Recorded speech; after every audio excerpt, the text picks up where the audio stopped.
When you have the youth, the masculine youth of the world, thinking for themselves, that's pretty scary to authority. One of the biggest fatal mistakes any man or human being can make. To chop my head off and try and delete me is asinine in and of itself. Another thing, I'll give the game away. Here's your piece of paper. Do you want to get canceled again, Logan? You're saying a call like that was made? 100%. The dude's a bitch. Lady of yours that you introduced to us yesterday said, this is my wife. I don't even know if I'm convinced you want to have 5 wives. And that's a very astute observation, and you are correct. But I won't believe in it. I don't want to believe in things that make me weak. Suddenly the most famous man on the internet, and then all of a sudden gone from the internet. So today's sit-down is a sit-down many of you have been asking about for a while, and we finally pulled it off. There's been no conversations of what we can't talk about. He said nothing's off limits. We're talking everything and anything. However he chooses to answer, obviously it's going to be on him. Today's guest is Andrew Tate. Many will call him possibly the most popular man on social media the last 6 months. Nearly 20 billion views on all social media. The most searched man on social. We were looking at the list. We put up Biden, we put up Trump, we put up Putin, we put up everybody.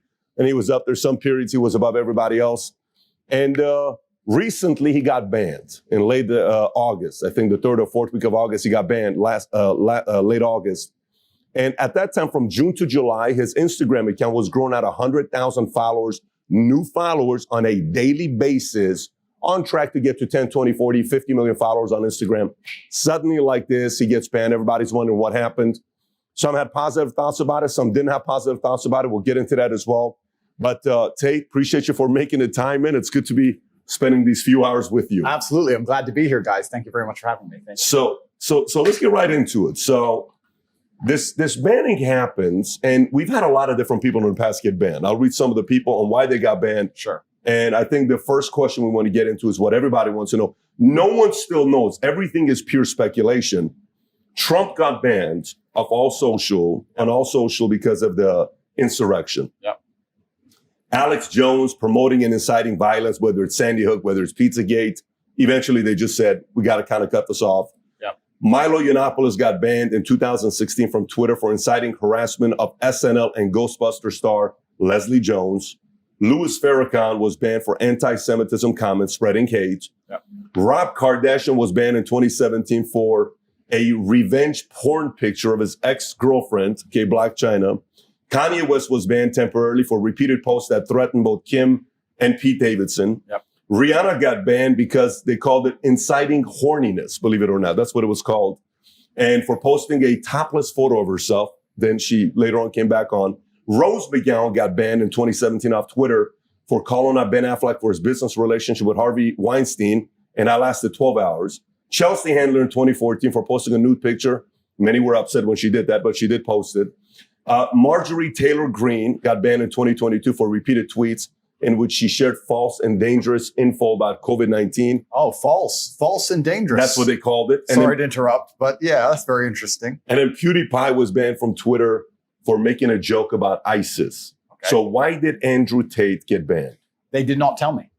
They did not send me an email, no correspondence. I certainly didn't break terms of service. I guess that's why they couldn't send me an email and explain why. Nobody told me, whether it was YouTube that banned me or Meta that banned me.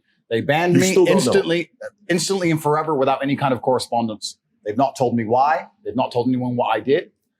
The media machine, in synchronization with the ban, we can call that coincidence if you want to believe in such things, came out with some kind of bullshit explanation that I'm misogynistic or some garbage. But the actual social media companies themselves provided no explanation at all, no correspondence at all. They just deleted me. That was it. Now, are you doing anything about it? Are you having your legal team trying to find out why they did that, or you're not taking any action right now? I do have a lot of things happening behind the scenes. However, and perhaps I'm becoming optimistic in my old age, but I believe that in due course, the social media companies will realize the mistake they made.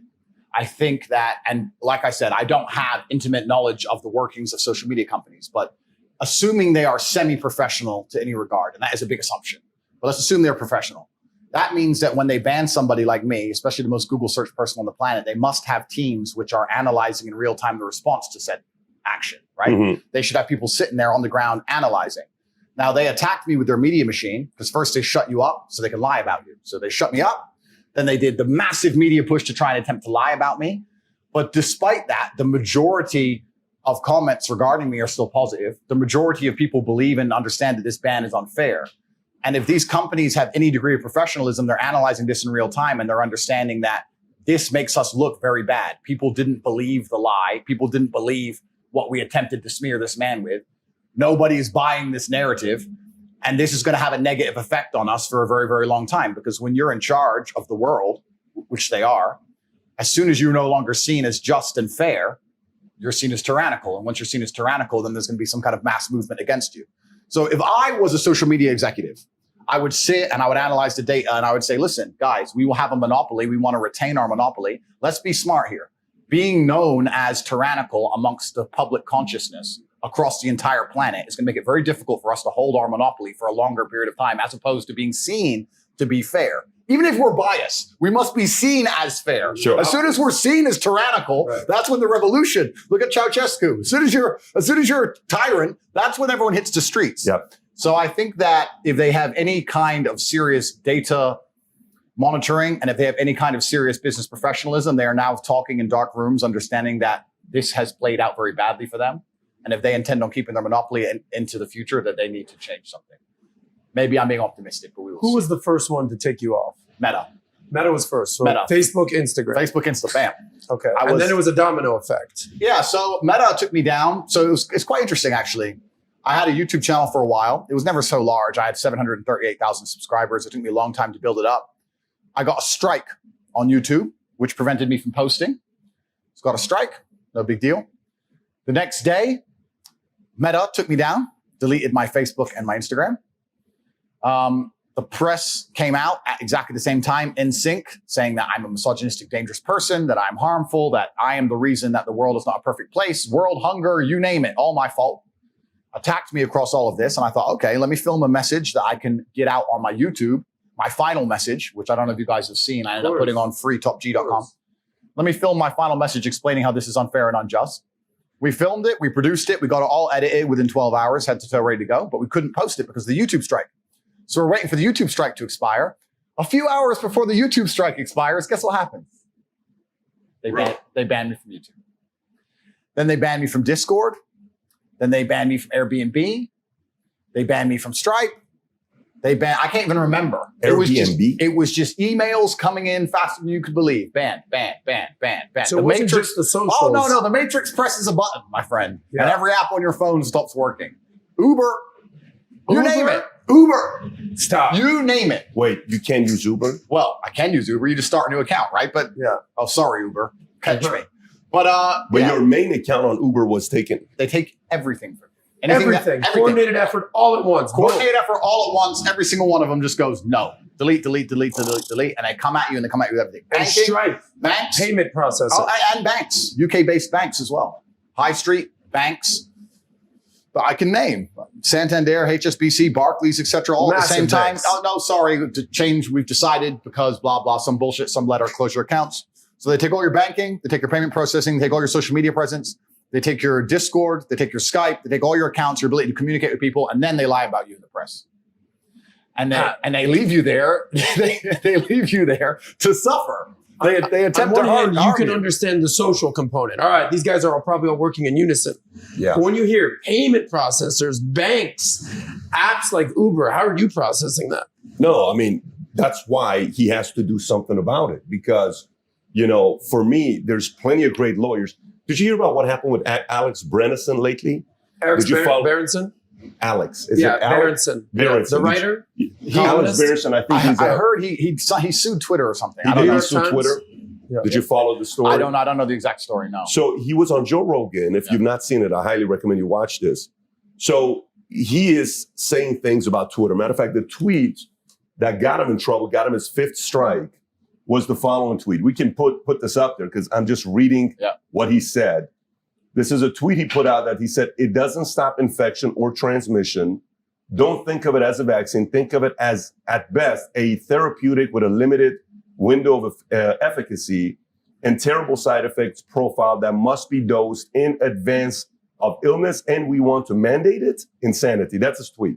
So he gets banned. Makes a lot of sense to me. In December of last year, which was 6 months after when Biden said anybody who allows debate of vaccine should be banned or shouldn't be allowed, meaning that there shouldn't be any of that. So 6 months after that, he gets banned. In April, a judge in California is, believe it or not, a very big freedom of speech place because they allow protesting.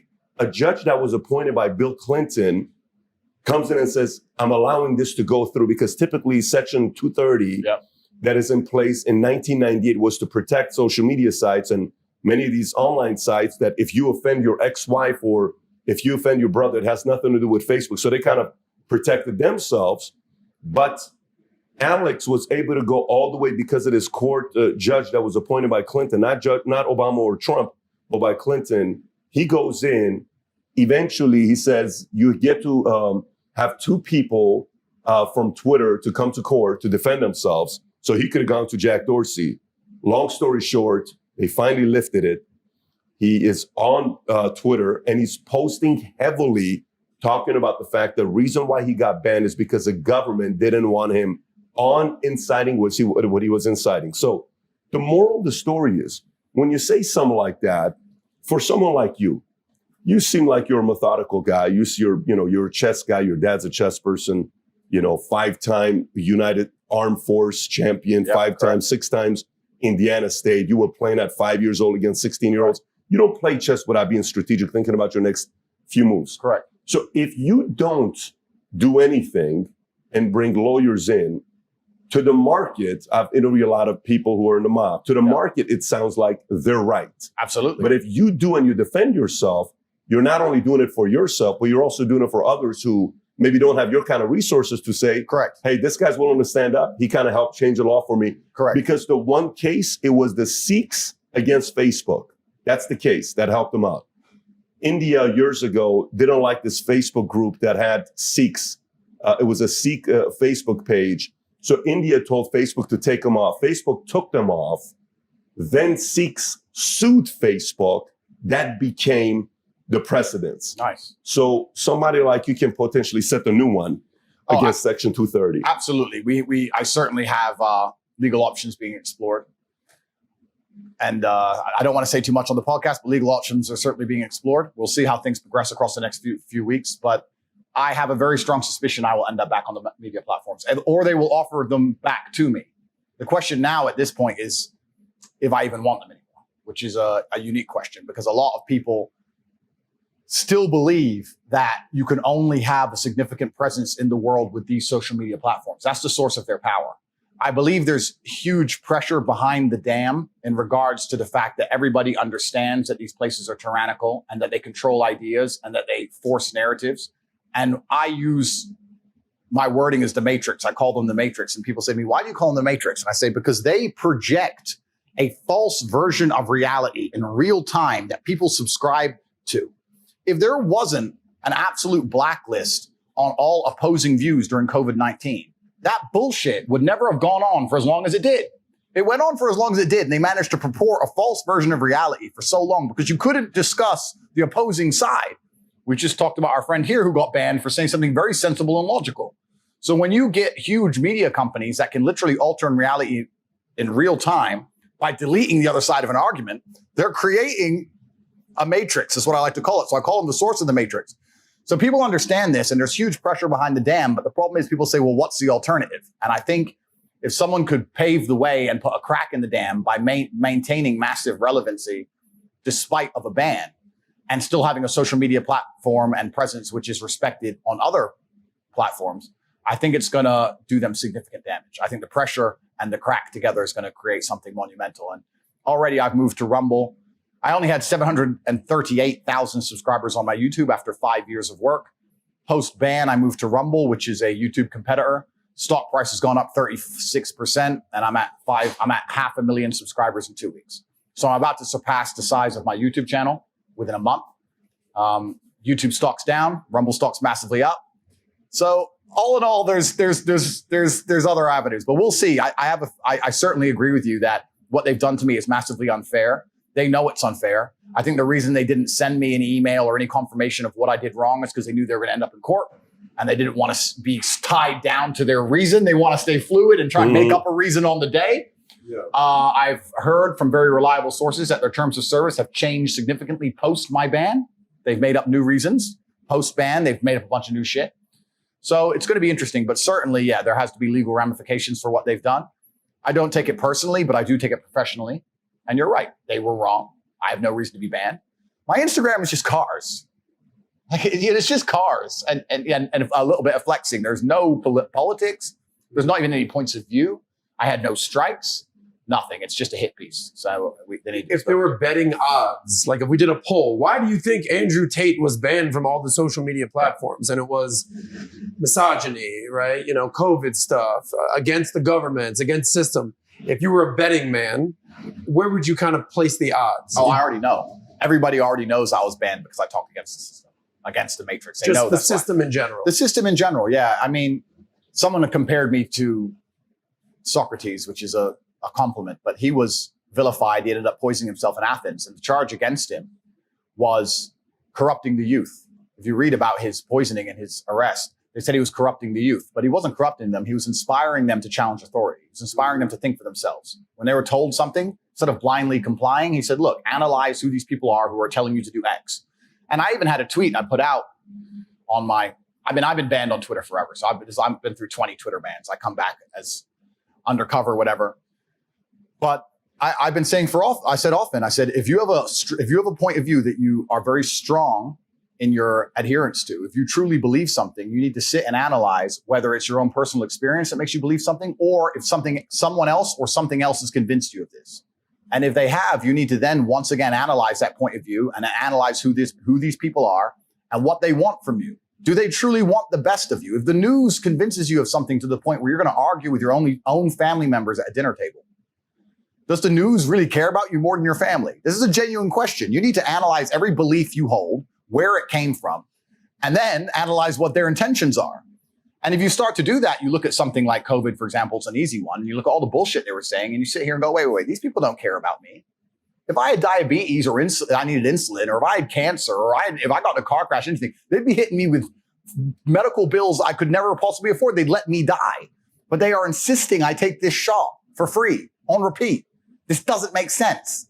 And when you encourage people to think for themselves, especially the youth, that's what Socrates got accused of. He's corrupting the youth. And to be honest with you, a huge portion of my fan base were 18 to 23, 24-year-old males. When you have the youth, the masculine youth of the world, thinking for themselves, that's pretty scary to authority. Because it's the masculine youth of the world that is, one, the revolutionaries, and two, also, that's the backbone of the slave force. If you need people to go die in a ditch in Afghanistan, you need them. If you need people to work bullshit jobs in a coal mine with no health care, you need them. If you need people to blindly comply to bullshit, you need them more than anybody, more than you need the feminists and the liberals. You need the real men to go out there and comply with the bullshit, to live a shitty existence, to purport and prop up a system. The warrior class. The warrior class, right? And if enough of these men stand in one place and say, this is enough, that's when a revolution happens. Mm-hmm. So this is the most dangerous group of the demographic that the Matrix and the people are trying to control, and they have to have a narrative over. And that's why they're trying to weaken them in every regard. And when I'm sitting there saying, don't listen to the bullshit, become physically strong, think for yourself, prioritize your brotherhood above what the fucking Matrix is telling you, do not blindly comply, resist the slave mind, all these things I'm saying, they just sat there one day and said, wait, the most popular person on the planet is saying, don't listen to our bullshit. Delete. Yes, I don't think I have an issue with somebody coming after my name, saying whatever they want to say. It's going to happen. That's a part of the game. The bigger you get, the louder you get. That's whether it's in business, theology, church, military, social media, you're going to have that happen. And Hollywood's going to happen to you. The concern is when we can't have debate. Right. There's nothing more powerful than you and I having a debate. You know, vaccine. In our family, we sat down, we had the conversation about vaccine. My dad's a conservative, 80 years old. He says, I'm going to take the vaccine, and I'm going to take the second shot, and I'm going to take a booster, and I'm going to take another booster. He went through all the boosters, right? And he says, but I'm doing it because of my age. I'm like, go for it. And hey, my nanny, hey, I'm going to do this. I'm taking this. Go for it. We had a conversation and then we made a decision what people wanted to do. Nothing wrong with that, but to not allow that discourse to take place is a challenge. To be fair, I went on there and I asked our research team, I said, guys, tell me everything Tate said that's pissed people off. Okay, I want to read some of this stuff. Sure. And, some of it's rubbed some people the wrong way and some of it's offended certain people, but these are some of the things that you've said in the past before. You said, it's been proven that the smartest people in the world are men. Okay. Correct. I think you had that with Barstool Sports, and then they came out with the Portnoy and the highest IQ. And then later on, it was proven that most of the IQ was more men than it was women. Absolutely. Next, I will not administer CPR unless you're a hot female. Yeah. Okay? So what's actually interesting is, and this is what's really, really important because it becomes a broader argument than just me and what's happened to me. And I want to make something clear to the social media companies also as a whole. A lot of the things I said were in longer format video on YouTube 3-4 years ago. And the way that social media is being produced and also digested has changed significantly in the last year. It's all TikTok. It's all YouTube Shorts. It's all Instagram stories. TikTok in real time has destroyed the attention span of billions of people. Have you ever watched somebody on TikTok? How long do they give a video before they get bored? How long? Watch someone. Next time you see 2 someone on TikTok. seconds. Boring.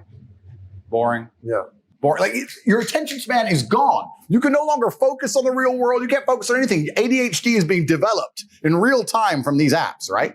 So the idea of me producing a 7-8 minute video like I used to, and people consuming all of it and understanding the context is gone. They'll take one few seconds, like me saying I wouldn't administer CPR to a man, for example. And it was actually satire, of course. It's a joke. I talk at length about how That's the part. that's the whole point. It's a joke. But they take that one part, they put it on a TikTok, boom, boom, boom. They add some editing, they remove the tonality, they make it interesting and funny, and it goes viral. That's fine. But the point we now live in a world where anything you ever say can be taken out of context. Anything you ever say can be weaponized against you.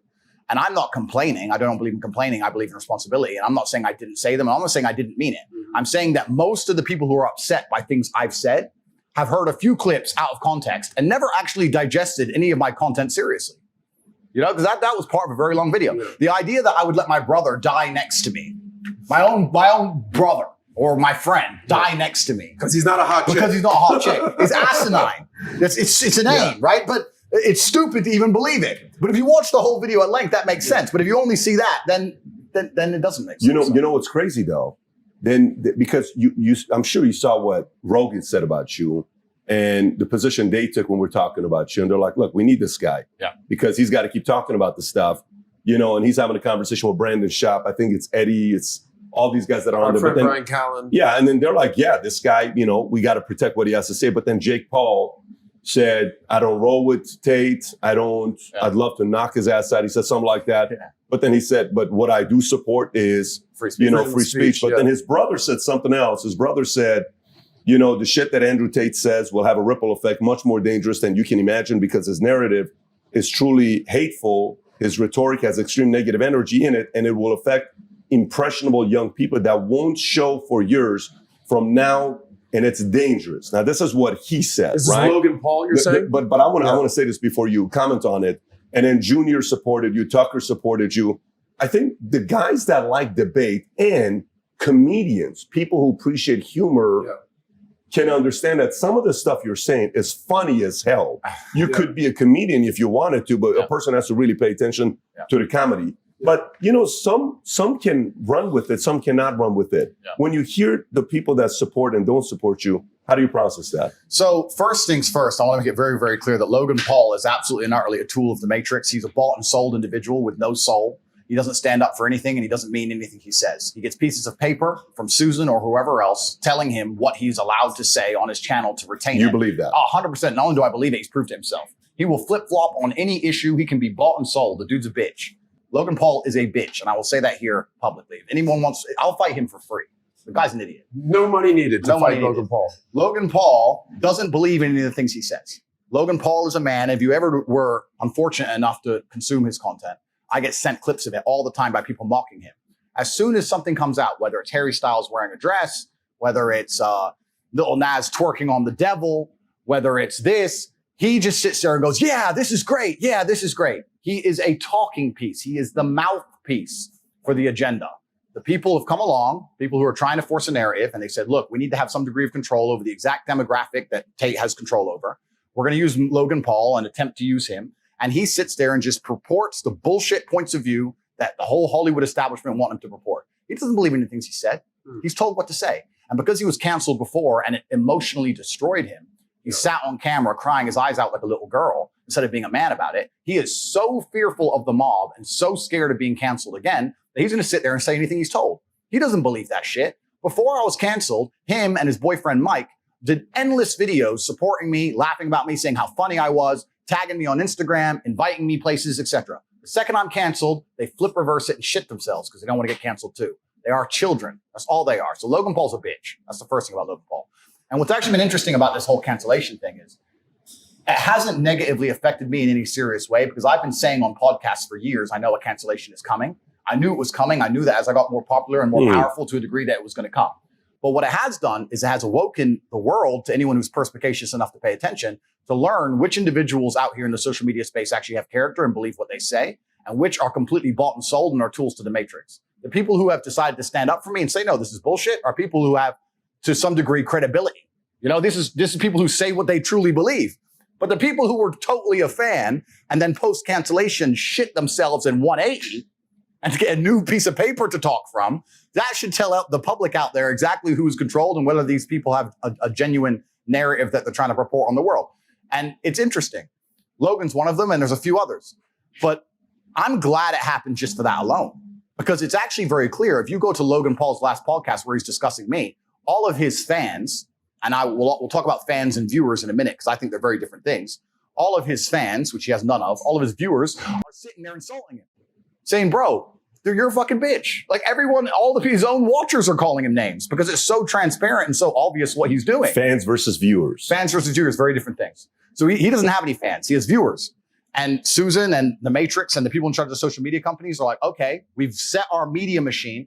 Let me ask you guys questions as professionals. Let's assume, as professionals, let's assume what I'm saying is correct. Let's assume that the social media companies, when they banned me, set their media machine to all release thousands of news articles at the same time, trying to convince the world I'm an evil man. If they had that degree of power and influence, which I think we can all probably agree they do, don't you think they'd take their number one talking piece to the demographic, which is my fan, and give him a piece of paper and tell him what to say? Does that all make sense? Does that make sense to say, well, we told all the news to say Tate's bad, and all of his fans are 18 to 25-year-old men. Who do we have on YouTube who obeys us like a little cuck who speaks to 18 to 25-year-old men? Logan Paul. Okay, Logan, here's your piece of paper. Do you want to get canceled again, Logan? No, you don't want to get canceled, do you? No, Mom. You're saying a call like that was made? 100%. The dude's a bitch. He 180'd from a super fan to talking about my rhetoric being dangerous but in 24 hours. There's a difference between you saying who you think he is versus you making the speculation that he got called by somebody to say, here's a narrative we want you to take, or else we'll silence you. Well, Logan is not capable of independent thought. So if someone didn't give him the narrative, he didn't think it up himself. The dude's an empty vessel. He says what he is told to say. Somebody, somewhere, told Logan what to say and what stance to take. We can argue whether it was a social media company, whether it was his manager who was fearful, whether whatever. But somebody sat with Logan and said, look, Tate's getting a lot of smoke. You were cool with him. Your boyfriend Mike was cool with him. He's getting a lot of smoke right now. You're going to bitch out. And he sat there and said, yes, sir. Yes, I will. Because he has no character or no integrity. If it was all the other way around, let's imagine he was getting canceled, and I truly believed it was unfair, I'd sit there on my own platform and say, this is bullshit, because I'm not bought, sold, and owned. He's an owned individual.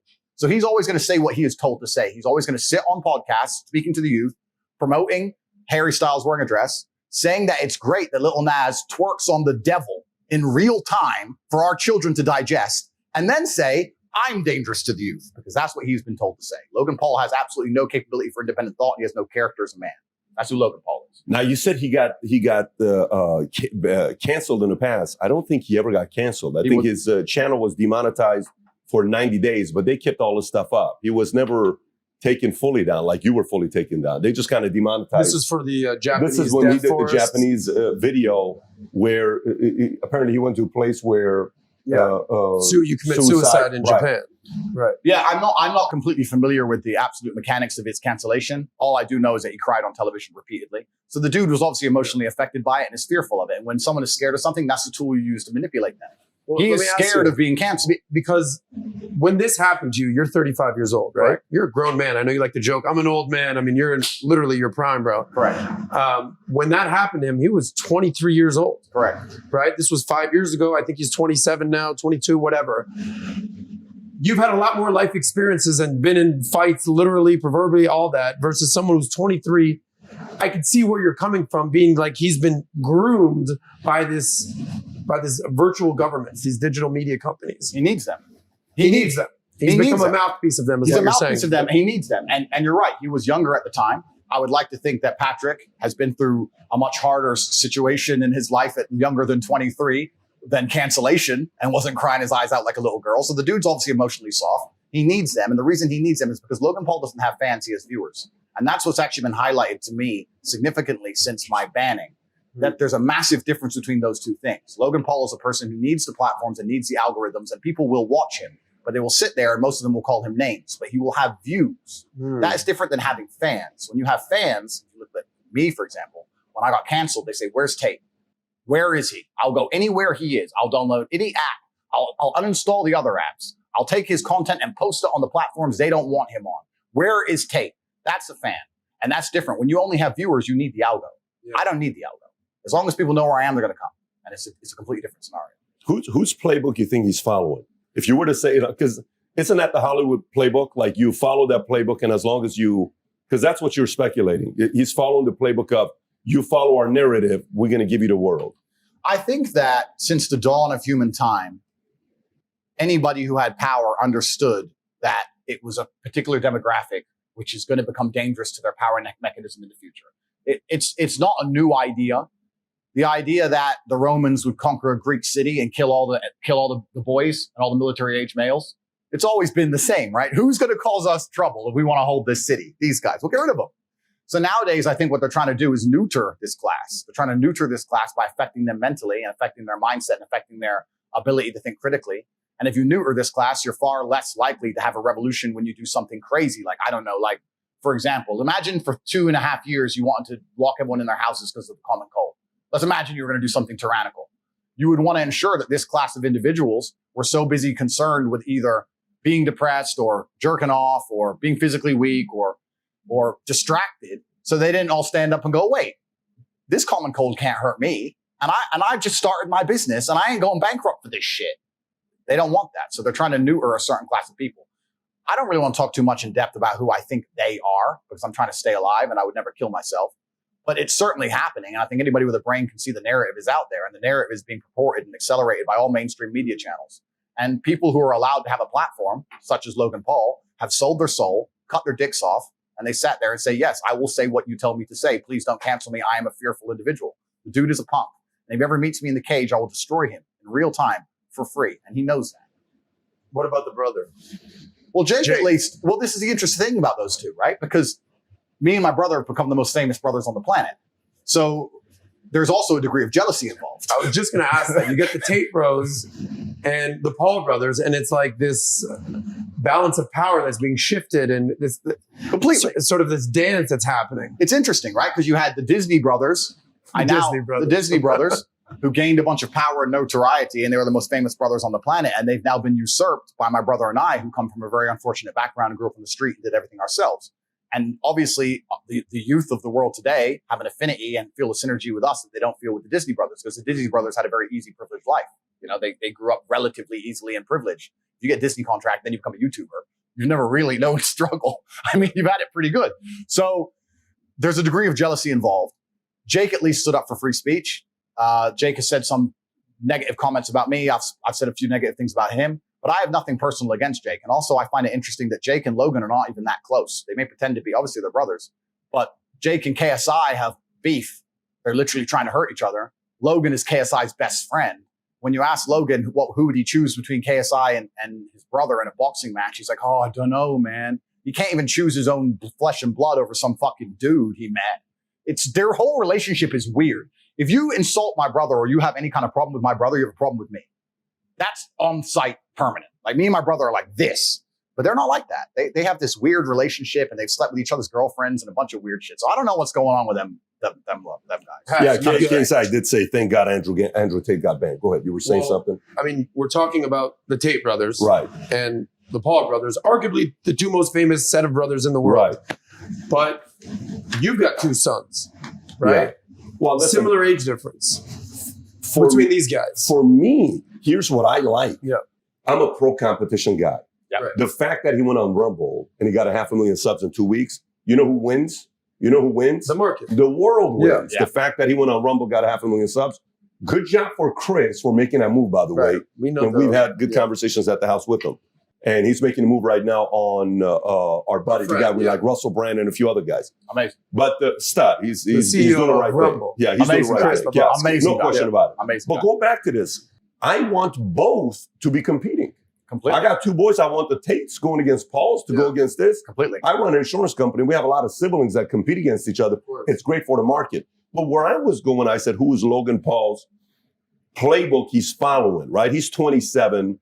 The video you talked about, 23, when it was in December in 2017, I want to say, when he was in Japan. The video with him and his girl when, you know, the what do you call it? The belt.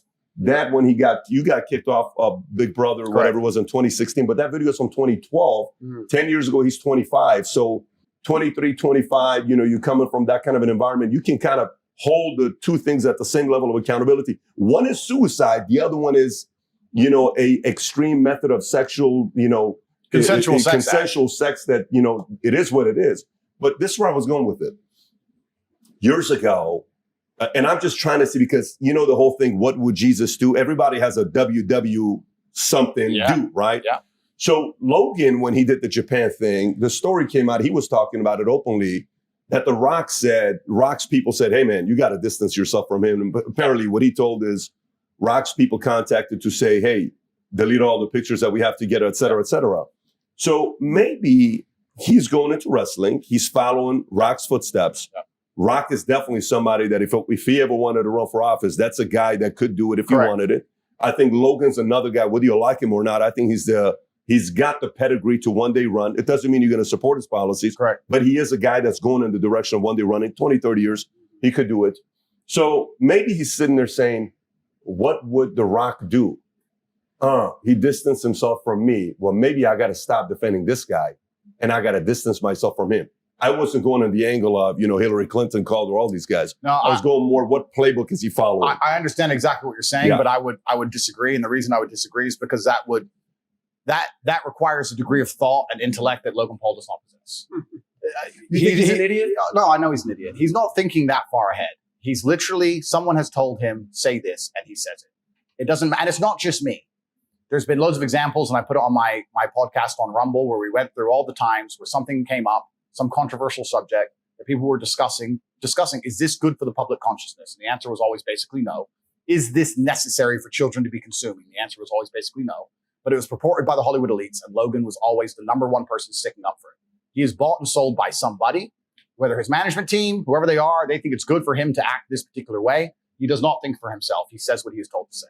But isn't that Hollywood in general? Completely. Right? The Matrix. Exactly. The Matrix. So we agree. The Matrix. The agents of the Matrix. Some minds are not ready to be freed. And those who are not ready to be freed are going to sit there and they're going to defend the system. What does Morpheus say himself? He's sitting there defending the system. Logan Paul is going to sit and pretend that the world is going to be a better place if you remove all opposing ideas. And he's going to sit there and say that because he's a moron.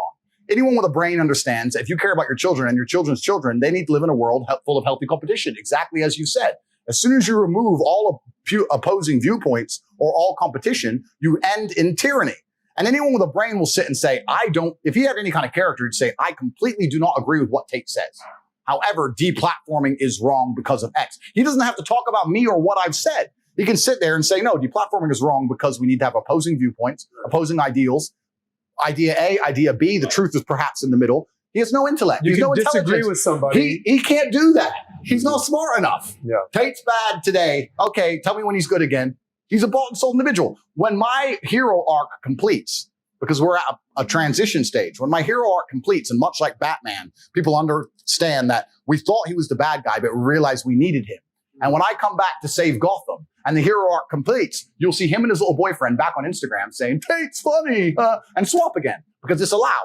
That's all he is. He's That's your prediction for him. Not prediction, is absolute matter of fact, especially it also couples in with the fact that he's extremely jealous of my brother and I's success because my brother and I's success is not based on the same successes that he enjoyed. His success is based on being a clown.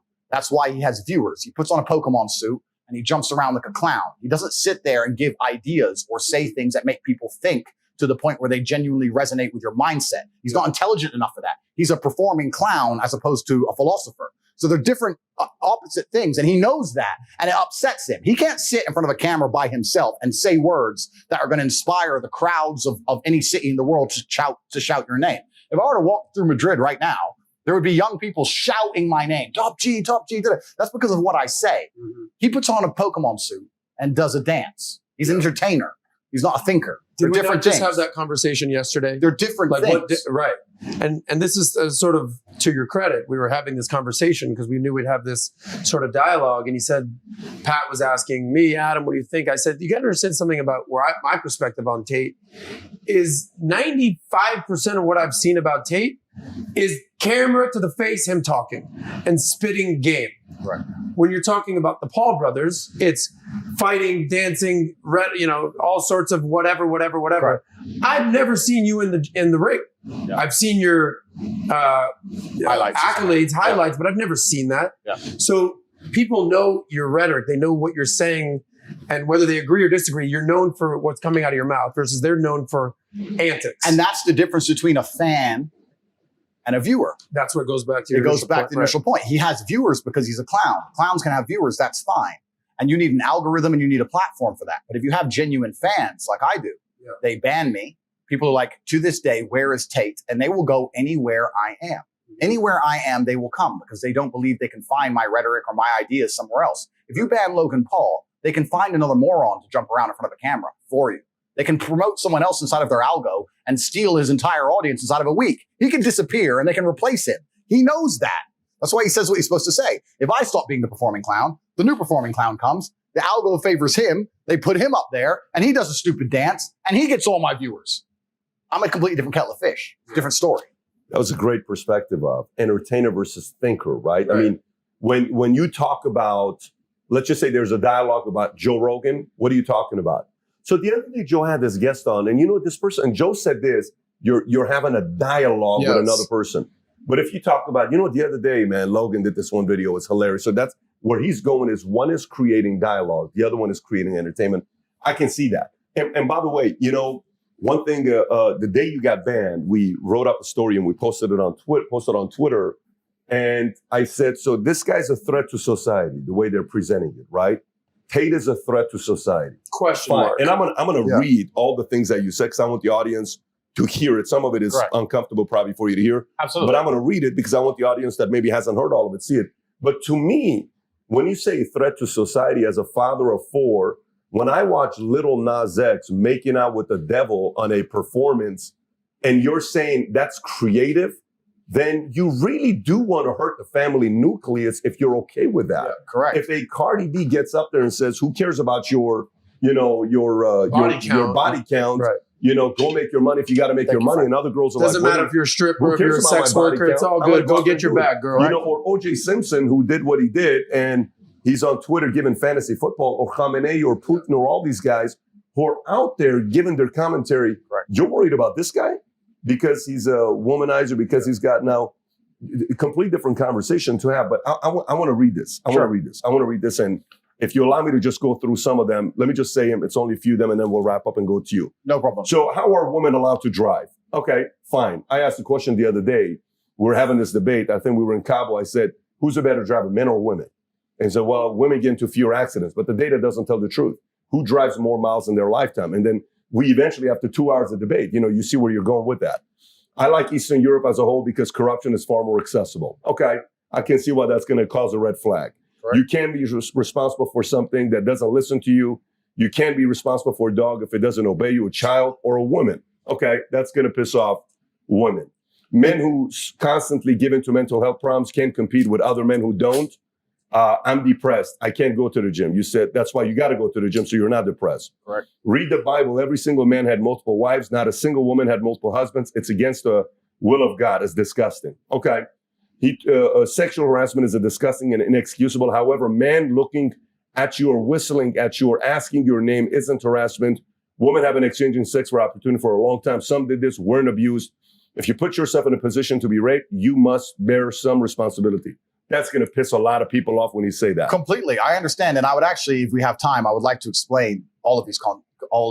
When I'm done, you can rebuttal on every one. Because I mean every single one of them. If you want to reach me, I'm on Minict. Minict is a new app. It's fantastic. It allows me to interact directly with people. I get a lot of messages on email, a lot of DMs and those kind of things. But the people who are serious, who want to have serious conversations and grow from them, whether it's a business opportunity or personal experience, etc., I'm on Minict, and I can't wait to interact with the serious individuals of the world. So I would like to. Fantastic. Why would you be with a woman who's not a virgin anyway? She's a used good secondhand.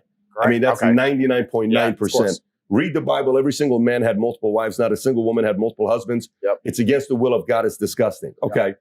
It's easier to get off on rape charges in Romania. Okay. That was taken out completely out. Of course it was. You went a little bit deeper, but again, you can give your position. Yep. Anyways, there's a bunch of other things that I can go on, that I can go through. So I read those comments. And here's what I'll say when I read those comments. I have 2 sons. I have 2 daughters. When I post stuff about you and they'll say, how dare you, who's a father married with 4 kids, would you want a girl, your daughter, to go through this? And I said, first of all, I get judged on how I raised my kids for 18 years. Yep. Your brother now has a daughter, so you got a niece. So your emotional attachment of your fear, paranoia for if somebody touches that girl, I know your wiring is, you guys are going to be in a completely different place. Absolutely. And God's got a funny way of giving daughters to men that, you know what I'm saying? So, it's true. Or nieces. It's true. But when you hear these things and people say, well, dude, that's just not cool. You can't say that. We're about this. We're about that. We're about this. What do you say to the people who hear this stuff and they say, dude, this guy's out of his mind? I will tell them. I will say that they are a product of the modern world where sensationalism gets clicks, where nobody has an attention span, and where they've taken long format content, completely removed all context, and they're now watching something they don't completely understand, along with groupthink, along with group psychosis, along with the idea that it's cool to hate Andrew Tate. They are now saying that I'm the worst man in the world. I can explain each and every one of these sentences, and with explanation, people will understand that I'm not some evil psycho. There's endless videos on TikTok of people going up to women on the street going, what do you think of Andrew Tate? And half of them actually say, we love Andrew Tate. I'd love to date a man like Andrew Tate. He's the kind of guy I like. The girls just say, I hate him. They say, why? He says, he talks bad about women. And then they say, what does he say bad? Every single one of them goes, I can't remember. They were told to believe it. Like they're told to wear the mask. They don't even know. They're NPCs. You know what's unfortunate about the world? What's NPCs? NPC is like a video game. Have you ever played a video game, a non-playable character? Where you're like running around in an RPG and there's some character there who just repeats the same line over and over again? They're NPCs. You know what's unfortunate about the way the world is? Maths and statistics insist there's no way this can be broken. That unfortunately, half of the population are more stupid than average. That's the truth. There are a bunch of dumb people out there who just literally repeat what they're told. Tate's dangerous for women. Tate's dangerous for women. Why? Don't know why. Well, why do I need to go watch all the videos on Tate? I'll just take your word for it. Yeah, I don't even fucking know. If you don't mind, I would like to go through each of these one by one. If you could remind me of the first one, I'll explain it. So you had the CPR you already addressed. Yep. Drive. So corruption in Romania. So let's do one by one. What's the first one? Corruption. Go to corruption or driving. Corruption. So let's talk about, I said corruption is far more accessible in Eastern Europe. The reason I said that is because firstly, I live in Romania, which is a beautiful country full of beautiful people. I was living there and people often say to me, why do you live in a corrupt country? And my argument was, every country's corrupt. If you think America is not corrupt, you are living in a bubble. The world is corrupt. England's corrupt. They're all corrupt. The EU is corrupt. Russia's corrupt. Every country's corrupt. I would rather live in a corrupt country, considering that they're all corrupt, with corruption that's more accessible to myself, than in a country where they're going to pretend there's law and order unless you reach a certain level, and then you can access the corruption. I'll give you a very simple example. If you are, let's say, the husband of a senator, for example, and you DUI, let's just make this up, hypothetical. This would never happen. This would never happen. Course, because, for sure. You know, like this kind of stuff America, doesn't happen. The greatest country in the world. There's no way that husbands of senators don't drink. They don't just DUI. Well, let's imagine you did, right? In America, you get off with it scot-free.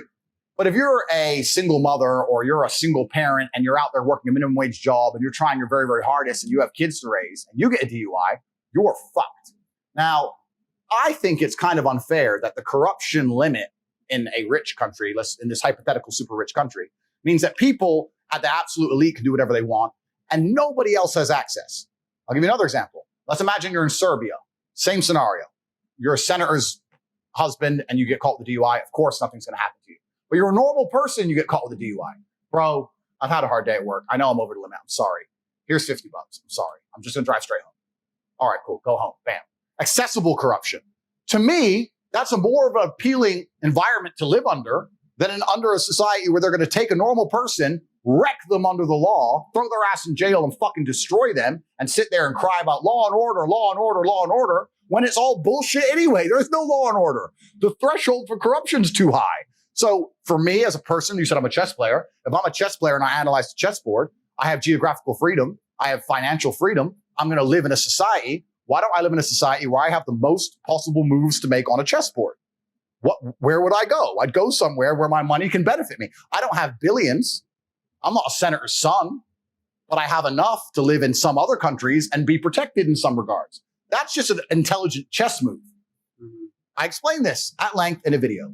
All that context all removed, I was talking about speeding fines. They take the misogyny thing. They take something about rape, which is imaginary because I have no criminal charges against females, against anything in my life ever. They put it together. They take in the corruption from Romania. They throw that in. They whip it up and they throw it out to the world. And it's bullshit. It's absolute bullshit. What's the next one? I said women can't drive. So let's stay on that one real quick. Sure. I mean, I can understand how that's going to piss off certain people when you're explaining corruption and law and order, because where does jealousy and envy come from? If you think about it, jealousy and envy comes from what? Sometimes usually. It comes from people that no matter what they do, they can never be Tate. Yeah. They can never, ever. Like we were talking to Graham Stephan and he says, what do you think about Tate? What do you think about everybody that's going to try to do his affiliate marketing? I said, go ahead and do it. Yeah. I said, he's not duplicatable. Yeah. So non-duplicatable people like you are annoying to people that are, I don't know if you understand what I'm saying. Correct. They can't sit there and say, no matter how many motivational books they read, right. no matter how many videos of you they watch, they cannot talk like you and tell the story. Yeah. That produces envy and jealousy. Right. And you can see how someone like this can be taken out of context saying, he must be a criminal for wanting to go to a place that doesn't have law and order. Absolutely. And I understand why they would say that. Now, what's actually interesting is Bucharest, the capital of Romania, where I live, is statistically 25 times safer than a city like London. It's not even a dangerous place. It's the most Christian country on earth, 99.3% Christian in the last census. There's churches everywhere. It's highly religious. It's a very nice place. It's just a different economic bracket. It's nothing to do about Romania specifically. If you go to any second world country in the world with a different economic bracket, the corruption is going to be more accessible. The price is lower. Humans are corrupt. Every single institution on the face of the planet that is run by humans, which is currently all of them at some degree, is corrupt. All of them. Whether it's doctors, financial, judicial, law and order, the monetary system, it's all completely and utterly corrupt. And to sit here and believe that any of them are just and fair, I think we've just learned in the last few years that we can see that even simple things like keeping people alive, even medicine is completely corrupt from head to toe. All of it is. So you have to understand that. And then you have to look at the chessboard and go, okay, if it's all completely and utterly corrupt, and I understand that there are certain people who get to play the game on cheat mode. Do I want to be able to play the game on cheat mode if I'm going to try and be the best version of myself? Well, yes, I could possibly do that in Nigeria. I could play on cheat mode. I could possibly play on cheat mode in Croatia. I could possibly play on cheat mode here. Here, I have to stick to the rules. If I have to obey the rules of chess against a person who can move their pieces however they want, I'm going to be perpetually crushed for eternity. So it makes that's just smart business sense to me to sit there and go, you know what? Fuck it. Let's change the board. Let's move it out. Let's reset up the pieces and let's play this way. And this is nothing specific with the country I live. I have absolute respect for the country I live. This is just human nature. This is the nature of systems and how they work and the nature of the first world, second world, third world. This is just how the world works. So I say these things and people want to sit here and try and they mix it up. They take that and they try and mix it up with some girl shit and try and pretend I'm not talking about basic things like speeding fines. That's really what I'm talking about. And we can have a long, detailed argument about how corrupt America is, but I like to think that most people with the brain understand the kind of shit that's going down in America. So America's absolutely corrupt as well. It's just a corrupt world. That's When's humans. the last time you lived in the States? I left when I was a child. So you haven't lived in the States in Never. decades? Never. Wow. But you go back quite frequently. That might come to an end. That might come to an end. Maybe Miami. Maybe Miami. But you yeah. use an analogy to kind of set you up for this. Use an analogy with Pomp whenever you did that interview. Yeah. You said, listen, if you two basketball teams, you play a pickup game for $10,000, no referees, no judges, no nothing, just go for it, guys. Do you think there'd be any cheating going on? Fuck yeah. Yep. Of course. Yep. So now, what was the analogy or the metaphor that you made for government and systems? So I said, to that? So I say, if you accept that in a basic pickup game of basketball for $10,000 without referees and judges, humans are going to naturally avert to cheating to make sure they win. Do you think the people who are in charge of the world, for the power and control of the entire populace and all of its resources, are not going to consider cheating to win? You think it's not going to cross their mind to just go, you know what, let's just change this little bit? I was thinking. You're going to sit there and believe, no, it's fair. Nothing is fair. Nothing has ever been fair.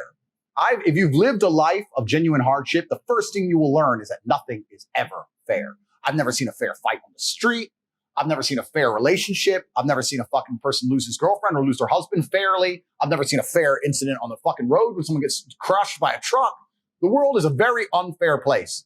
And humans come along and we purport this idea, don't worry, if we're in charge, we'll make it fair. It's bullshit. It's bullshit. Nothing is ever fair. And the human inclination is to win, as it should be. And the more powerful you are and the higher the stakes, the higher your inclination to win, as it should be. This is human nature. You wouldn't be able to put yourself in a position of power if you thought any other way. So if you're going to sit there and accept the basis that we're going to cheat in a basic basketball game, that people cheat in football games, that people cheat in poker, and people cheat in all this bullshit, and then say no, but they're not going to cheat to control the world, then you're asinine. Right. It's all a fucking lie. It's all a cheat.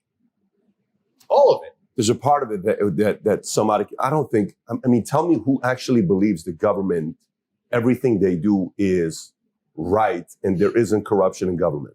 What percentage of the populace in any country believes that? It's got to be a very small percentage of it. Both sides. I think most people, whether side of the political aisle you understand, you recognize that corruption exists. You have selective hearing where you will typically only see the good on the side you support, and you will typically only see the bad on the side you don't support. But I don't know anybody who doesn't believe there is a level of corruption going on in the government. Well, then you say that, but anyone who ever advocates for more government or more law, whether they believe there's corruption or otherwise, are acting adverse to the truth, right? If you believe an institution is corrupt, and then you say, I want them to have more power, well, then what? So you have to look at the people who are always advocating for more law.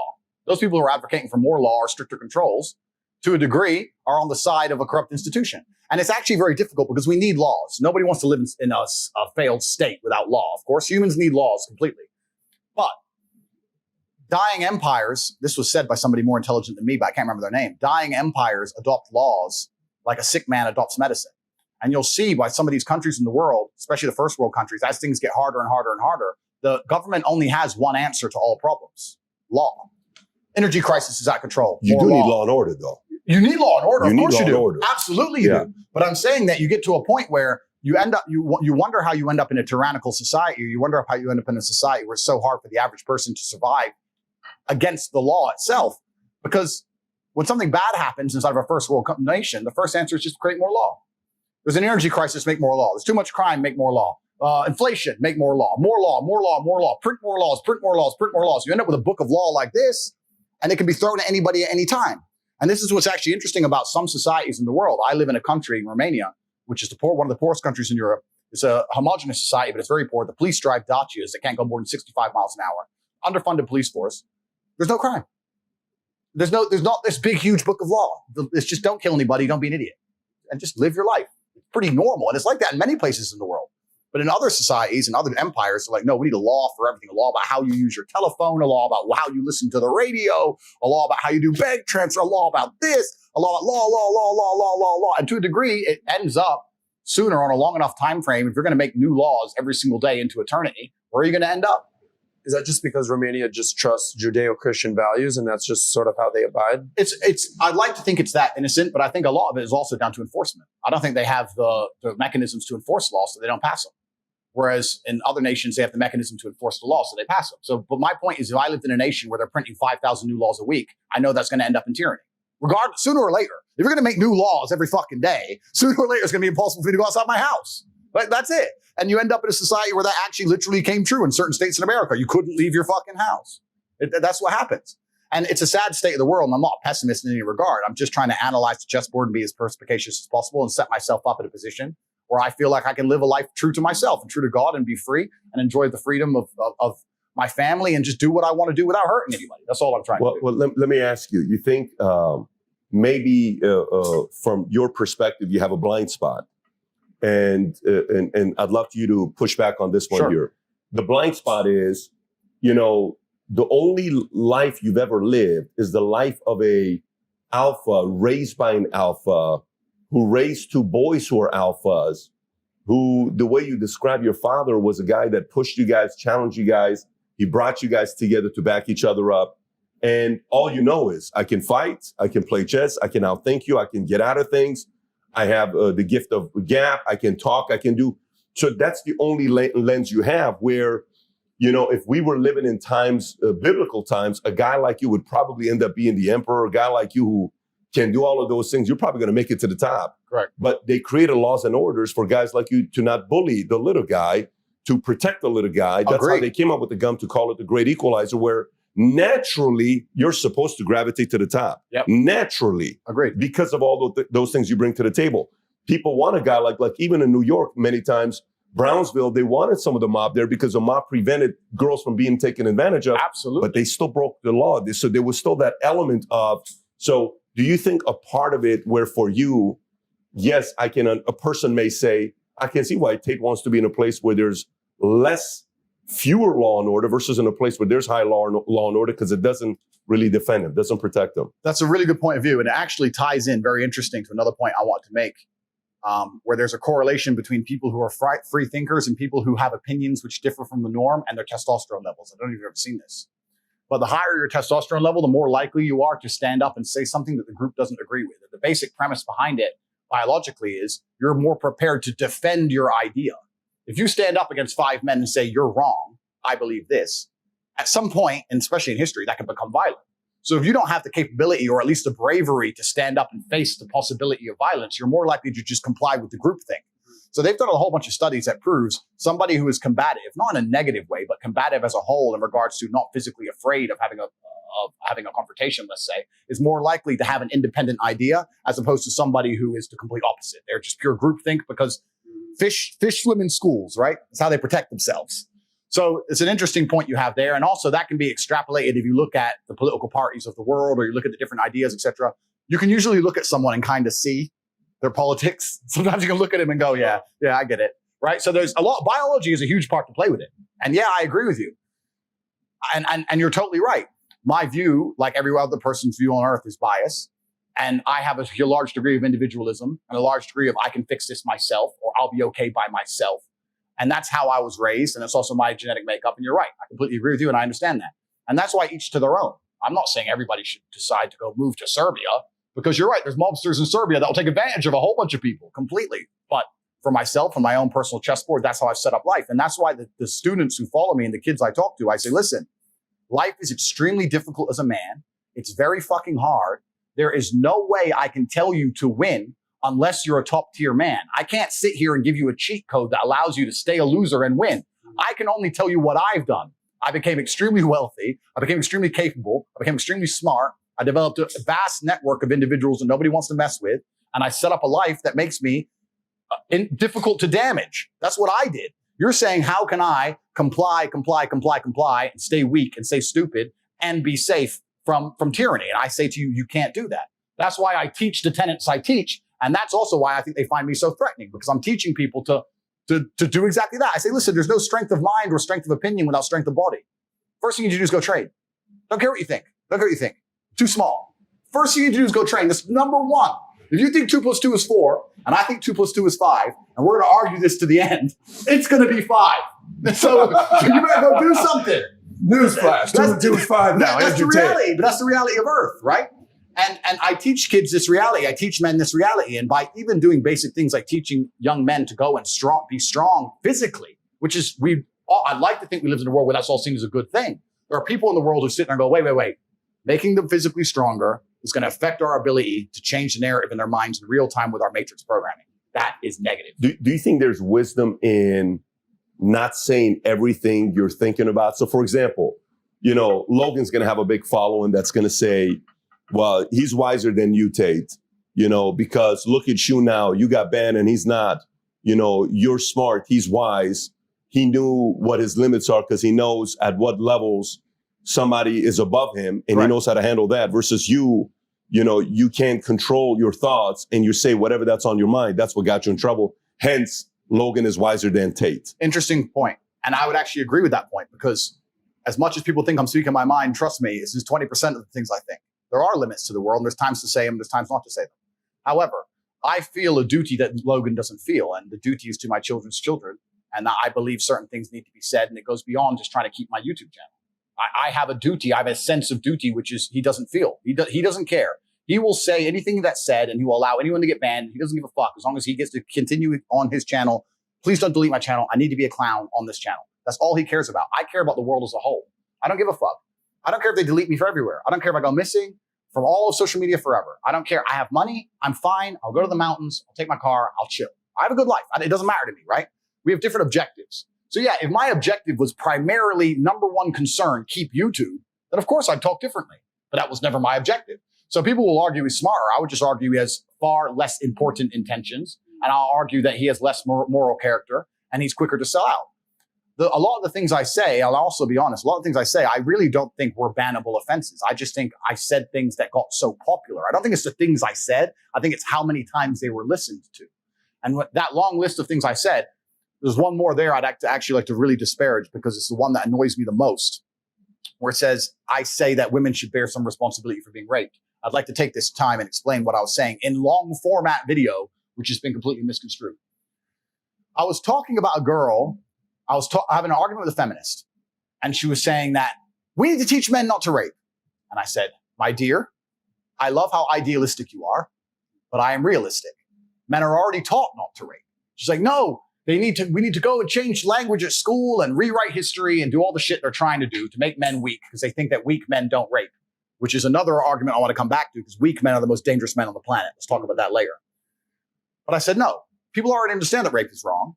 Unfortunately, human nature, some people don't care about doing wrong things. We should teach people not to steal, but they still steal. Would you agree that everyone says don't steal? The Bible says don't steal. The Quran says don't steal. Schools say don't steal. Everyone says don't steal. People still steal. So if I were to take $1 million in cash and walk down the street at night in the worst part of town holding it, to a degree, I would have some responsibility. When I got robbed, the police would come and say, why did you do that? People would say, Andrew, why did you do that?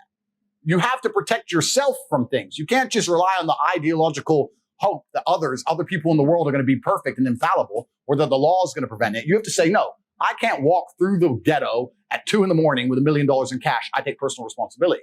She agreed. I said, then by extension, would you agree that the smartest thing a woman can do to prevent rape is not to sit here on a podcast and try and change the way men think and talk about your bullshit, but to take some degree of personal responsibility and not put herself in dangerous situations? I'm not saying that's going to prevent all rape. I'm not saying that rape is okay. Rapists should be executed. I'm not saying that every single woman who was ever assaulted could have prevented it. I'm not saying any of that. I'm saying the smartest thing a woman can do is say, this is dangerous. Going home with this guy I just met is dangerous. Walking through this area by myself is dangerous. Let me call a taxi. Let me call my brother. Let me go with my husband. Isn't that a more intelligent way to teach women to prevent themselves from being raped, as opposed to telling them you can do whatever you want, walk around in the middle of the night naked, it's no problem. Men shouldn't rape, men are the problem. I said, what you're trying to do is illogical. What I'm trying to say will actually prevent rape. So what you're saying, when you're telling girls, do whatever you want, men are the problem, you're convincing women to put themselves in situations where bad things might happen to them. Whereas I'm saying, listen, women and men, look after yourselves. I'm a full-grown man, 4-time kickboxing world champion. There's places I don't go alone. Like I came here with security. That's called being an intelligent adult. So this is what I was trying to say. I was trying to say women need to protect themselves and bear some responsibility to make sure they don't put themselves in situations where bad things can happen to them easily. I'd like to think that's a pretty logical point. No. Andrew said rape's fine. Andrew said it's women's fault. I didn't say that. I really didn't say that. It's completely insane. If I speak to my brother's daughter, or when I have daughters of my own, and they say, I'm concerned, how do I protect myself? I'm not going to say, don't worry, here's how we're going to protect you. I'm going to rewrite the mentality of every man on the planet so you can walk around naked at night. I'm going to say, listen, you don't go out at night. I'll come pick you up. Who are you going with? That's just intelligent adult think. But they've taken it, misconstrued it, taken it completely out of context, put it on TikToks, purported it, Media Machine picked it up, lied about me, deleted me so I can't defend myself, and now I'm dangerous to the world. It's a fucking scam. It's all a scam. And it's actually quite interesting because the people who are close to me have said to me in real time, Andrew, you've impressed us. I said, how? He goes, the hit piece they've done on you is unprecedented in the world. And you seem unfazed. It's like, it's not a matter of being unfazed. It's slightly annoying. It's a matter of just analyzing, what I can actually do about it. But I think most people who had been through the shit I've been through right now would be genuinely upset and affected by it. I don't give a fuck, right? Because I've set my life up in a way that I know I'm okay. But not many people can handle the entire world saying you're a fucking rape apologist and we're going to delete him from the entire world. He's dangerous to women. Not many people are going to want that to happen to them. So what they've done is genuinely criminal because this is bullshit. I was sticking up for women against feminists saying, don't tell women to go out at night. They're going to get hurt. It's absolutely insane. And like you correctly identified earlier, if someone were to hurt a female member of my family, it'd be the biggest mistake they ever fucking made. So I don't care about, I'm the worst enemy a man who hurts a woman could be. The other point I made earlier, I don't want to talk too much, but we talk about weak men. This is what's scariest about this entire agenda they're trying to purport, because their ideas, like the feminist idea and like the mainstream idea and like Logan Paul's ideas, all their ideals is if we weaken men, then if they become weak enough, they'll no longer be a threat. And I argue that point absolutely. I think the most dangerous men on earth are the weak men. I think inside of every single man, we're born with a fire inside of us that if we do not control can destroy ourselves and other people. And if you look at men who have no emotional control, because that's what they're trying to teach us to have. They're saying, listen, you're a man, you're allowed to just cry all the time and have no emotional control, no stoicism, just react to your emotions. Do you know what happens when you tell men to just react to their emotions? Anger. You have school shootings, you have rape, you have violence. That's what happens when you tell men to have no emotional control. These school shooters are kids with no emotional control. Rapists are men with no emotional control. Violence and the bullshit you see on the street are men with no emotional control. Telling men to not be stoic is going to create a breed of violent young men who have no emotional control, can't control their emotions, and act out on them. That is absolutely and utterly more dangerous to society than me coming along saying, listen, I don't give a fuck how you feel, young man. It doesn't matter how you feel. You have duties and you have responsibilities as an adult, and you must comply and act a certain way regardless of how you feel. That is better for society as a whole, especially as I'm only teaching the tenets of, listen, go to the gym anyway. Doesn't matter. You don't feel like it. Go anyway. Listen, your girlfriend left you. Your heart's broken. You're not allowed to stalk her. She doesn't want you. Get the fuck over it. What I'm saying is good for the world. They're saying, no, act out to your emotions. Cool, you're creating stalkers, rapists, and school shooters. These people are fucking dangerous. Well, we're constantly having this conversation about being logical versus being emotional. Right. How many times does this theme come up on our podcast? Yeah. Constantly. And quite candidly, Andrew, I was more emotional before I started hanging out with PBD 3 years ago. But this is something you need to work on. Yep. Sounds like you've been working on something like this for decades, right? But when you hear logic versus emotion, how are you processing that? Yeah, you know what he makes me think about is, and I got a question going back to Logan versus yourself on the outcome, on what were you solving for, where he was wiser. But what he made me think about is the following. This is the question I think society has to ask themselves. The government has to ask themselves, families have to ask themselves, women have to ask themselves, men have to ask themselves. Andrew Schultz, who's a ridiculously talented guy. Yeah. He's a comedian, right? Yeah, I know. Fantastic comedian, right? Great name, by the way. Yeah. So he says, he was saying that, I don't know where I saw this video. I think it was on a TikTok video or Instagram video, where he said, in China, they allow videos to go viral that's about education. In America, they allow videos to go viral on TikTok of people acting a fool or dancing or doing silly stuff because this is their way of getting Americans to be distracted to do silly stuff because that's how they're getting rewarded. China, ByteDance, now, they own TikTok. Let's say that's true. Let's say his ideas, he doesn't know for a fact that's true. Let's say for a fact that it's true. Let's play that. Well, then we have to ask a question. Here's a question. What content goes viral? Okay, let's go through it. Does porn go viral? Boys watch a porn video, they say, bro, you got to see this. Does porn get a lot of eyeballs? Porn gets eyeballs, not viral. But wait a minute, it gets a lot of eyeballs. Yes. All right, what else goes viral nowadays? What else gets a lot of eyeballs nowadays? So stupid dances, stupid pranks, what else? Anything nonsensical. So you have to answer the question, why is all of this content about depensifying men going viral on platforms that don't defend this argument? Meaning, Instagram doesn't defend what he stands for. Okay, TikTok doesn't support what he talks about. Okay. YouTube doesn't defend and stand what he stands for. The core foundation of those companies is very different than the core foundation of what he has towards women, because they're more feminist. They're more men are, making men weaker, all that stuff. But if these things are getting this many eyeballs, maybe what it's saying is the market is sitting around saying, dude, we've been waiting for this for a while, man. Like, the market wants to kind of have somebody talk. It doesn't mean it's true or not. But hey, maybe it's what we're thinking about. Maybe it's what a lot of people are thinking about. And that makes some people uncomfortable to say, no, like the other day, the one of my kids, they were watching a movie without my permission, and there was a scene in it. And my 8-year-old, my 10-year-old, we had to have the conversation about, gays, lesbians, all this other stuff. I kind of shared with you how I had the conversation with them. The moment I had this conversation, Jen walked out. She's like, babe, you like to have these types of talks. I don't want to have these. You and the two boys. I sat down and I gave them every possible visual they could get. Said, this is what's going on. Yeah. And in many cases, people who are not teaching this because a father figure's not in it, we have to have this talk. You know what's crazy? As much as I did not want to have that conversation at that point, I love the fact that I was forced to have it, because I'm able to get ahead of it. So I can control the point of contact and say, here's, boys, what you're going to be facing. Yeah. A boy is going to come to you and tell you this. Yeah. This is going to be happening. When it does, this is what we do as a David family. So going back to you, if the algorithms are favoring a person who they don't support his arguments, because most of these virtual governments are more feminist, left, all that stuff, why do you think your messaging got so viral? Well, this is the interesting thing, because I didn't put a magic spell on the world. I'm not a magician. You're right. There's obviously a market for what I say. People talk about how I became the most viral person on the planet. I'll argue the point. Not only did I become the most viral person on the planet, I did it while being heavily shadow banned. They've known about me for a while. They've been trying to shut me up for a while. I've been shadow banned forever. So I became the most viral person on the planet with all the algorithms working against me. Unlike people like Logan who have all the algorithms working for them, against me.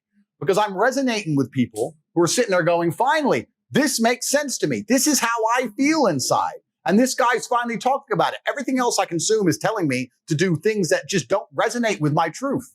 I'm only saying things that people agree with.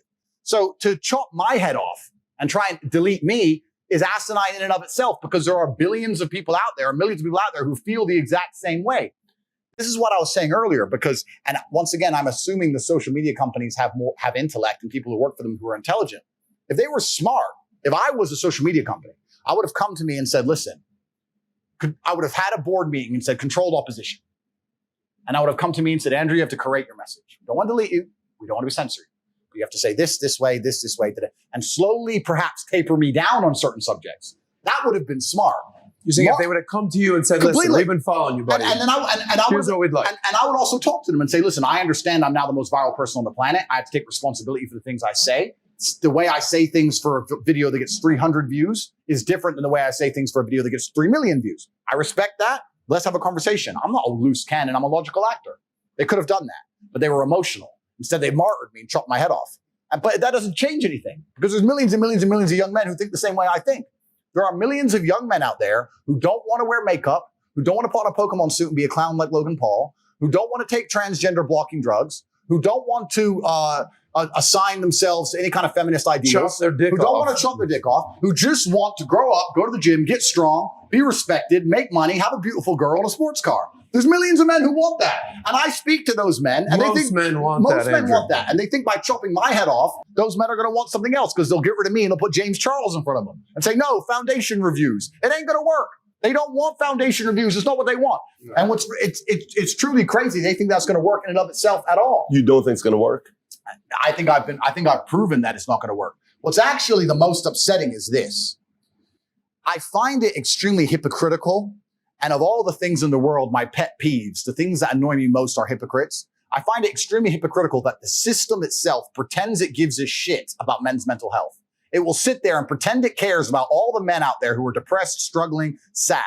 But when I come along and tell them the only way I've ever found personally to be happy and contented, because I can only talk my personal story, is to become a man of status, to become successful, to go through pain, to use my trauma, to use the bad things that happened to me, to galvanize myself against attacks from the Matrix, as I've just proven I can easily weather. When I talk about men's mental health, they delete me. I thought you gave a shit about men's mental health. I'm the most popular man on the planet, and 90% of my content is not even about women. It's motivational and antidepressive. And you're going to sit here and delete me saying that I'm bad for women. What about men? I thought you gave a shit. All of a sudden, you don't give a fuck anymore, right? Just delete him. Who cares? I had a man message me. A man emailed me saying that he was going to kill himself. I get about 10,000 emails a week. I don't answer all of them, but I answer some of them. This guy, his email was so short that I believed him. Subject was, I'm going to kill myself. And the thing is, I know you won't reply. I'm going to kill myself. I don't know what to do. That was the email. And I sat there and said, listen, my friend, I get a lot of emails. I don't know how serious you are. I want you to make me a promise. I'm going to guess that you're not in the best physical condition you could be in. I want you to make me a promise that you're going to get a six-pack first and send me a picture of you with a six-pack. And if you still feel like killing yourself after that, I don't know you. I can't tell you what to do. But I want you to get a six-pack first. Email me back. We start going back and forth, et cetera, et cetera. I convinced him to get the gym. I said, get a six-pack, see how you feel. If you still feel like killing yourself, then I'm not telling you to kill yourself. I'm telling you that's what I would recommend. Start training. By the time he started sending me physique updates of him in a better condition, he started sending me huge emails of apology and thank you, saying you saved my life. I can't believe I was thinking of killing myself. You can't believe he changed. If that man would have emailed Logan Paul, would Logan Paul have given a fuck? He would have ignored the guy. You think he answers a single fucking email? He doesn't give a shit. All these fucking media figures, all these people who are good for the system, who are dancing on the devil and fucking sitting here talking about dangerous rhetoric and all the other bullshit. You think they'd fucking answer an email? They don't give a solitary fuck about the young men of the world. They would have left that man to die. And even if they would reply to him, what advice would they give? Go take antidepressants and watch my YouTube. They have no value to give a guy because they've never had a life of actual genuine struggle. I'm out here genuinely saving lives, genuinely saying to men, the world you now live in is so competitive that if you're not a competitive male, you're going to be perma-depressed. You don't have a mental disease. You're just in a competitive environment and you are losing. You need to become a competitive person. There's no easy way. It's going to be hard. It's going to suck. But if you get to top G, the name, if you get there, it's a life worth living. Right. That's what I'm saying. And then millions of young men are going, wow, he's showing that you can be born from nothing, single parent on a fucking council estate in the worst town in England, be stabbed, come from nothing, and survive and end up with a multi-millionaire. Maybe I can do it if I work hard and I'm diligent and I try hard and I'm really giving hope to the world. And then they delete me. Then they put up a new thing about men's mental health, saying which pill they should take. And then they put James Charles in front of them on the algorithm. This shit's evil. It's genuinely criminal. I am nothing but a positive force for the world. And this is what I was talking earlier about the hero's arc and the redemption, because I think that inside of human consciousness, people are very, very familiar with the idea of the arc of a villain turning into a hero. It's in the Bible. It's in every superhero movie. The guy starts off bad. He's crazy. He's too bad. We don't want him. He's a maverick. He can't control him, blah, blah, blah. But towards the end, you're like, where's Batman? Where's Batman at? And it's going to take a matter of time before people realize, you know what? Tate was actually a good force for the youth. Perhaps he needs to create his message. Perhaps he needs to take his newfound fame on board and change the way he says certain things. Agreed. I'm not infallible as an individual. But to sit here and say I'm dangerous and I must be deleted is disservice to all the men of the world. And then they're going to start printing articles talking about men's mental health. They don't give a fuck about men. They don't give a shit about the 18-year-old boy out there who can't get a girlfriend and is genuinely lonely. And the fucking sports star's fucking them all. I'm telling him what he has to do. I'm saying, listen, bro, of course the sports star's fucking them all. He's a G. You ain't shit. If you were a chick, would you choose you? Because I fucking wouldn't. So whose fault is that? The best thing about being a man is you get to build your character from the ground up. You're not born with any value. You're born as a blank slate. I decided I wanted to be a big toting, kickboxing, Bugatti driving fucking bad boy. I did it all myself. Right. You get to choose. You want to be a musician and be sensitive and play guitar and get them that and be important that way. You get to choose. You want to go get in the cage. You kick the fuck out of somebody. You get to choose to be anything you want, but you have to go and do it. Right. It's going to be difficult because it's competitive, but that's the beauty of being a man, the blank slate. And I inspire men to look at themselves as a blank slate and go, you know what? I ain't shit now, but I can become anything I want. How could I possibly give up on myself? And then they delete me. And then they say, we care about men's mental health. If they don't give a fuck, they're lying. This is what they say, that women are and men must become. Completely true. Right? I mean, it's because a man, you talk about, there's nothing worse than being born rich and then just being rich. Oh, absolutely. The beauty is being fucking dirt poor and becoming rich. Completely. And all three of us sitting here have dealt through that. A man has to have tenacity and go through struggles and days where you're like, I can't fucking do this anymore, but still pop your head up the next day and be like, all right, let me get back in the gym. I say this. Tenacity. I say this all the time. I say the best things that ever happened to me are the worst things that ever happened to me. all the trauma and bullshit I've been through in my life are the best things that ever happened to me. Because as a man, if you've not had a difficult life, you cannot be good at being a man. Being a good man and being good at being a man, they're two slightly different things. But to be good at being a man, you need to have been through so much shit that when the Matrix deletes your entire life from the internet and starts lying about you at mass, and people start doing protests and wanting you fucking hung, and they're looking for your family members, and reporters start calling every ex-girlfriend you've ever had, trying to convince them and bribe them to lie, to come out and say you're something you're not, when they're genuinely out to put you in jail, that you can sit there and be focused and stoic enough to go, you know what? Okay, what's the chessboard? What's going to happen? Who's trying to shoot me right now? Nobody. Okay, so it's better than it was a couple years ago. Okay, so X, Y, Z, and plan through it, right? You're never going to be capable as a man if you've not had trauma. The best men ever have had trauma. If you call a police officer, you need a brave police officer. He ain't going to be brave unless he's been through shit. Yeah. He's not going to be brave unless he's been through shit. So we also, as a society, sit and look at men and go, we want, well, there's two kinds of society. There's the matrix society, but the true society, the true women with a brain, they actually, I want a man who's strong, who's supportive, who's intelligent, who financially provides, etc. Then you're going to want a man to some degree who's been through some shit. Yeah. And a man who's internalized it and used it as a weapon. And this is what I say to people. People email me their long lists of all the bad things that happened to them. And I reply, fantastic. You are so lucky. You have all the building blocks to become the exact kind of man you want to be. If none of this shit happened to you, when something else bad happens to you later, you wouldn't be able to deal with it. Fantastic. And he goes, no, but you know, this. He replied again with more excuses. Said, why are you making excuses? I just told you what happened to you is a good thing. You need to reframe your mind. Bad things happened to Batman. They killed his parents. Do you understand? That's why he's Batman. You've just told me you have the building blocks to become you might become top G when I retire. Fantastic. What are you complaining about? He goes, well, what do I do? I said, you need to work. Take all that trauma. If you're truly heartbroken, my friend, and we've all been there as men, if you're truly heartbroken, you can't sleep. That means you're going to get in fantastic shape. You better hit the gym. You have nothing else to do. Stop watching YouTube. Stop emailing me. I want pictures of you in the gym. Get to fucking work. Heartbreak's a fantastic motivator, as is depression, as is sadness. Great. Look at what's pissing you off and make sure it never happens again. If you were jacked and rich as fuck, she probably wouldn't have left your ass. So get your shit together, right? So this is so important. Trauma is such an important part of being a man. And the Matrix talks of trying to say that trauma is terrible and avoid trauma, or if you get trauma, take a pill, and that's unrealistic. Trauma is going to happen to you, and you as a man need to internalize it, accept it, and weaponize it to become the best version of yourself you can be. And that requires mental strength and stoicism. It does not require, be more emotional. Because if you're more emotional, you're going to fall apart when shit happens. You're going to end up like Logan Paul, crying your eyes out on TV like a bitch. I imagine there's a lot of men that hate you because they have not done anything with their lives. And you're basically saying, clean it up, buddy. Get it together. Hit the gym. Make something in your life. It's interesting. And they want to get rich quick. They want the easy way out. And they probably hate you more than feminists. It's interesting. The men who support me online have their shit together. The men who hate me are fat. The men who've done the takedown videos of me are objectively unattractive individuals. I'm not trying to be insulting. Just objectively obese, unattractive individuals, right? People who don't have their life together. It's the same even more with women. You can find 10 women who are sticking up for me, supporting me. They're all beauty queens. And then you find some girl sitting there, some troll sitting in the corner. Andrew's bad for women. You know, so there's a lot to be said there, right? And hate always comes from below. It never comes from above. The people who have their lives together, whether male or female, love me. The people who have failed and they know that the failure is their own fault, and I show I'm a good mirror, I reflect their own failures at them. Oh yeah, of course they hate me. And that's what's happened here.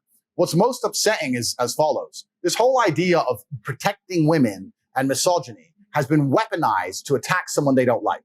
These people saying that we need to get him down because he's a misogynist, they don't give a fuck about women, these people. You think they care? There's some fat troll. There's some dude called Daz who made a takedown video of me who just came out actually on my last podcast. Turns out he was talking to a 13-year-old girl. So he's a fat pedophile. So there's a fat pedophile who did a video on YouTube about me saying that I'm dangerous for women, got 10 million hits because he's objectively unattractive, saying that he cares about women, but he's a pedophile himself. He doesn't care about women. He's jealous of me. He's jealous of who I am and my lifestyle. So he's found something he can use to weaponize. If he can't make up that bullshit and attack me, how else can he attack me? Can't call me broke. Can't call me dumb.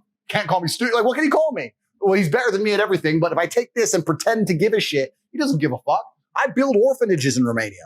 I have a charity that rescues stray dogs. I take time out of my life replying to emails, saving people from suicide. What the fuck does this guy do for anybody?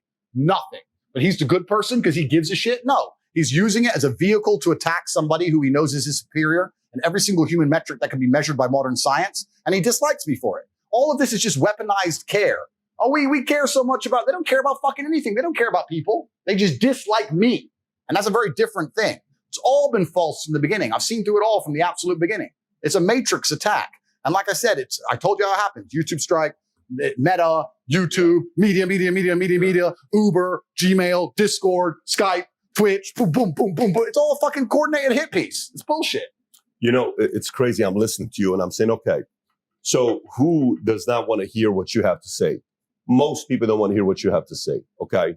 Now, why is most people not wanting to hear what you have to say? When a kid is being raised, you got the good cop and the bad cop, right? Mm-hmm. In many instances, the father's the bad cop. Many mm-hmm. instances. In the family nucleus where mom and dad are together, the father plays the bad cop. The father comes in, get your shit together. You ain't doing nothing. Be a man. Go make money. Get off your ass. Yeah. All you're doing is this. All you're doing is that. And that's the message. However, if the market is only filled with only one or of the two, it's not healthy. Yep. Meaning, if it's only Tate giving this message, that's not healthy. If it's only the mom saying, well, leave him alone, Andrew. Yep. You're being too tough on him. Yep. You don't know what he's going through. He's just a kid. Yep. He's 12 years old. Why are you being so tough on him? And you, the father, I'm trying to turn him into a man. He needs to be a man. You realize how tough the world is. But babe, he's just a kid, babe. Leave him alone. You don't know what happened with him last week. So then you, as the father, goes to sleep and you tell her you didn't hear anything she said, but you're sitting there saying, maybe she's got a point. Maybe she's got a point. And in the morning, you go to the kid and say, hey, no matter how much shit I talk and I challenge you, guess what? I love you. I believe in you. I think you're going to do something special with your life, but I want to see you be a leader, right? So the problem with the market is they only want to give mommy's message completely without daddy's message. This is why I believe this message blew up because the market needs this as well. Because so what happens when I listen to Andrew's message, you'll say something. You know what? Like we met a lady of yours that you introduced to us yesterday. Said, this is my wife. Yeah. And we met her, right? And you said, I'm not in a phase where I want to have thousands. If I wanted to, I could every night, I could have a different girl, blah, blah, blah, blah. All that stuff you say. We say, for me, it's only 5. Okay. 5's the magic number. Yeah, and you say 5's the number. Okay. So you say that, and is it satire? Is it real? Is it straight up? Or are you just saying it because you still want to poke a little bit? You still don't want to lose the ability to poke? Yeah. Or is it, that's really what I do want to do? Yeah. You know, I do want to kind of have 5 wives because there's a leak in that argument as well. If you take that angle of saying, I want to have 5 wives. No, completely. And that's a good point. And that's an interesting one as well, because I had a conversation with a journalist from the Telegraph who came to my house, and I had a long conversation with him, which I'm about to raise. Before that, I just want to quickly say something that you reminded me of earlier. I think that one of the main reasons people hate me is because my message is one of the fact that I came from absolutely nothing. I never had a privileged upbringing in any regard, and I became exactly what I wanted to be. And if you subscribe to my message and you're a fat, unhappy man, then you know all of the failures are your own. I'm a reflection. I am saying that if you understand how I think and my world, you could have become anything you want to be. But you're unhappy with who you are, and that is your fault. So the people who hate me sit there and go, well, if he's right, then I fucked up. If he's right, I could have been anyone I wanted to be. And I fucked up. So he can't be right. He has to be wrong, because this is not my fault. This is the fault of whatever. I had an unlucky upbringing, or my girl left me, or that it's someone else's fault. If I take responsibility like Tate tells me, then I'm a fuck up. Right. So I have to hate Tate. Tate has to be wrong. And that's why if you look at the composition of my haters, I'm talking about their physical composition as people. You can just look at the people. He likes Tate. He hates Tate. Yep. He likes Tate. She likes Tate. She wants to go on Tate's yacht. She can't stand his ass. It's very easy to see. Physically, you can just look at their faces. And yep, no. You can see it, right? Because it's all about personal responsibility, which is what I teach. And that's why a lot of people hate me. So that's the first thing I was talking about, reflection. But it's very interesting what you're saying about the 5 wives thing. Part of what I do when I talk, especially about my personal life, to a degree, is subversion. I learned this. My father was a chess grandmaster, right? And I used to travel around America with him, and he'd play chess. And back then, there was a lot of former KGB guys who played chess in these massive tournaments. And when they spoke, they were very subversive. he'd introduce you to his girlfriend and she'd be his wife. And then his other girlfriend, she's his wife. And then his friend is his daughter. And they just say things that aren't really true.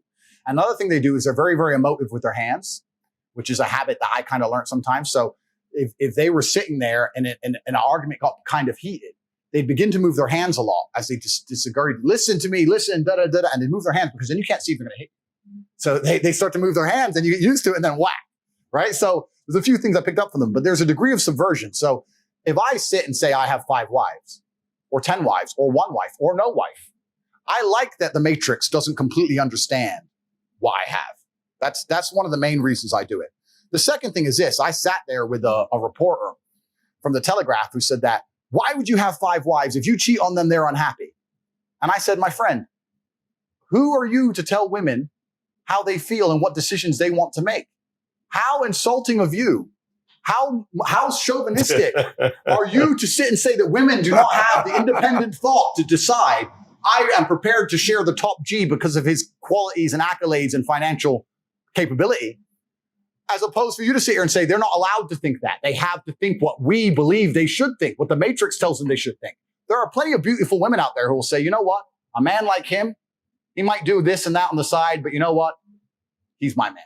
There's women who will think that. They won't think it for a fucking loser, but they'll certainly think it at the top. When Chris Brown walks in the club and all the girls start screaming, do you think they're going, yes, he'll be loyal? Fuck no. He's Chris Brown. They don't give a shit because of his status. At a certain status of man, and I'm not saying that men should cheat, I'm not saying these things, I'm saying at a certain status of man, the idea of absolute exclusivity and absolute loyalty becomes less important to the female because of his other accolades.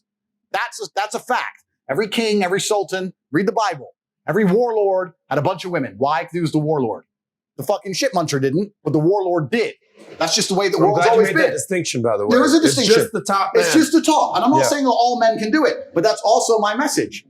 I don't say to all men, have a bunch of girls. I don't say that. I say, you better become the fucking man. All I can tell you is what it's like up here and how I got here. If you're telling me you're adamant on staying down there, then don't cry that you're lonely because I don't know that life. I can't tell you. So once again, I talk about 5 wives, 4 wives, whatever, etc. But these feminists who attack me saying he gets these women and he cheats on them.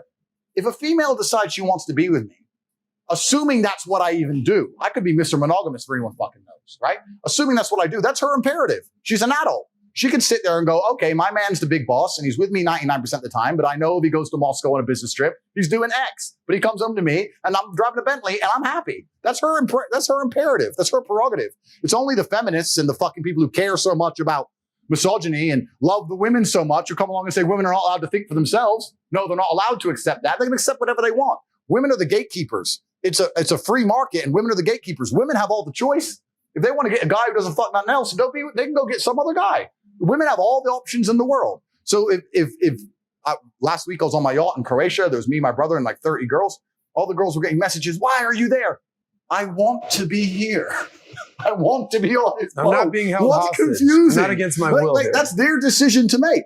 How arrogant and narcissistic must you be as a random individual, especially a male, a random, unattractive male with no girlfriend, to message an attractive woman and tell her that what she's doing, she thinks wrong for being with me and my brother on a yacht, and that she should instead want him playing video games at home. What kind of level of delusion are you operating under to even believe that that's a paradigm of reality? And these are the people who dislike me, who then get exposed for being pedophiles like Dad's Black. So it's just absolutely insane. I'm sorry to keep rambling, but I want to talk about one more thing. I want to talk about one more thing because it's really important. They say I'm a threat to women, which is absolutely not the truth. It couldn't be further from the truth. And I want to say 2 things about that. I can't think of another person who reached fame as meteorically as me, who never had I've yet to have a single woman come out and accuse me of rape, sexual assault, try and get money from me. None. I have a long and varied history with females, and not a single one, despite I now have hundreds of millions of dollars, has come forward, now that I'm the most famous man in the world, despite the newspapers finding them online, finding exes I haven't spoken to for years, calling them and offering them 25 grand for a story, bribe, to turn on me. Not one of them has decided to turn on me and lie for money. Not one.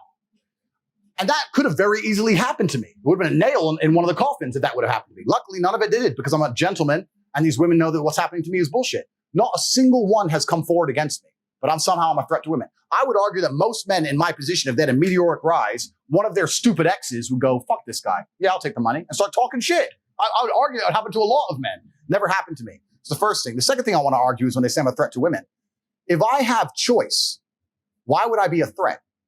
The threat to women is the man with no access to women. These people who want to do these videos, these unattractive, objectively unattractive, unsuccessful people who do takedown videos of me, who can't get a girlfriend, he's the guy who's going to be dangerous to women. He's the creep. I have choices. If a girl says to me, I don't like you, no problem. Thank God, one less WhatsApp conversation. Goodbye. Have a nice life. Nice to meet you. Like, it doesn't matter to me, right? So the men who are successful with women are not the dangers. It's the men who are unsuccessful with women who are the dangers. So once again, the whole paradigm is shift. It's bullshit. I have no reason to hurt a female or rape a female or trick a female in any regard. Why would I do that? It's you basic economics, supply and demand. Supply and demand. If you're high in demand and there's a ton of women there, and one of the women leaves, you have an unlimited supply. So why am I But going to if become a one weirdo? man who can't get any females, who he has no supply and he's in complete high demand, and the woman breaks his heart, or he can't even get a woman, what kind of ramifications are going to happen for him? And this is the thing. Daz Black, during the height of the takedown, and it's actually also, it talks to the groupthink, right? Because a lot of the people who did videos to try and take me down did it for completely selfish reasons. We have learned that the algorithm has now been programmed to reward you doing a negative video on Tate. If you do a negative video on Tate, you get millions of views. I want millions of views because I have a YouTube channel. I get money, I get clout. Do I give a shit if it's true? Do I give a shit about Tate? Do I give a shit about the ramifications in his life? No. All these other people did it, so I'm going to do it. So people start jumping on the bandwagon, right? Tate's bad, Tate's bad, Tate's bad, for their own personal selfish views. So a guy called Daz Black did a video on me, got 10 million hits, trying to say that I'm a threat to women. He's objectively unattractive. He's an obese video gamer. Did a video on me saying that I'm a threat to women. After that, women started coming forward saying, this guy spoke to a 13-year-old girl. Here's the videos. This guy buys sexual things from an underage girl. It's all coming out about him being a pedophile now.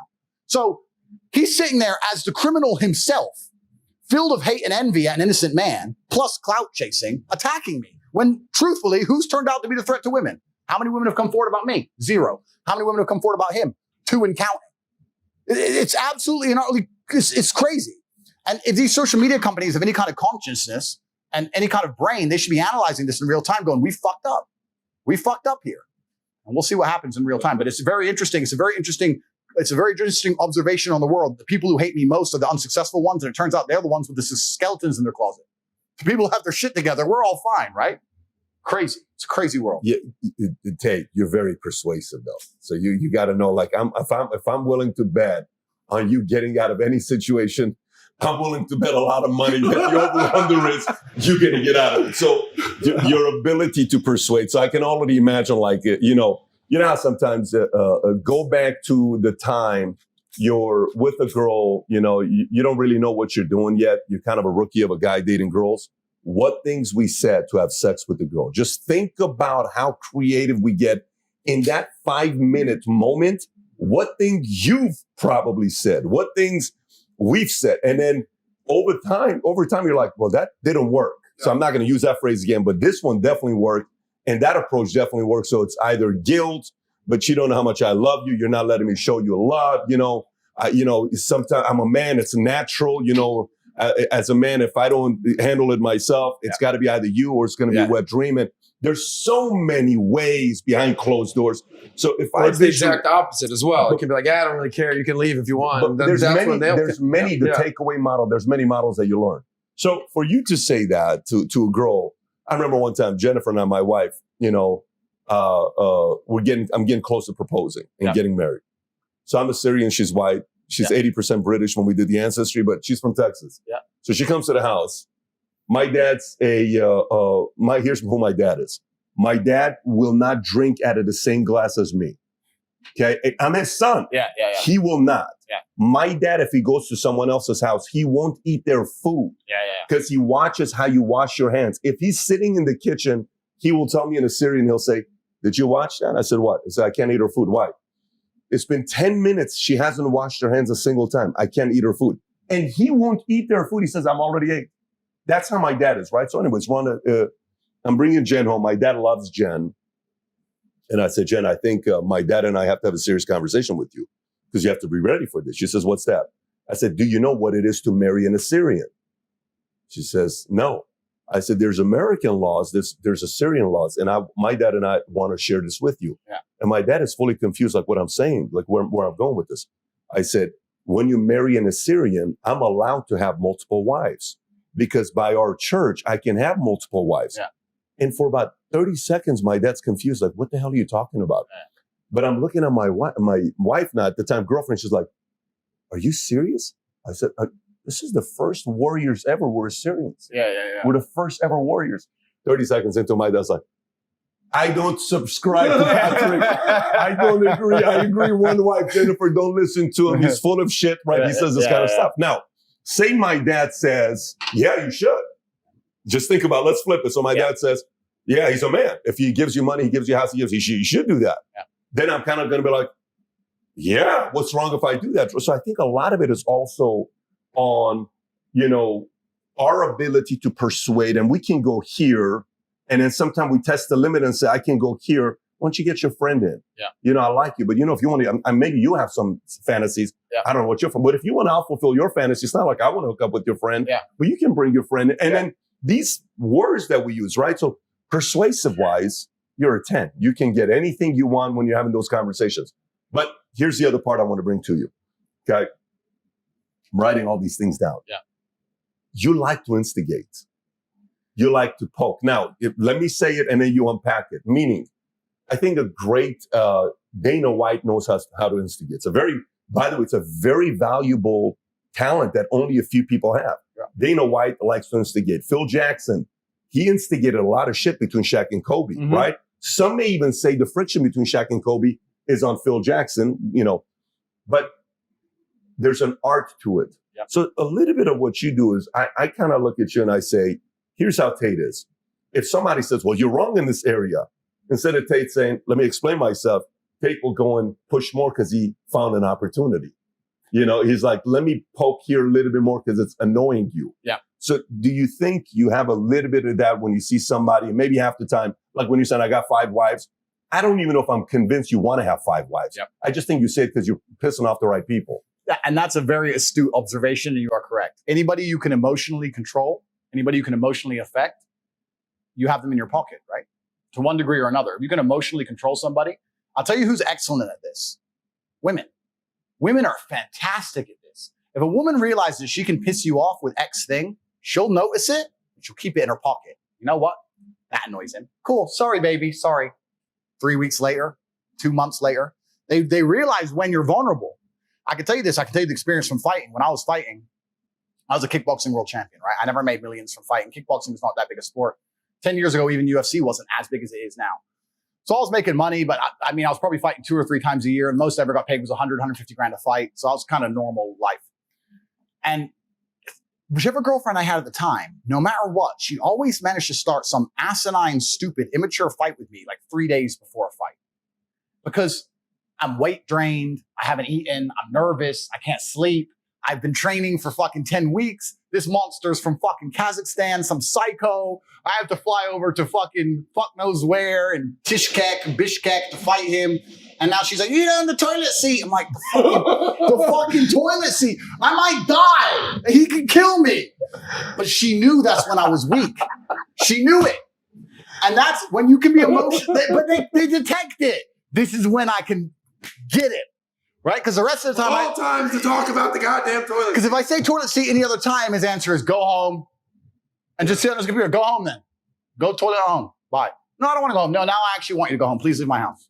Oh, I didn't want to leave. Bye. Goodbye. Fuck you.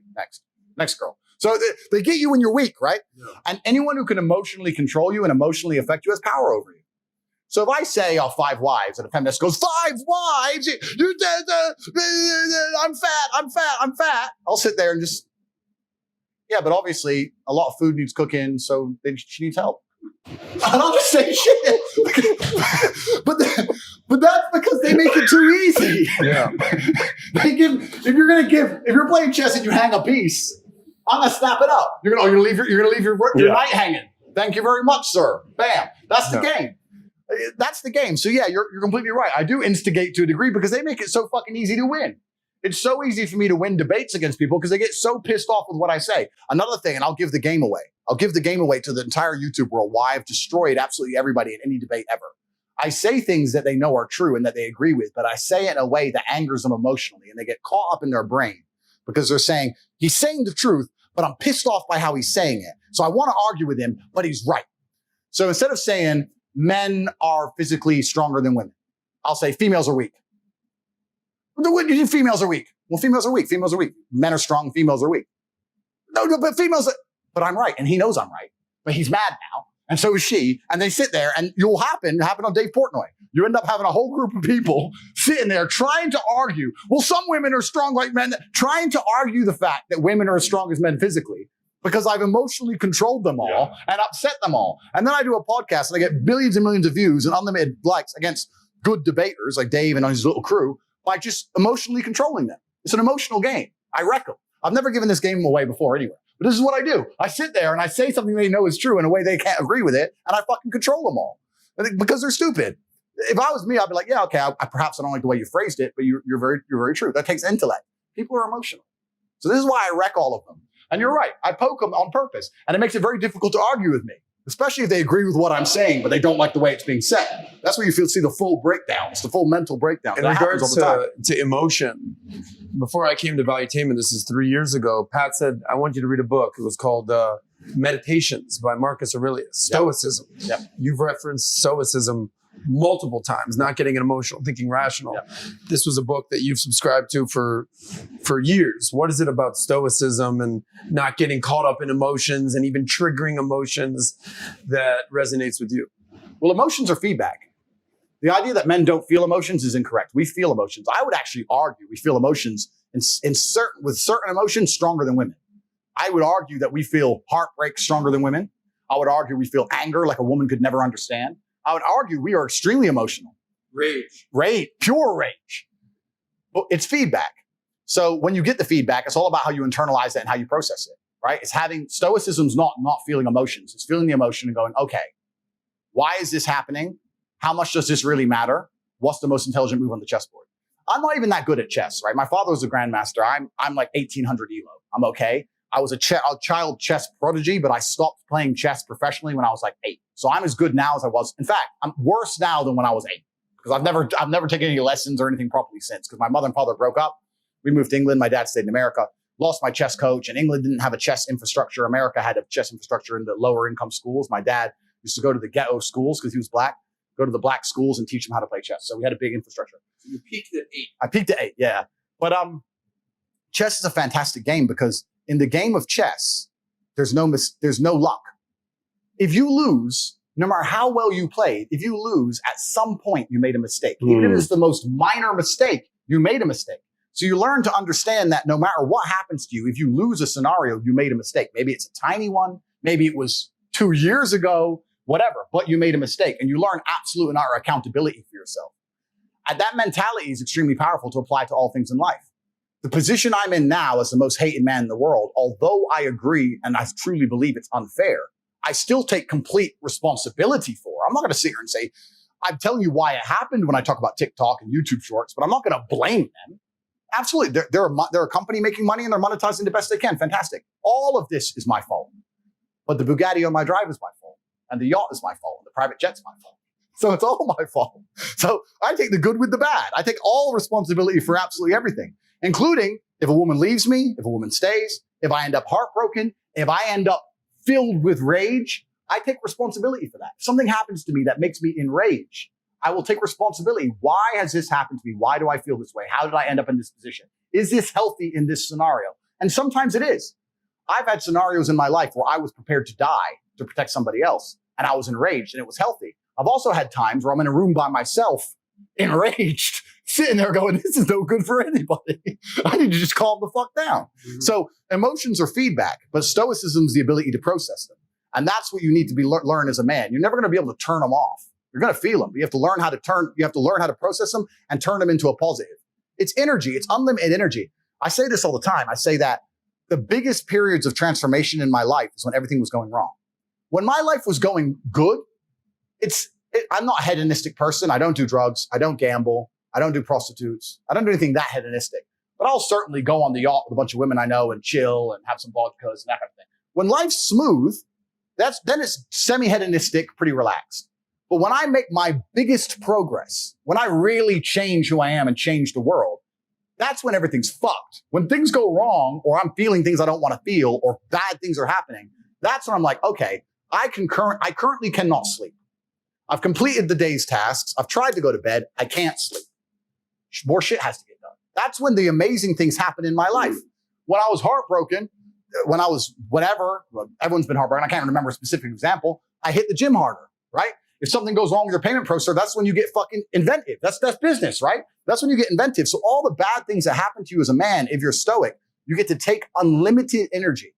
Heartbreak is unlimited energy. So is depression. So is rage. So is sadness. All these negative emotions they tell you to collapse behind.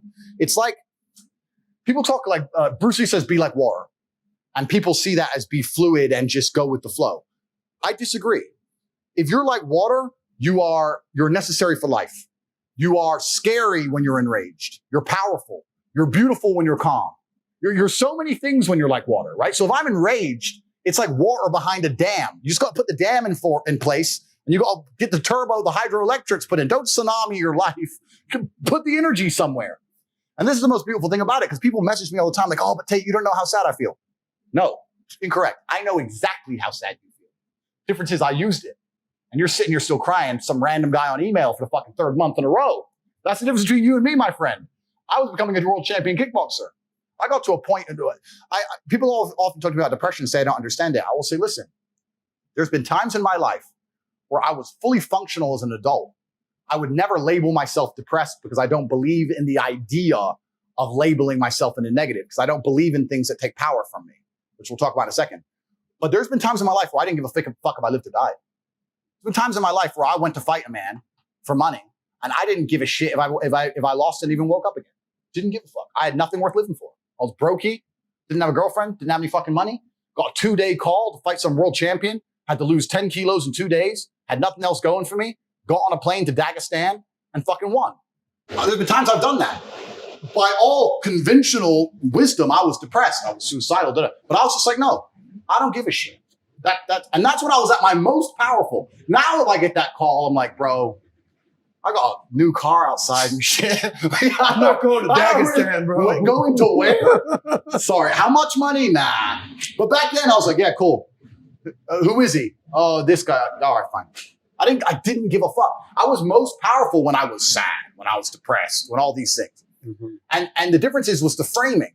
It was the framing of it. Does that make sense? Yeah, you know where you take me to. You take me to Tom Cruise with Matt Lauer. And I don't know if you've seen this or not, where Tom Cruise on Matt Lauer. When he's freaking out on the couch. Tom Cruise is no, that's Ellen DeGeneres. Okay. This is Tom Cruise, Matt Lauer. And, Tom is a Scientologist who does not believe in medication. Yeah.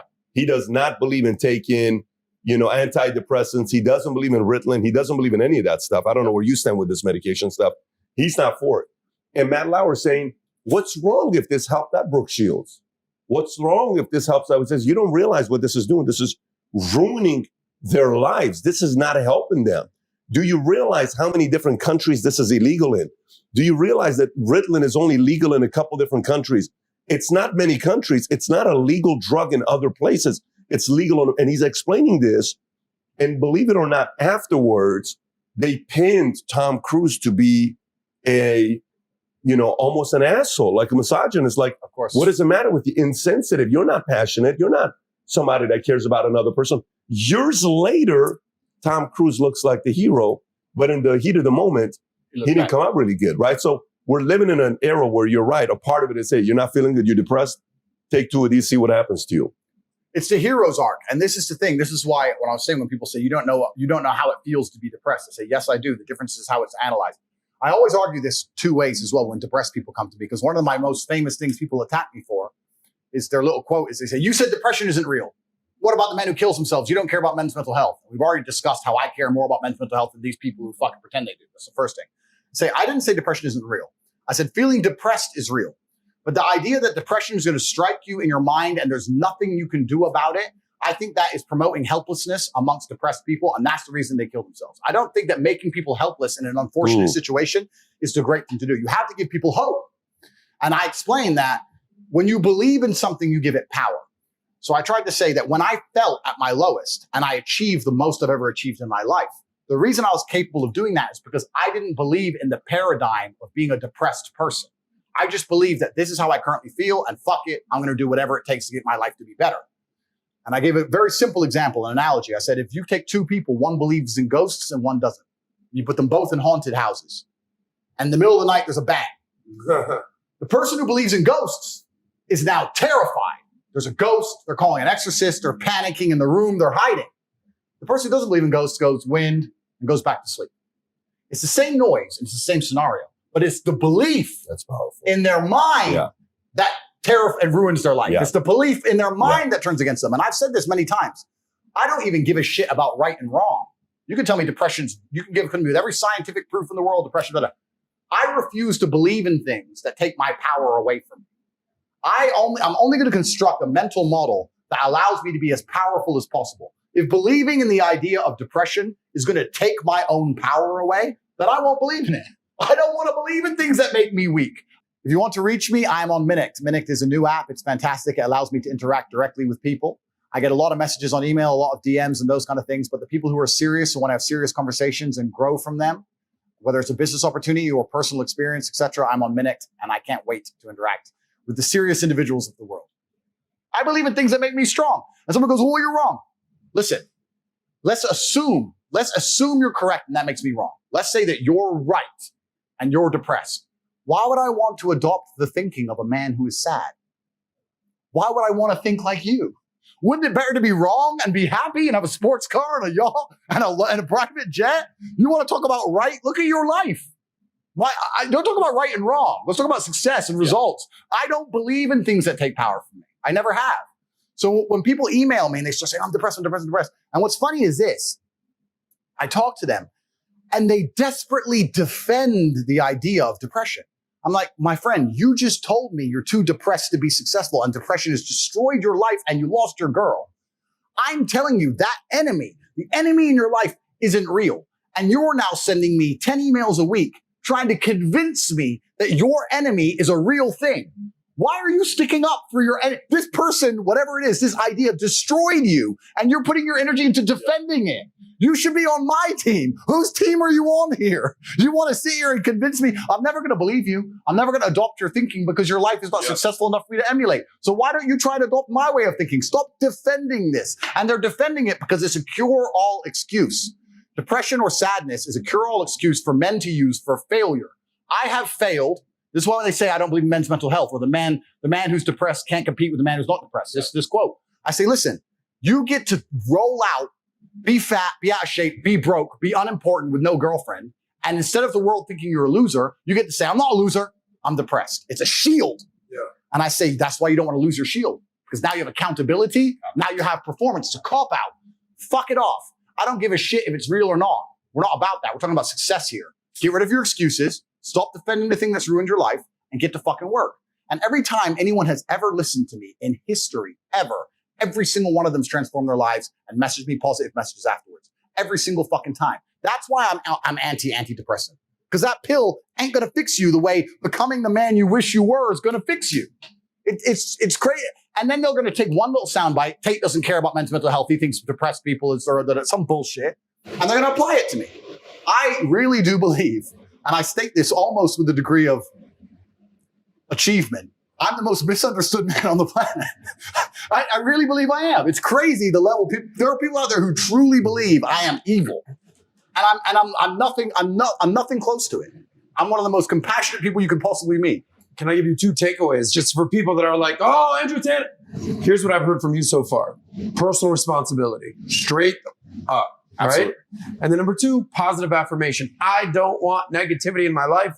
I don't want depression around me. I don't want weakness around me. Correct. I want to be the best person I can be and take full responsibility for that. Correct. Those are the two things I'm hearing. We'll go on further. I'll tell you a story, which is going to make me sound a little bit extreme. This is a story of when I knocked out my friend. Let me tell you a story. I was going to ask you this story if this is a true story. It's a true story. Okay, about your boy that showed weakness. Yeah. I got to hear this again. Right. You know the story? Jesus Christ. Right. So I don't like negativity in my space. I create my reality extremely efficiently. So no matter what bad happens to me, even in the middle of this shit storm, when me, my brother, my cousin, my team were sitting around, We're all smoking. The whole news is saying I'm the worst man in the world. I've been deleted from everything. They've frozen millions of dollars in bank accounts, right? Me and my boys are just sitting there just laughing, right? We don't believe in negativity because if it's infectious and it's sticky. And even if someone's negative, even if you talk them out of it, it still stains the air, right? If you're in a trench and you're under fire, the least productive person is the person who goes, they've got too much artillery, we're going to die. Shut the fuck up. We all know. Shut up. That's not helping us, right? It's very infectious. So, and most people understand, they say, you are the sum of the 5 people you spend the most time with. Yeah. Then why the fuck are you spending time with negative people? Or people who complain? Or unhappy people? Or unlucky people? Or negative people? Stop talking to them. Everyone I talk to is like, yep, we are winners. All we do is fucking win. Oh, the Matrix attacks us. Oh, you think I need YouTube? You think I need YouTube? Get fucked. That's who we are, right? So this was when I was young. I was about 23 years old. I had a new girlfriend. Her name was Carrie. And her ex-boyfriend, I stole her from her ex-boyfriend. And if you're a man, you understand that no woman's truly single. You're always stealing her from some other guy, or she's still half talking to her. If they're beautiful. Oh, bro, she's half talking to her ex, or she's dating 10 guys. They're always out competing other men, right? So I stole her from some dude. Dude got heartbroken. Had no emotional control, like all the things we talked about. I was at her house. My car was outside her house. I was with my boy, Tony, my ex-friend. Me and Tony are in her house. She's talking to her friend. I'm talking with Carrie. We're all having fun. It's Friday night. 4 cars pull up. Boom, boom, boom, boom. These 6 guys get out with hammers. Knock on the door. It's her ex-boyfriend. Carrie starts panicking. He's crazy. He's crazy. I was like, listen, relax. I go outside with Tony. There's 6 guys with hammers. It's me and Tony, right? And he goes, bro, I don't even give a fuck about Carrie, but you're going to say sorry to me. I said, sorry for what? Because you stole my girl, you're going to say sorry. And then we'll just go away. I said, I'm not going to lie to you, my friend. I'm not sorry for fucking anything. I'm not going to lie to you. I'm sorry. And then my friend Tony next to me, and when I said that, I swear to God, when I said that in real time, because I don't take my eyes off the enemy, right? There's 6 of them, but they're all facing me directly. So I was looking in their eyes directly. When I said that, I saw all of their eyes go, shit. You ain't going to say sorry. So now we have to actually attack him with hammers. Do we actually want to attack him? At the time, I was British kickboxing champion. I was known in my town. They knew it was going to be messy, right? And I had one hand behind my back as well. I had nothing in it. I had nothing in it. Who knows what's back there? Like, you had to do something, right? So they're looking at me and they're like, fuck's sake. We thought he'd say sorry and he didn't. Now what do we do? And Tony pipes up. Fucking dickhead Tony. Hey, man, why don't you just say sorry? And as he said that, I saw all of their faces almost lit up because he inspired. The other team showed weakness, inspired weakness on our side. And from complete capitulation, they were now brave again because Tony ran his mouth. I swear on my father's grave, I'm standing there. Tony said that. I turned, I fucking smacked him, strained his mouth, knocked him out cold. Tony, done. Tony. My own friend, my own teammate against the 6. I knocked him out cold. I don't need you now, Tony. I knocked him out. I said, fuck him and fuck you. I'm in the house. And I walked in the house and I saw them all standing around outside with hammers, look at Tony asleep and go back in the cars and fuck off. Swear to God, that's a true story. If you're weak near me, you make me weak. I refuse to accept it. I give you a million stories of this. 2 years ago, maybe, we were in Munich. They called the police on me for not wearing a mask. That's a whole nother story. I told them to get fucked as well. We're in Munich. Wasn't wearing a mask, blah, blah, blah. We got drunk in the Kapinski, got really drunk, blah, blah, blah. I was drinking with some guys I kind of knew. In the morning, the police had come. They were threatening to arrest us all because we didn't fucking capitulate and we're 8 masks. The Germans are weird. So we got in our cars, got in our we had 2 Raris, got in the Raris. We're heading back to Bucharest. We drunk loads. We were really, really drunk. We stopped at the gas station. We all got out of the car. One of the guys was like, bro, I feel so sick. Oh, man, I feel sick. He was walking to the gas station. I said, and I went up to him. My brother talks about this all the time. He goes, and I pat him on the back and said, bro, if you're going to keep walking like a fucking injured antelope, you're going to stay here. We drunk booze. We all feel like shit. I'm not walking around Earth with some dude. I don't want you in my group. I don't want you getting in my car. I don't want you near me. When I walk with my team, you look and go, let's choose someone else. Let's choose another group to prey on. You are the weakness in this group. I don't give a, yeah, you drunk whiskey. Yeah, you feel shit. If you can't turn it on for 2 minutes to go piss and come back in the car, then get fucked. I had a serious conversation with the guy. Tristan goes, you're so right. Why the fuck? And there was no threats. We're at a gas station. But I can't even look at it near me. I can't just see people near me being all or crying or sad or whatever.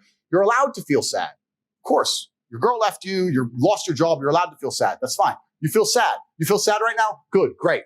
Sit the booze. Shut the fuck up. Me and my brother have another quote. What do you want? Therapy? That's our quote. We say it all the time for anything. Bro, I got a hangover. You want therapy? No. Well, then what the fuck?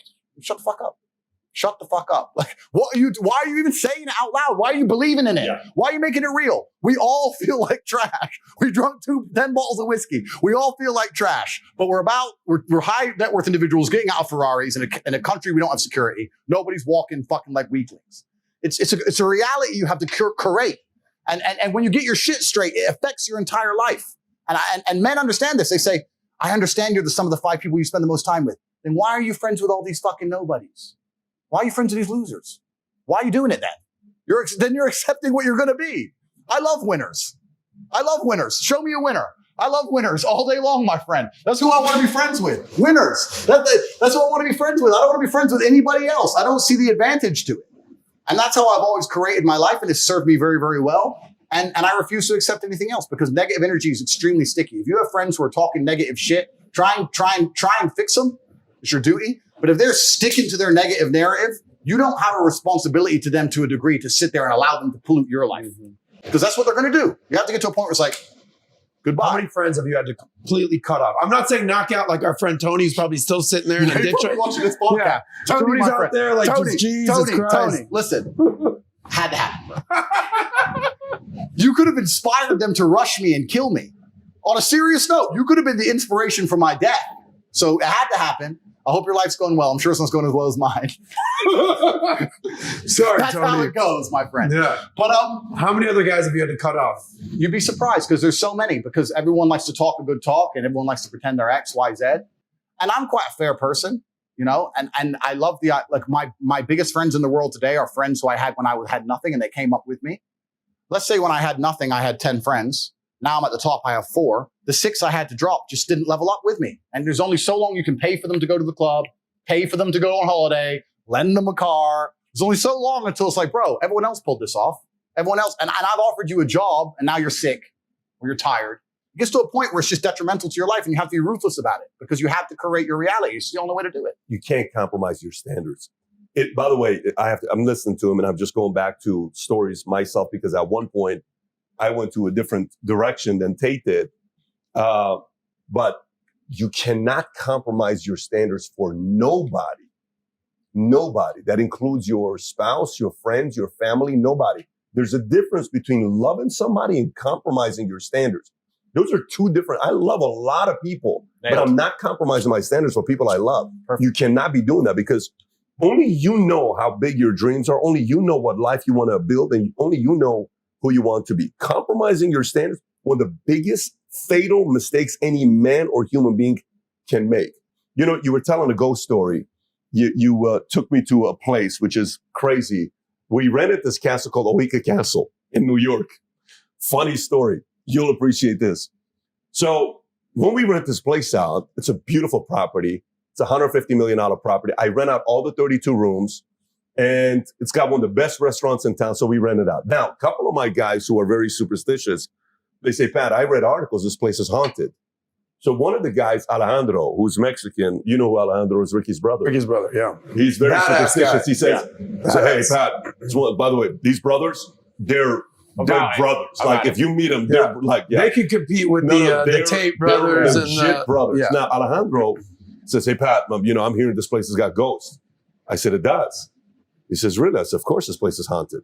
So now I'm playing with them because I'm trying to, so that night, I said, whatever you do, sleep tonight, be careful because I hear they pull notes and all this other stuff. So I go tell Mario and the guys, I said, guys, tell me when Alejandro goes to sleep. Alejandro goes to sleep. I've taken notes and I write, I'm watching you. At 1:00 in the morning, I slide it because it's one of these old doors. I slide it under his doors. We go to the side and we hide. We knock on the door. He comes out. He says, who's out there? Who's out there? He's panicking. Next morning, now we all go to sleep. We wake up. First person I ask us, so guys, last time we talked about a lot of different things. Alejandro, how was your night? This place is haunted. This place is haunted. Anyways, but going back to you talking about Logan Paul and you. And for you, you said, I don't give a shit about YouTube. You think YouTube's that important to me? I don't care about being banned from you. You're making this comment, this argument, right? Okay, fine.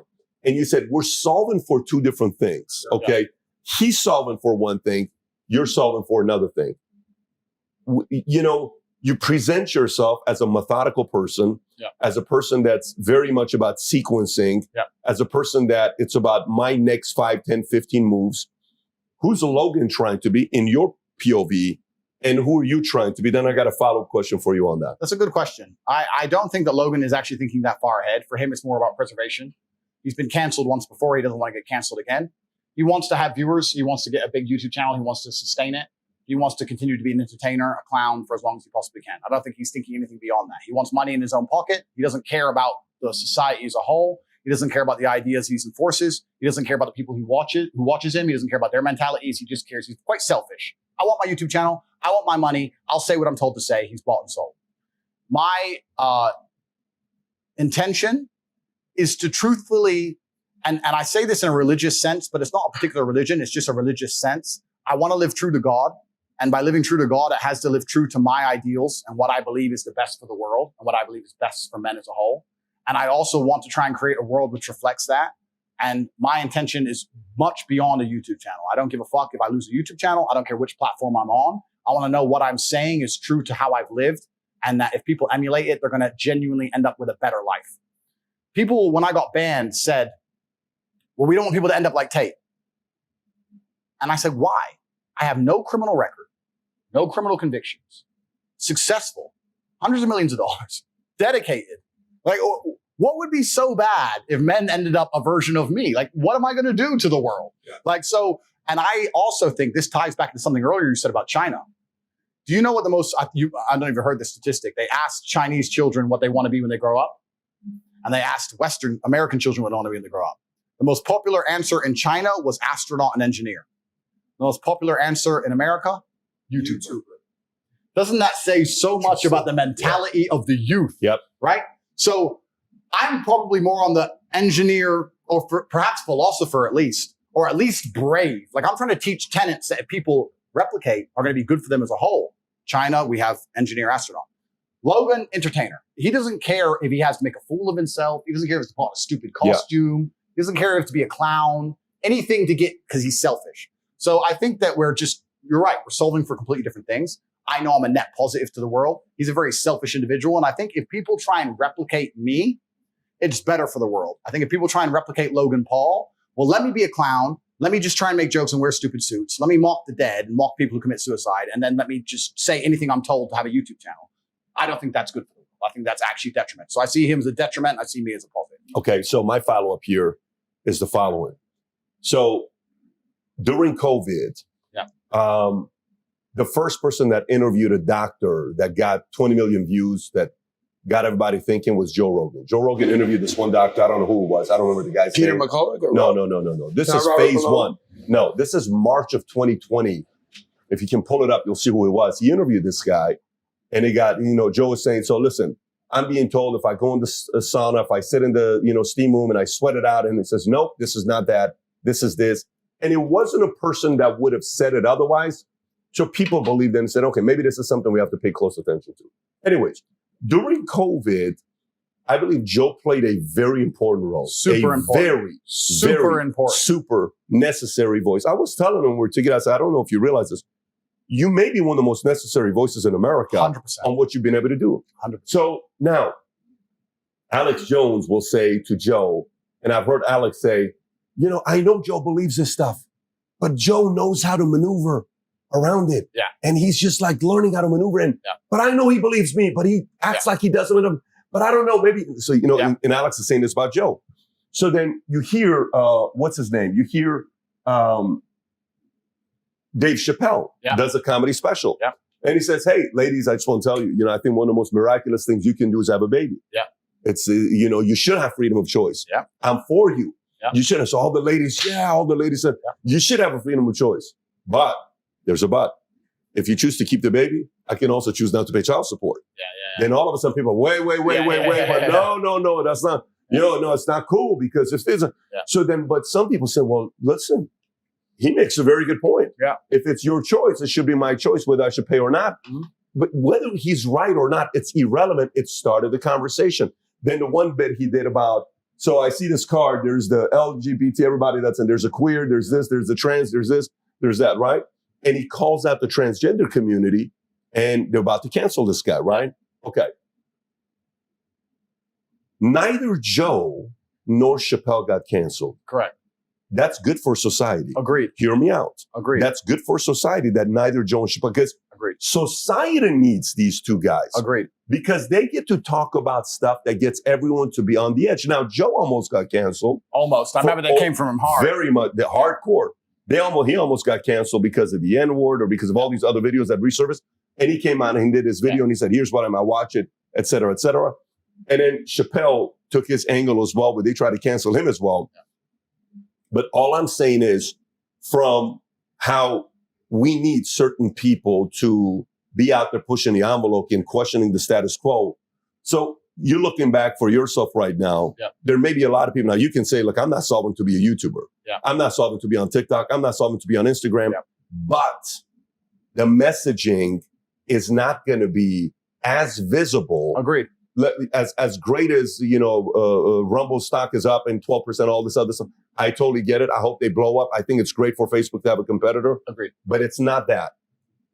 Say, first of all, I want to get your thoughts on that, but say you do get a second try at this. Yeah. Okay. Say you do get a second try at this.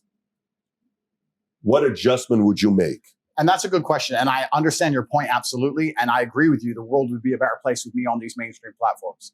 What's interesting is I think they killed me in my infancy. Even though I became the most Googled man on the planet, it was very, very meteoric, happened very quickly. I had already had conversations with my team internally, understanding that now that I'm the most famous man on the planet, I have to curate my messaging. Not say anything different, but say it in a different way. We were already doing that.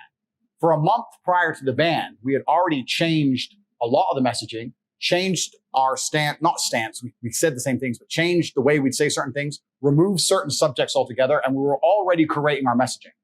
However, they looked at me, and I think that the social media companies saw me as perhaps a 19-year-old warrior who's soon going to become a warrior king and thought we either kill him now or he's going to become too big to kill.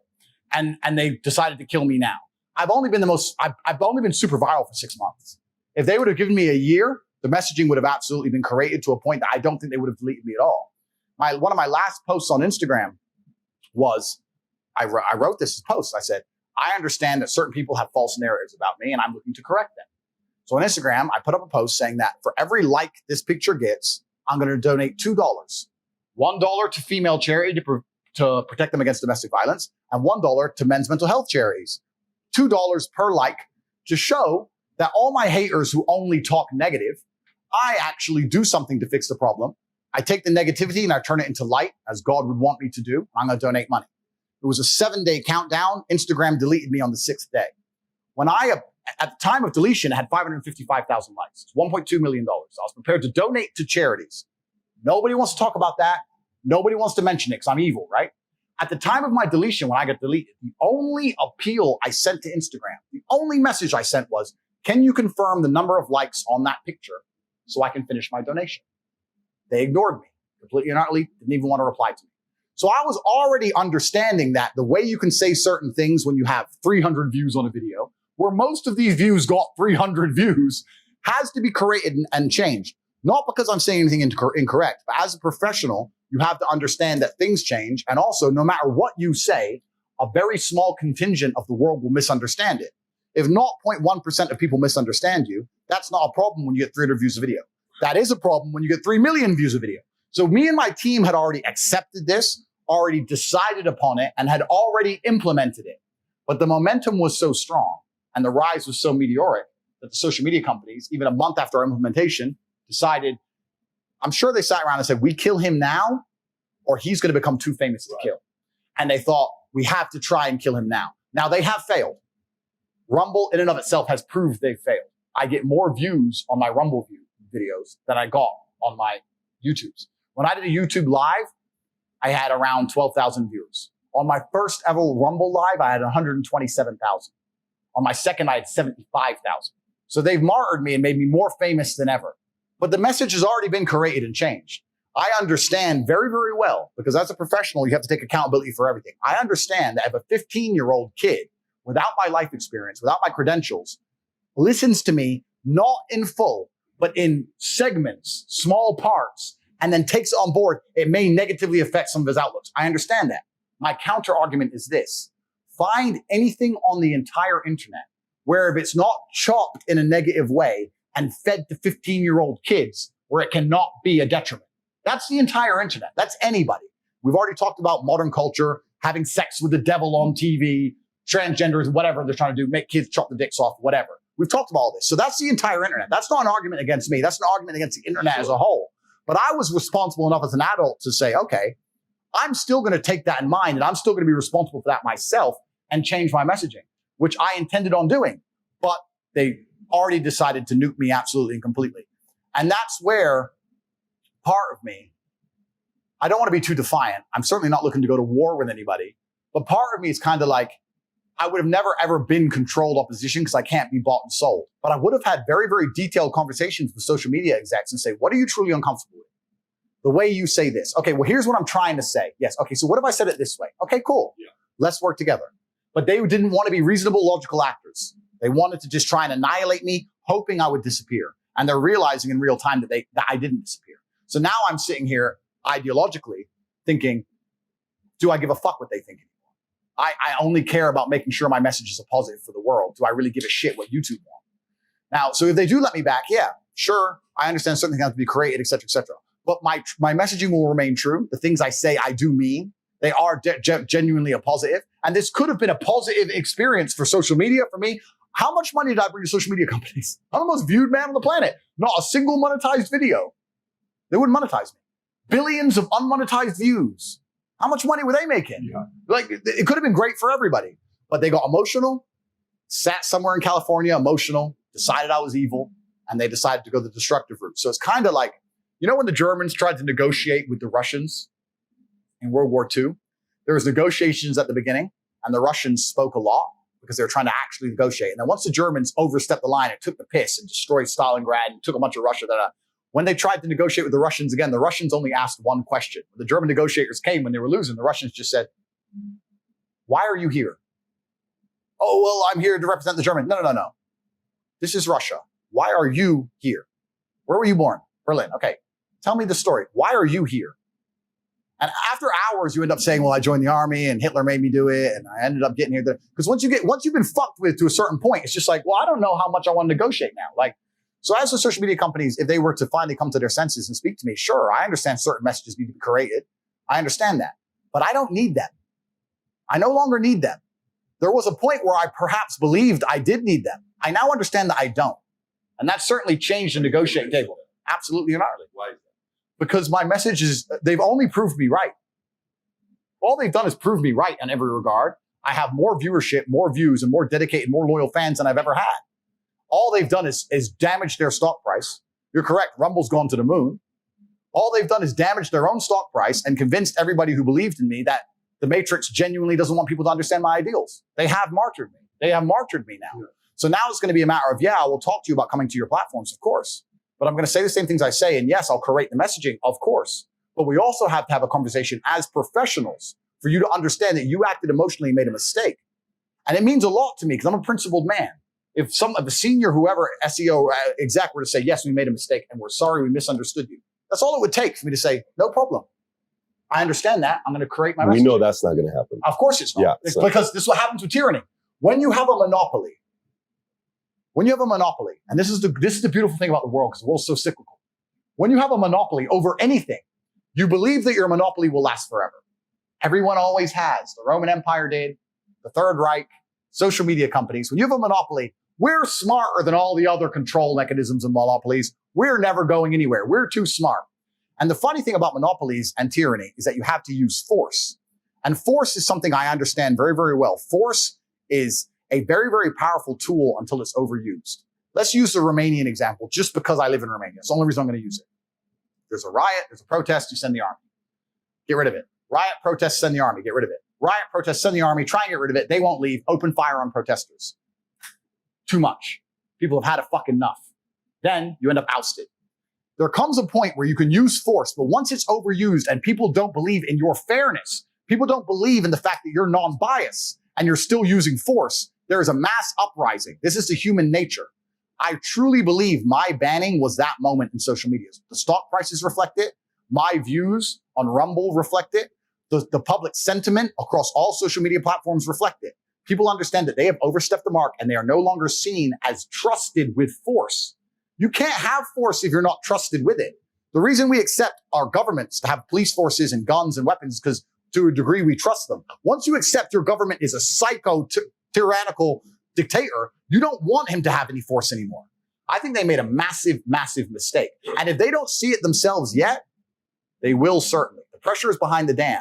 The only crack that's missing is for someone to be canceled and be more successful than before. That's all that it takes. One crazy guy in fucking Bucharest. And then you're going to see a mass flood. And I didn't want this war. I didn't want this. This is what social media companies forced me to do. But this is the situation they're currently in, whether they realize it and see it or not. But my cancellation has made me more successful than ever before. So now what? You shot me with your biggest bullet. I'm still here. What do you do now? And that is the responsibility is on them. If they can remove their emotions from disliking me and actually look at the chessboard, they're going to see they have a lot of pressure on some key squares. Can I push back? Absolutely. Okay, let me push back a little bit. So on the video, you're going away video, you say, I take full responsibility for what's happened. The ban is a good thing. This gives me the opportunity for a fresh start. It's a massive opportunity. I have no ill will for social media companies. Correct. Or the haters out there. I will pray for you, but I will not go down as a villain. Correct. Your words. I will not go down as a villain. Fantastic. So, you know, the part that I also see that's a challenge is the following, which is very hard. You know how you're explaining in almost all tyrannical situations, they don't know that they have a monopoly until eventually there's a revolution and then boom, flips, game over, it's over with, right? I should be in Iran right now. I'm not in Iran because the Shah thought, you know, he wasn't paranoid enough and he thought he was untouchable, okay? Yeah.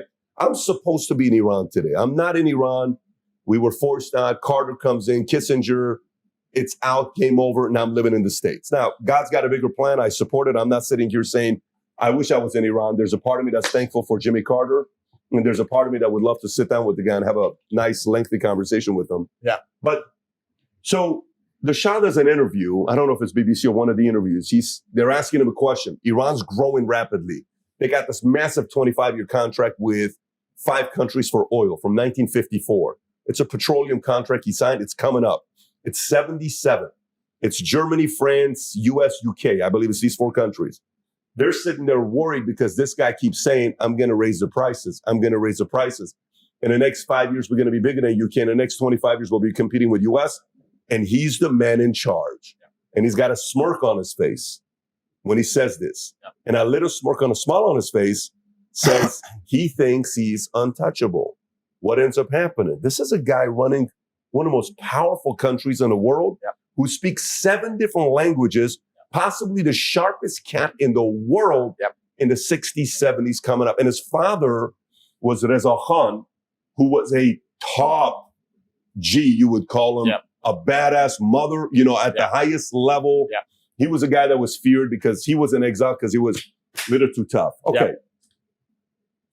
So this happens, and that takes me to another place when Michael Jordan, he's getting retired. LeBron tries to do the noble things.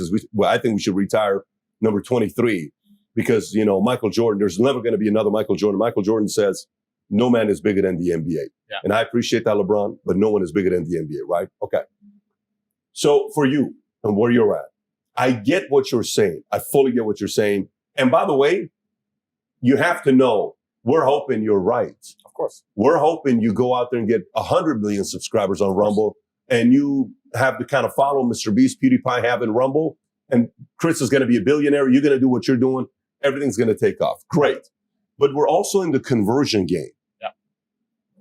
If the outcome is really to talk to people who you can convert, because if you're talking to people that you agree with, you're not really, injecting that philosophy to baptize people. Agreed. What made you necessary was you were on platforms where 80%, 70% didn't agree with you. Agreed. And you were baptizing. Agreed. You were forcing the conversation at the dinner table. Agreed. You were forcing a conversation at lunch, at dinner, at the gym.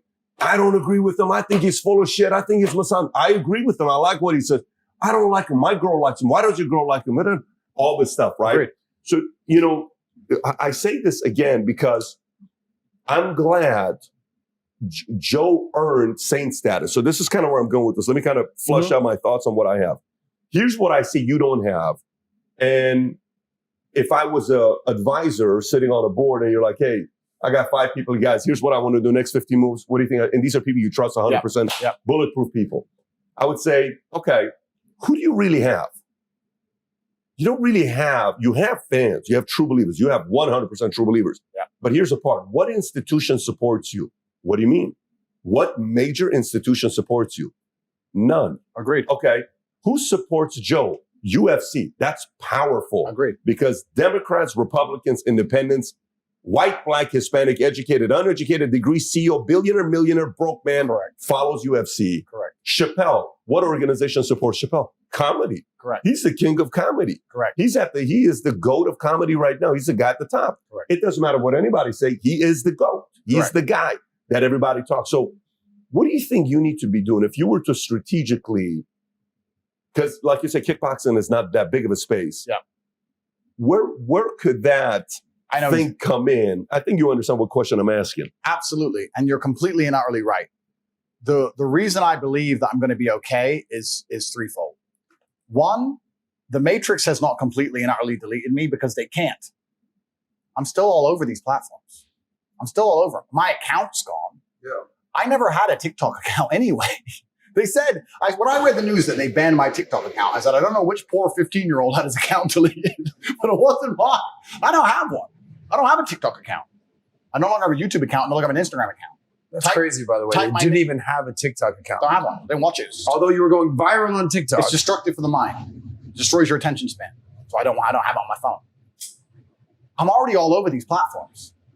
The problem is, my biggest problem I was facing pre-ban was a lot of people going, Tate's smart, and I agree with him, but he's too far with the Matrix, the narrative, the enemy, him being dangerous. Nah.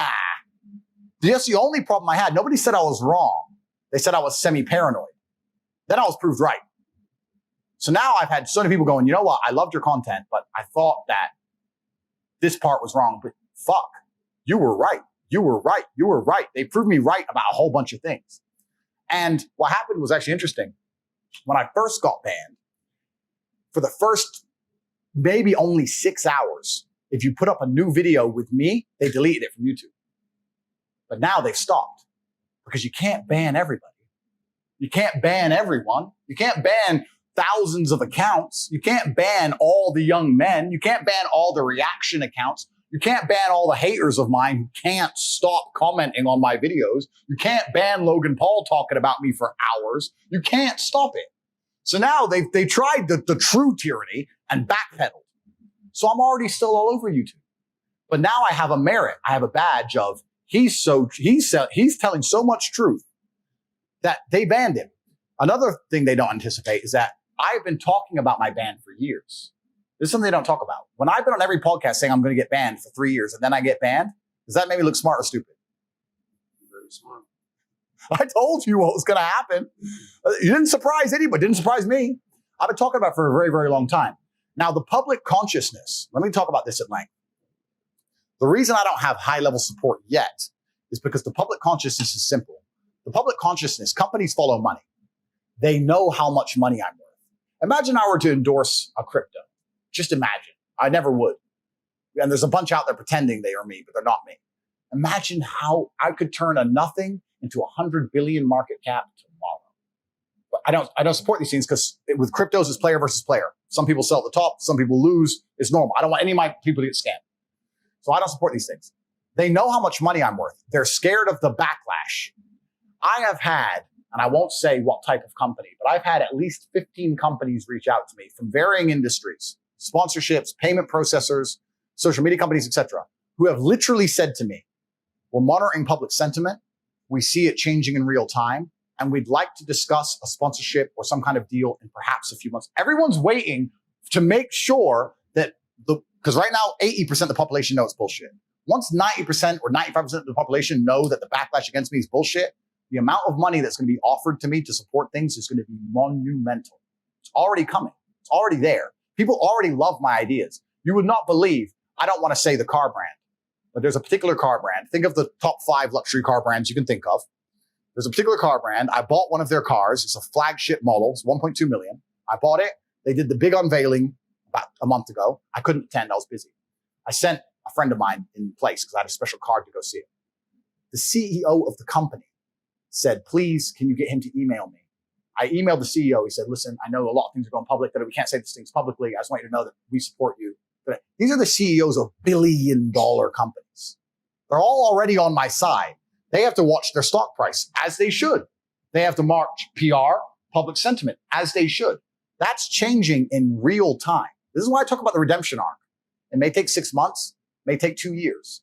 The things I say are too powerful and too beneficial to the populace for it not to turn around where people say, Tate is a good man. That's where all of that is coming. It is coming. And you're right. It is coming. Right now, as a company, you sit there and look at Tate and go, we love him.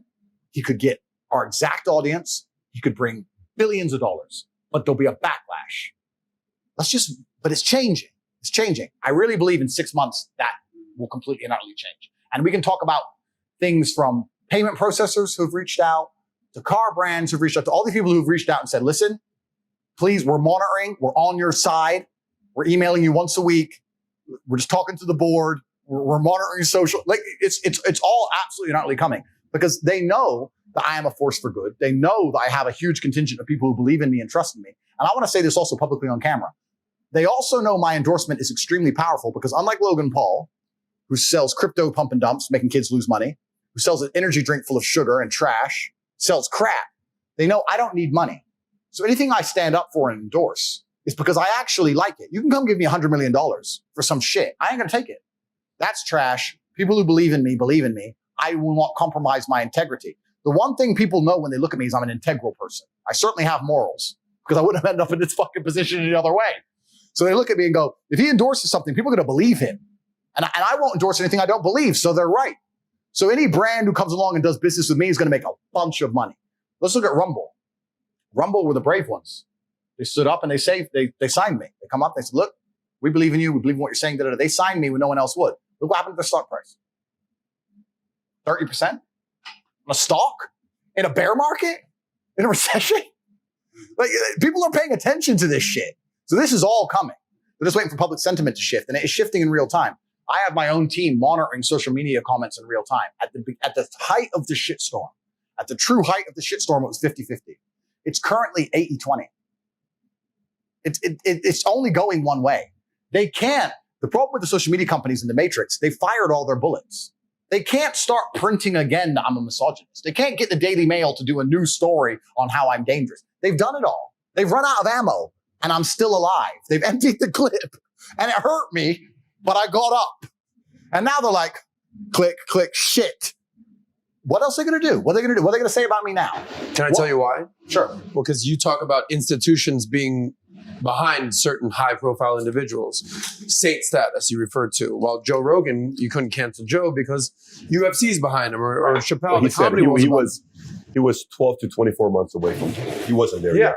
No, not yet. Yeah. But the institution, it's not a formal institution, but it's certainly an institution, is you've won the hearts and minds of young men across the planet. Right. And even if you get canceled on social media, you still have millions and millions of young men that's like, where's Tate? We want Tate. And this is why they killed me early. They killed me early because they knew I was going to get to this status. But the problem they don't understand is that inside of every single young man, there's a rebel. Whether it's the punk rock rebels, whatever it is, every single young man has a degree of rebel in him. Mm-hmm. So when you take their hero and martyr him, what does that do? It solidifies the rebel status. You wouldn't believe, I've had 17-year-old kids from Slovenia email me trying to give me their life savings of $2,500. Anything to help you. The amount of money they're trying to, I don't need money. Thank you. These kids will do anything to keep me alive. It's true belief. It's true belief. That's why they tried to annihilate me. They thought we have to annihilate him now. He's going to get to a point where he can't be annihilated. But it didn't work. In fact, it re-solidified it. I had to find other platforms. Perhaps it slowed it down, whatever. But the hearts and minds are still there. There was a video that was on my Instagram of when I went to Slovenia. Slovenia. I've never been to Slovenia in my life. I turned up in the Chiron. I parked outside a hotel. I don't know if you guys seen it. There are 5 or 10,000 people outside the hotel screaming, top G, top G, top G. I'm in the room with these 2 chicks, and they're looking at me and looking at each other like, fuck. I was like, you're getting top G tonight. Like, I don't know. Top G, top G. They were standing there for hours. We had to call the police. They're like, it's a different level of movement. And that's what they're scared of. And I also want to say this publicly to them because I believe they are watching. I'm not the enemy to the systematic powers. I'm actually very intelligent. When you're saying earlier about Logan knowing his place, I'm not here to try and become king of earth. I'm not here to get suicided. I'm not here to do any of that. But I do have a huge contingent of young men who believe in me. And I do understand that the things I'm teaching them are good for them. And by extension, it will be good for society. I'm not trying to take over the world, right? I'm not trying to do that because I don't want to end up in a position where I'm against the people who run the world. I'm not stupid. But their attack has failed. So now they have to sit and if they have a brain, analyze what they're going to do next. Saint status is coming one way or another. I truly and utterly believe that. I'm already having conversations with very important people. And Rumble were the first people who stood up to me and said, you know what? We've got your back 100%, including financially. And they offered me a huge financial incentive. And I said, you know what? Don't worry about that. You keep the stocks. Don't worry about it. Boom. Because I don't need money. And when you don't need money, it also puts you in a very, very powerful position. It's very rare you find a man who has that much influence who doesn't want money. I don't want money. I believe in what you're saying. Let's do it. I believe in this. Let's do it. I don't need money. I believe it. I really believe, and perhaps you'll disagree with me because you have more money than I do. Once you get past a certain number of million, life's the same. What are you going to buy? How many steaks can you eat? Like, I don't gamble. I don't take drugs. Like, you eat vodka's cheap. I have my house. I have 27 cars. There ain't nothing to buy. I have diamond watches. I'm really, although I talk about making money and I talk like I'm a money oriented person, I do that because you cannot truly escape from the matrix if you're poor because they use that as a control mechanism against you. But once you get past that, it doesn't matter if you have 50 million or 75 million. Your life's the same. Or 100 million. Your life's the same. I don't need more money. It's not interesting to me. What's interesting to me is living a life that's true to God. I like being able to go to sleep at night knowing I'm happy with myself and who I am. I like knowing the things I say on podcasts are a good, genuine influence on the world. I like if something bad happens to me, which happens to everybody, I can go to sleep knowing that karma is going to reward me because I'm a positive influence. I don't need to sell my soul for money. This is the thing that Logan does not yet understand. He still thinks selling his soul's worth it. It's not worth it for money. I don't need money. It's not about money for me on any level. It never will be. So I do believe saint status is coming. You have a very, very powerful point.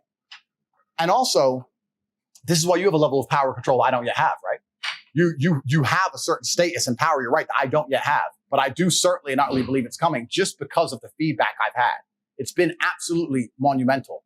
On the day of my banning, I got 94,000 emails. 94,000 people took time out of their life to just email me support. It's insane. It's insane. They haven't tricked anybody. They've just proved me right. You know what's the crazy thing about, in America, my dad says, if they want to see you fall in America, they'll do it. America loves seeing a personality fall. But what they love even more than that is redemption. It's a very big infatuation Americans have with that. So you think about Tyson coming out, knocking everybody, boom, he loses to Buster Douglas. Oh my gosh, Buster Douglas is, and then now he's coming back up.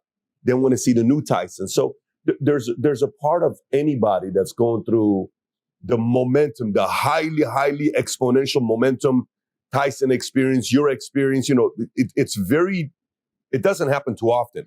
Most people, they grow 12%, 24%, they grow. Very few go like this. Yours was exponential. But the part that's exciting, most people, you're not 55. You're not 45.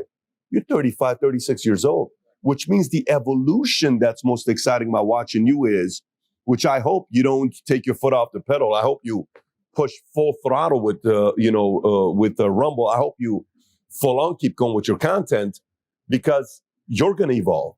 Something's going to happen in your life the next 5 years. You're going to evolve. Something's going to happen by the time you're 45. You're going to evolve. And then you're going to talk about different things. And some perspectives are going to change. Some perspectives are going to adapt. That's what makes the journey of the hero exciting because everybody learns as you're going through it. Absolutely and utterly. And that's one of the most beautiful things about being human. And I was talking earlier about the redemption arc. And you mentioned earlier in my final video how I said, I'm glad that this ban happened to me And one of the reasons I was glad is because it gave me a chance to address the consciousness of the world. There were certain rumors about me which had spread like wildfire. And the unfortunate reality of the internet is if there's a rumor about you, no matter how many times you dispel it, if there's more clicks and more interest in perpetuating the rumor, that's what people are going to do. And this ban is to a degree a chance for a fresh start because it allows me to discuss all the rumors. People talked about me hitting a girl with a belt and me being a woman beater. That same woman has made 3 videos subsequently, 3, saying it was consensual. It was a long time ago. He's still a good friend of mine. But no matter how many videos she makes, right? The video of her saying this is bullshit gets 10,000 views. And the video of me being a woman beater gets millions of views. That's the nature of the internet. So you need a mass extinction event. You need something big to happen to address it.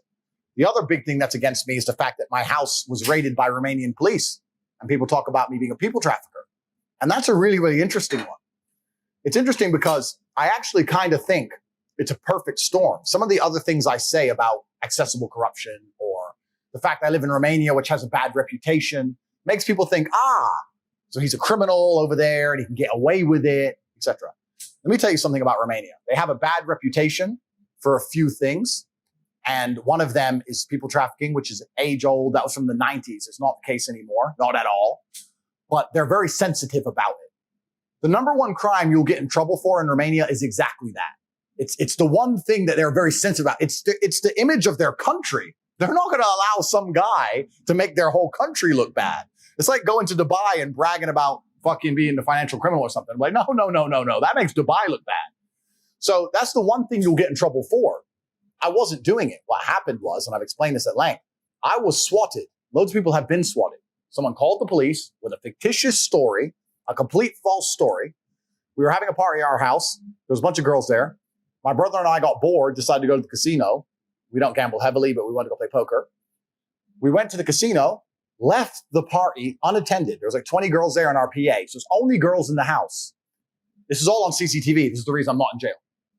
The girl gets a phone call. It's her boyfriend in America, somewhere in Massachusetts. I saw you on Instagram story. That's Tate's house. The girl, who's from Miami, actually flew over to meet Tristan. She messaged him on Instagram. The girl said, yeah, but I didn't want to be here. I'm trying to leave, and hung up. So her boyfriend, I don't know, simps, bro. I don't know if he believed her. I don't know if he was jealous of us. I don't know what. Calls the American embassy in Romania and said, my girlfriend's being held against her will in this house.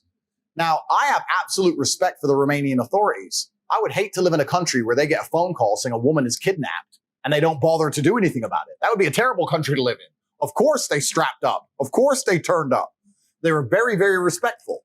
They turned up. They were all strapped, but they were very respectful. Andrew, because I'm known in the country. Andrew, Tristan, we've heard this report that it was a very cordial conversation. Well, look around the house. No one's here. We have CCTV in our whole house. They went to the cameras. They saw the girl on the phone, go out, get a pizza, come back, get an Uber home. They're like, well, this is bullshit. It's like, well, obviously it's bullshit. I was swatted. A guy effectively just made up a false reason and called me. Ta-da. Took us to the police station, do some paperwork. They came to the house initially to search the house at 5. By 8 p.m., we went to the police station, do some paperwork. By 8:45, we were released. That's it. No one talks about that. Tate's house was raided for human trafficking. He's a human trafficker. His house was raided for human trafficking. I have no charges. I'm not on bail. There's no criminal investigation. It's over. It's done. But the nature of the internet, Tate being a human trafficker gets clicks. Some girl lying doesn't get clicks. That's the nature of the internet. So I don't get a chance to dispel these things unless there was a mass banning event. And when I was talking to my team saying, look, we have to change the public image. We have to change the way, create certain things in the month before the ban. We were discussing how do we fix these rumors? And it's hard because especially when you have massive detractors, people who hate me don't want to tell the truth. They hate me. They just want to take anything they can get to attack me. Like I said, they can't attack my physicality or my success. So they have to attack whatever they can get. So there are people on the internet who repeat the same lie on repeat because that's all they want to say. So it was actually a blessing in disguise. So there's no people trafficking charges. I'm not a people trafficker. The woman's come forward saying many times I don't beat women. Like all these things are complete false narratives. And that's why the banning was a good thing because it allows me to finally get everyone's attention and say, listen, calm down. I know I'm top G, but you can't just be a human trafficker and run around the world and get away with it. Like that's insanity. That's crazy. It's almost like a fresh start, clear the air. All right, after the smoke's gone, let's see what we got. It is. It's a fresh start. And although I don't believe my enemies and detractors are logical enough and intelligent enough and also non-emotional enough to accept it's a fallacy and simply stop saying it, what it does do is the Matrix has fired every bullet it has. It's the empty clip. They fired he's a people trafficker thing. It's been proven false. They can no longer repeat it. They can't take the bullet back and reload the gun and shoot it again. So instead of having it as a nagging annoyance, instead of having it as the odd bow and arrow shot at me for the rest of human time, I'm glad they shot me with the M16 and it's done. And I survived, top G, here I am. And I can finally understand that it can't be repeated and it's finally gone away. If anyone listens to my content, I champion masculine, strong men who protect women. That's what I champion. I say all the time, people trying to say I'm negative and my mindsets are negative. If you call a police officer in the heat of battle, you want men brave like me. If you call a fireman, you want him to charge into a burning building. You want men with the tenets I teach. We are protectors of society. We're absolutely not the predators of society. It are the people who are my detractors, the ones I talked about, who are objectively unattractive and objectively unsuccessful. They are the predators, not successful men. I have no need to kidnap anybody. In fact, I beg them to leave my house. I'm not trying to beg them to stay. I'm like, listen, the party's up, young lady. Please go home. So it's absolute insanity, and I'm glad I can finally clear the air on that one. You know, I'm talking to Shaq 2 weeks ago. We were at the event, and Shaq's at the MGM Grand Arena. We're having a conversation. And I said, so tell me about your upbringing, your relationship, values, and principles that your dad taught you. And he says, my dad would tell me, if you listen to me, I'll make you the most dominant big man of all time. So your dad told you that. He told me that. Okay, what else? And all these other stories you hear about with Shaq and his dad. You know, his dad would say, finish this. He was a drill sergeant, so everything was yes, sir, yes, sir, yes, sir. He had that kind of a dad, very much of a disciplinarian, right? Who raised him. What are some stories with your pops? You know, obviously a lot of it has been heard, but what are some stories about your dad on how he raised you and Tristan? Yeah, my father was, I believe, the best father on the planet. I think that every son should hopefully think the same of their father. I think a father's role is to be a superhero. I think a father's role is I think one of the big mistakes in modern society is that people think that a father should be a second mother, and I disagree. I think a father should be a superhero. And sometimes a superhero needs to go do superhero things. My father wasn't always home. He was away. But when he came home with a story. And I think that the quality of his presence was more important than the quantity of his presence. He raised us with absolute duty to our last name. He made it very, very clear for a very long time that being a Tate means something and that you have to live an honorable life and a life that's true to God because of that. And also his expectations to us were exceptionally high because we were Tates. When I did something fantastic, when I became state chess champion at the age of 5, or when I did exceptionally well my SATs, he moved me up 2 grades, etc. I didn't come home and say, Dad, I did this, and him go, wow, good job. He was like, well, you're a Tate. Duh. Well, who are you competing against? I was like, well, the other kids in school. Who are they? Don't know. Exactly. You're a Tate, of course.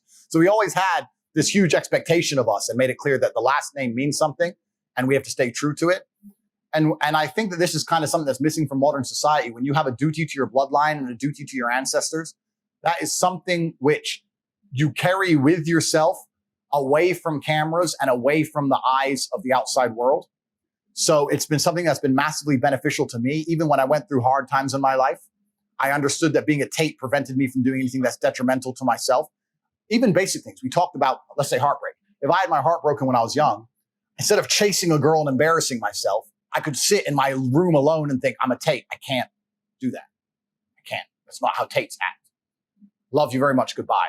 And I missed her with all my heart, but that was the game. She let her go fuck someone else and just be heartbroken a while and get over it because I felt a duty to my last name. So what he did exceptionally well was instill duty to the bloodline and duty to the ancestors. We understood who my family were, understood where we came from, knew who my grandfather was, my great-grandfather was, etc. And he always had very, very high expectations of me. And it's often interesting. People say, you know, if you have too high expectations on kids, it's bad for them, da-da-da. I can only talk from my personal experience. The fact that such high expectations were held for me were a massive benefit to me. My father was a disciplinarian. He was also in the Air Force. If I fucked up, he hit me. He never beat me. He never abused me. But there was certainly a realm in which if I fucked up, I get slapped.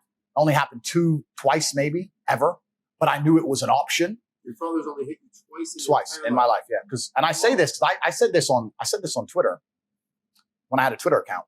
Someone was saying that hitting kids is bad, and I said, yeah, I understand. You can't abuse kids. It's a fine line. I know it's a very nuanced, detailed argument, but in the real world, there are lines that if you cross, violence appears.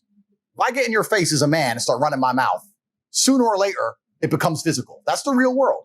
So as an upbringing of a child, I think there should be lines that if they're crossed, violence appears. I don't see anything wrong with that. I was never abused in any way, but if I really fucked up, and both times now in hindsight, I fucked up massive. And I learned. And I was taught, oh shit, that's a line. Mm-hmm. And I think especially with young men, if there's never going to be a physical line, what line is there? Especially with young, rebellious men. I don't know. But maybe that shaped my mindset for a long time because I always understood there are lines that if you cross, things become physical. And I've always kept that in mind for how I conduct myself. I say this all the time. Once again, I said this in YouTube videos. I don't argue with people.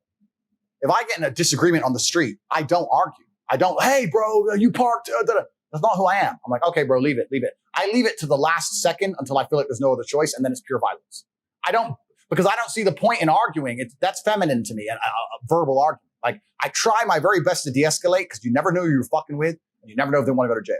But there's a line, and it gets to that line where that's the only possible repercussion. That's all that can happen. And I try very hard to stay away from that line, but I've always been very aware that line is there. And that served me very, very well in my life. The morgue and the prison, both of them are full of egos. And because I know I can handle myself, I'm the number one guy to talk down a fight. But once I realize that talking ain't going to work, I'm the complete opposite. And I think that was taught by my father. Wow. That's how I was taught, And have you seen him fight? Did you ever see him fight? So my father, I have a saying, which is my most famous saying that I say. I said at the end of the final video. My unmatched perspicacity coupled with sheer indefatigability makes me a feared opponent in any realm of human endeavor. And for the people watching, it means unmatched perspicacity, your ability to perceive and understand the world, pay attention to things and take in all of the different variables, pay attention, because a lot of people don't.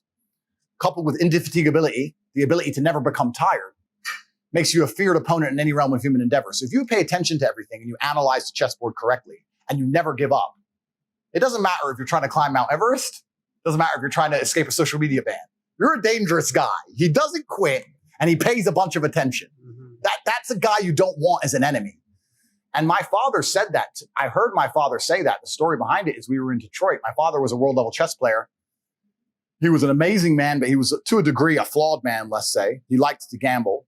My father's attitude towards life is something I've also adopted because I've even said it myself. I'd either want to be filthy rich or flat broke. I feel like slavery's in between. And I said to my brother when we had no money, let's just move to Thailand. Let's just move to Thailand and fight and just live on $50 a day and just run around on the beach and have our time back. Like, what are we slaving away a job to pay the rent and then we're broke? I'd rather I either have to feel like I'm going to make it or just quit capitalism. Yeah. I don't want to be in between. And my father was the same. So he won a chess tournament, a low level one. He made like $3,000 or something. And he said, listen, son, the rent's paid and I either want 100 grand or nothing. It's just who I am. So we went to the casino, lost all the money. Casino's a bad place to go and try and get rich, but that's my dad. Lost all the money. So then we were in Detroit and we were hustling in a park. My dad was a chess park hustler. He'd go into the parks and he'd sit down and say, you all get 10 minutes. I get a minute on the clock. And he'd play 10 games simultaneously while they all had 10 minutes each. And he'd have a minute. And he'd sit there and just smoke them all for money, right? And take all the money in. So, and we'll talk about world level chess players because I'll make it clear. I do not have the intellect to be a world level chess player. Even though I have the genetics, it's something you're born with. It's kind of like being a human calculator. It's something in your brain. You can't train. It's like learning to sing. You can learn to sing, but you're not going to be Mariah Carey unless you're born with it, right? The way his mind worked was a different level of intellect, and I don't possess it. And that's a blessing and a curse because I'm better socially than he was. He was not very sociable as a person. And in these high-level chess tournaments, a lot of them are not very sociable people. And we can talk about that at length, but so he made some money. We went to a gas station in Detroit, and I remember this vividly. I was about 8 or 9 years old. I went to the back, to the coolers. I opened to get a drink, and I heard all this noise. And when I turned around, my dad was fighting 3 men. And I don't know how the fight started. I don't know where it came from. He had one of them up against the door, and he had him up like this, and he was biting his face. And the other 2 are punching my dad in the back of the head. And I'm a kid. And I just stood there like, the fuck? And the Korean guy behind is shouting, stop, stop, stop, stop. And I'm standing there. And I didn't know what to do. So I kind of went to walk over. And although my dad was getting punched, and although he was biting this guy, I remember him turning to me and saying, stay there. And went back to biting the guy. I don't know the fuck. To this day, I don't know how the fight started. Korean guy came around the back, kind of got in the middle. The guys went out. They threatened to kill him. We're going to fucking kill you like gangbangers. We're going to fucking kill you. We're gonna fucking kill you. My dad had blood all over his face, some from the guy, some from him. His eye was black. His eye socket got fractured. His eye was closed. Bumps all the back of the head. So we stood there and the Korean guy started panicking, saying, my store damaged, my store. Wait, police, wait, police, wait, police. And I think my dad was a bit disorientated. He never went down, but I could tell he was a bit dizzy. So my dad stood there and he stood like this, like in like military position, stood in the corner of the place. And we waited for the police officer to come. And the police officer came and start doing reports, asked what happened, start talking to reports, etc. And the police officer said to my dad, so you fought these three guys. He goes, okay, well, what's your job? My dad said, I'm a chess player. And the police officer said, well, maybe you should have been something else. And my dad said, my unmatched perspicacity, coupled with sheer indefatigability, makes me a feared opponent in any realm of human endeavor. I remember him saying that was his answer to the police officer. And the police officer was like, yeah, how do you spell perspicacity? Okay, bro. Unfatigability. He wrote it down. Yeah. And that was a saying that my dad started using then on after, and I adopted. So that's the only time I ever saw him fight. And he didn't win. I mean, the guy got fucked up, but he didn't go down. I mean, he dealt with all three of them, and they left in the end. So that's the only time I ever. Did you see rage in him? Like, did you know he had the rage or no? His personality was a different personality. No, my father certainly not really had rage. My father was a super unique individual. It's hard for me to even explain. You have to imagine a big black guy, big physically dominating, dangerous guy who's a chess genius. But also, he was extremely condescending, but I understand why he was the way he was. When you're wired like he is, everyone is a moron. And when I say he had photographic memory, everyone goes, oh, I know someone with photographic memory. No, you don't. I'm talking about, what's your phone number? So, cool. 6 years later, gets on a payphone. Like, it's just like, how the fuck? Just everything you told him, he remembered. Everything. And that becomes a detriment, because if you remember and you pay attention, if you remember every number plate of every car around you, then you're in a car with the guy and he's like, last Thursday, that car was beside us. Dad, was it? I don't know. Of course you don't know. You don't know, but I do know. That car was beside us next Thursday. Do you believe in coincidences? It's like, well, maybe it is a coincidence. He goes, maybe it is, maybe it isn't. And then you can't argue with him because you don't know if he's like, well, you're not smart enough to remember all the number plates, son. So you just leave this to fucking me. And then you turn off the road because this dude might be following you. And I'm not saying he was paranoid. I'm saying the world he lived in was a scary world, if that makes sense. Because he remembered everything all the time. And it also means you can't really function in society because you can't have a job. You can't listen to anybody. You can't socialize with anybody because everyone's a fucking moron. So he had a huge, my father got diagnosed with narcissistic personality disorder. And I do believe he had it. And people say I have it, but I don't. When you have true narcissistic personality disorder, you truly believe you're almost invincible. Does that make sense? Like, guns were pulled on him and you go, you think that's going to kill me? Shoot me. Shoot me. And you get furious. Like, how dare you believe a weapon can kill him? He was fucking enraged. Like, that's who he was. So yeah, he was a super interesting guy to grow up around, because it's weird to be around a dude who's so big and so strong and also so smart. And you have to just accept second place all the time. And then you're arguing about number plates on some fucking Corolla from Thursday. And it's like, so how did you process that? Was it, I'm always going to be in this shadow? Or was it, I want to make him proud? Was it, I still have his genes? Was it, we're destined to do something big? Like what?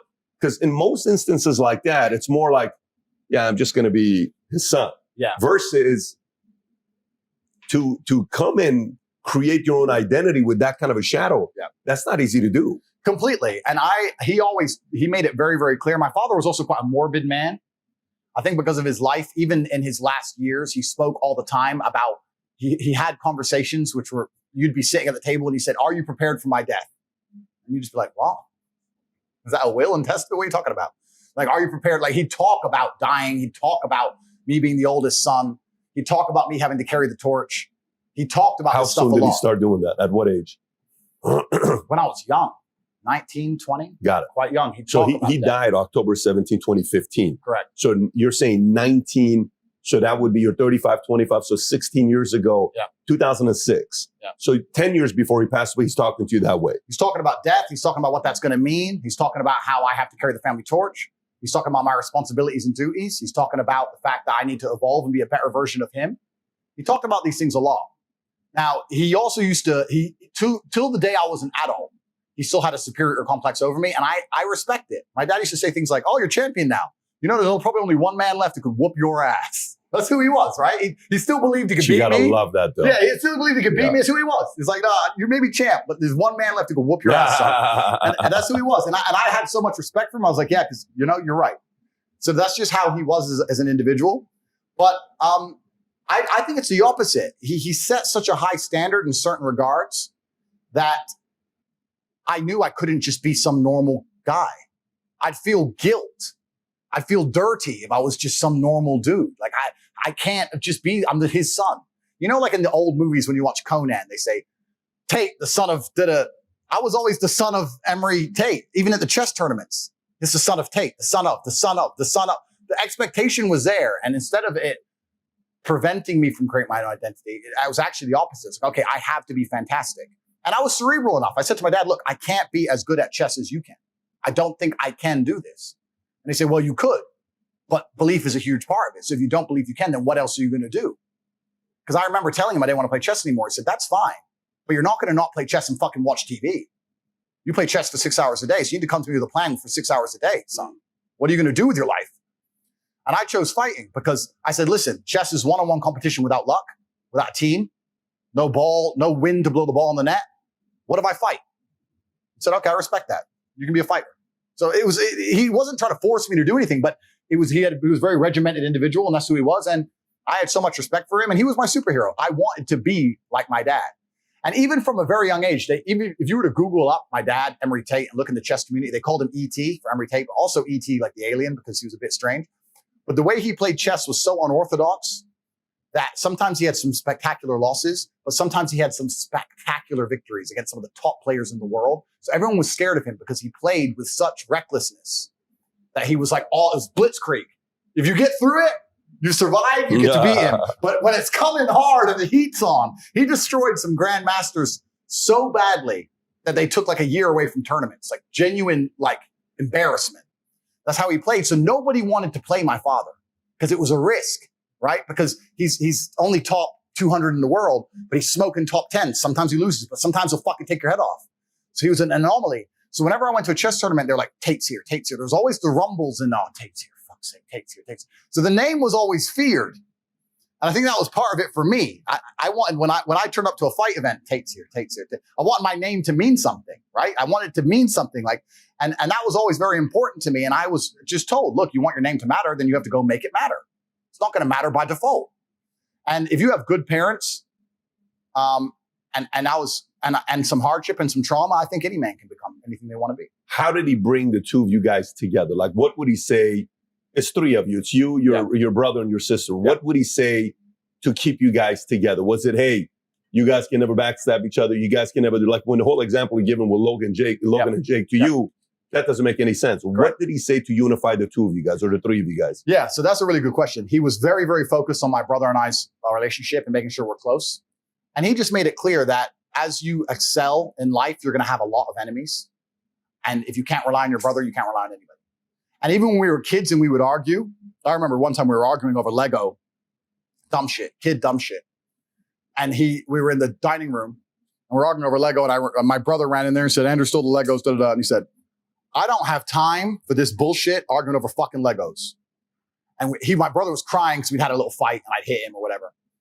And he put us in the dining room. He said, you're both staying in this room in fucking silence for 2 hours straight. If I hear a noise, I'm starting the timer. So sit here. And we're both scared to get hit from him, right? So we're like, shit. So we sit there. And we're sitting there looking at each other, two 10 and 8-year-olds, crying, angry at each other. And as soon as one of us would like move on the seat, he'd say, I'm starting again. And after 2 hours of sitting in perfect silence, it got to the point where me and Tristan learned, just don't argue around dad because you're going to end up just sitting in silence, staring at each other in the face, just sitting there. So we just didn't argue around dad anymore. And then by extension, mom was like, I'll tell your dad. So it was like, oh shit.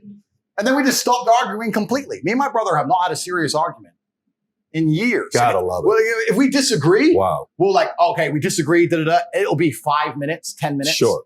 But we'll never, ever argue. We share everything. We live in the same house, all the cars we share, bank accounts, like, besides women in underwear, you name it. We share absolutely everything from head to toe. We never, ever, ever argue. And another key to that relationship is Tristan accepting I'm the older brother.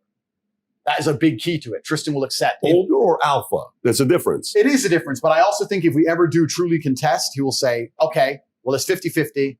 And I might pull out this card once a year, if that, but you're the older brother. So there still is that older brother Meaning thing. he knows you're the alpha. I think so. Yeah, I think he knows, well, you're the big brother. You're the older one, so thing. So if we're ever 50-50 on a call, I'm the older brother. So that's it. But I also, unlike a social media company, know when to use my power. I also know when to concede and when to say, you know what, okay, you know more about this, or you know more about that, or you care about this more than I care. I don't give a shit. Whatever. But very rarely I can pull that card. But he was very, very interested in creating that relationship and making it very, very clear to us that as my father lived in a combative world where he was surrounded by enemies in his mind, whether it's a Corolla with a license plate, whether it's people trying to kill him, whether whatever, the KGB agent at the chess tournament who threatened him in Russian. My father was fluent in Russian. He always had enemies, and he was actually attacked and very badly hurt in Budapest in 1998. He played in a chess tournament. He beat a Russian grandmaster, and then he was jumped and beaten in the subway and had to be hospitalized and nearly killed him in a subway in Budapest in 1998. He believed it was a hit from the KGB, but the guy was an ex-KGB guy. I personally think you just beat an ex-KGB guy and pissed him off. Wrong place, wrong time. Eastern Europe was different in the 90s. They hurt him bad. So he lived in a very combative world. And in his world, it was, Andrew, they're going to come for you. You're a Tate. They're going to come for you like they came for me. And if you haven't got Tristan, you haven't got anybody. And he always taught us. Combative or paranoid? And that's the thing. You're paranoid until you're right. You can be paranoid for 20 long years. And then it goes down. So it's hard to once again say. It's also, again, like when I talk about my father, we talk about, let's say, the number plate things. Was this person following them? No. But that's his world. Your mind is your world. If in your world, we talked about believing in things that give and giving it power. If you believe you're being followed, you're effectively being followed. Like, what's the difference, right? So he was paranoid, but he was reacting to the reality he lived. And that was who he was. And he had enough unfortunate incidents involving pure violence to know that the world can get violent quickly. And this is the difference between fighting and violence. We talk about this all the time. People say, oh, Tate, but you're a fighter. And I say, listen, I grew up in a world of violence. And even to this day, I know some very, very violent people. And there's a massive difference between fighting and violence. I've seen genuine violence, and it's an ugly thing. Like, I'm a fighter, right? But if I had a real beef with someone, let's say they killed a member of my family, I wouldn't be trying to fight that man. I'd be aiming to be violent. An SUV on a pavement is violent. 10 dudes with a machete is violent. Like, violence is violence is when you don't allow any chance of victory for the opponent. Violence is there's no competition involved. Violence is just pure attack. And my father's been subject to that, and he survived it, but he's seen how it works, and he's just made it very clear. Andrew and Tristan, your best hope is together. You can't do it apart. You can't do it separate. And this is also, I think, a lot of our mentality, even to simple things like girlfriends. Because a lot of brothers, they get different girlfriends and they move in with their different girlfriends, and their girlfriend doesn't want them hanging around with their brother because they're too busy having fun getting girls and all this kind of shit. And to a degree, your relationship with females can attack your power dynamic of your brothers. But me and my brother never allowed that. If I sat with a girl and she said, oh, your brothers, I don't like your brother. I said, listen, you better learn. You can learn, or you can leave his house. This is your house. This is our house. You can choose. You like the Tate brother. You like me, obviously romantically, but you like him. He's your best friend. Or you can leave this house. And some girls have left. That's fine. But we've always allowed nothing to get in between us. And I think even if I analyze the Paul brothers, Jake and Logan, I think if you look at their podcasts carefully, they talk about like some girlfriend, they both fuck the same girl and all this stupid shit. But like, he's your brother, bro. Look, fucking some girl. She's forgot about both of you. It's crazy. You got to have that blood bond. And I think in many other cultures in the world, this is more common. Like, I grew up in Luton, which is it's England, but it's a very, very Muslim town. And all the gangsters and dangerous people, and even the most successful businessmen, all of them, when I was in college, were Muslim guys. And I was like, hey guys, what's your fucking secret? Like, how are you doing this? You work in a chicken and chip shop, a fast food restaurant, and you're pushing a Lambo. How? He's like, well, I have 9 brothers. I was like, yeah, but what does that mean? He goes, no, because when he used to call me white. When you white boys have 9 brothers, you all get 9 girlfriends who go pay 9 different rents. When I have 9 brothers, that means 9 women move into the family house. They all cook and provide, and us 9 men go make money and we pool our family incomes. How can we not have a Lamborghini and own the house we're in and the house you're renting? It's a different mentality. How much did the Muslim religion have influence over you? I think that it's I have so much respect for it because I respect anybody who says what they mean and means what they say. And I feel like they're the only religion who do. I feel like every other religion is so wishy-washy that it doesn't mean anything anymore. I don't believe in ignoring the tenets of your own religion for acceptance or for mainstream news to like you. Then what do you have? They say what they mean what they say. And primarily they focus on family and their own. And I have to absolutely respect that. And like I said, I grew up around these huge Muslim families where all of them had pretty unremarkable jobs and they still had property portfolios and supercars. And I was just like, okay, that's the power of brotherhood. That's all it is. I only had 1 brother. I wish I had 10. Imagine there was 10 Tate brothers. Oh, no, I don't think we're ready for that. Imagine the world then. Can I ask you a question about your father? I don't know if anyone's asked you. I don't know how spiritual you are. I know you said you're a man of God. Yeah. I don't know if you believe your father looking down on you. Yeah. But you said that he had a narcissistic complex. Yeah. That even when you became world champion at 18, it's like, you got one other dude to whoop your ass, Andrew. If he could talk to you now and see what you're going through, all the highs, the lows, the money, the women, the cars, the this, the that, the banning, all that, what do you think your father would say to you right now? And what do you think he would say to your brother? That's a really good question. I don't think he would comment so much on what's happening to me more than he'd comment on how I'm handling it, which has also been a massive source of strength for me. Like if he were to come back to life for a day, I don't think we'd waste much time talking about the Matrix and why they're doing it. I think he already had an innate understanding of that because of how he lived his life and how he was attacked. He already understands all of that. It would just be how I'm dealing with it personally and how I'm using it to my advantage. The moves on the chessboard. And once again, when I was saying before about using your last name and the duty to it as a massive source of power, that's been a massive source of power to me my whole life and during this experience. Like they've attacked me from every angle. They've tried to destroy me from every angle. I'm a Tate. This is going to backfire. They pushed that pawn and I'm about to fucking wreck them. That's just who I am, right? So I think he'd be far more happy with how we've handled it as opposed to commenting on what's actually happened. And my father was very, very family orientated. The other thing he'd be very, very big about is talking about me and my brother and making sure that we have progeny and raising them correctly. He made it very clear to me for a very long time, the most important thing you can do is have children. This is the most important thing you can do. The rest of it, it's the link to he told us that. He said, in fact, on his own Twitter account, my father's not banned from Twitter. He stopped tweeting in 2014, maybe. Tate Terrific on Twitter. You can look him up right now. He has a few tweets on Twitter. Obviously, he's dead. The account's dormant. It's all there. Tate Terrific. And one of his tweets is, love is my link to the future. I have 3 kids. If I could live forever, I would deny it. The better versions of myself already walk the earth. That's what he said. And he said that before he died. So he has all his tweets. And still to this day, sometimes I'll go back and read some of his tweets. And it gives me inspiration. I'll give you another one he said. I read only a few days ago because I read through his Twitter account sometimes. He said, I allow manipulation to see where my enemy wants me to go. Then I use my mind to break the trap and punish all perpetrators. And I like that. So he'll watch the news. I used to see my dad watch the news, allow the manipulation, watch it all, turn it off and say, son, this is bullshit. And he'd sit there and dissect it all from head to toe. So he'd allow manipulation. He wouldn't deny it. He wouldn't say, no, don't come at me with bullshit. He'd say, oh, you have a bullshit story. Come tell me your bullshit story. Come tell me. He would say, don't watch the news. It's all bullshit. No, tell me. Embrace it. And then he'd use his mind to break the trap and punish the perpetrator. So he was very understanding of this. And a lot of his tweets are good for these kind of things. He was saying, allow them to attempt to manipulate you. It's no problem. Another thing he says, one of the things I said earlier in this podcast was his. You must analyze every firmly held belief you have, realize where it came from, who gave it to you, and if they have your best interests at heart, resist the slave mind. He said all this stuff, so I'll tweet it out. So yeah, he's still alive to a degree, you know. So whether he's watching or not, on one of my Instagram posts, which got deleted, there was a Povetkin, the boxer. It was a interaction in his corner of the 11th round of a title fight for Povetkin in the early 2000s, and his corner was saying, "Do you miss your father?" And he said, "Yes, I miss my father." He goes, "If you become champion, he lives forever." Oh, shit. And he's right. If you become remarkable enough as a man, they talk about your origin story, which is your father. So it is my duty to my father to be the man I am. Totally. No one would be talking about my dad, maybe in chess circles, but no one would be talking about my dad in mainstream consciousness if I wasn't who I am. No doubt. So I keep him alive.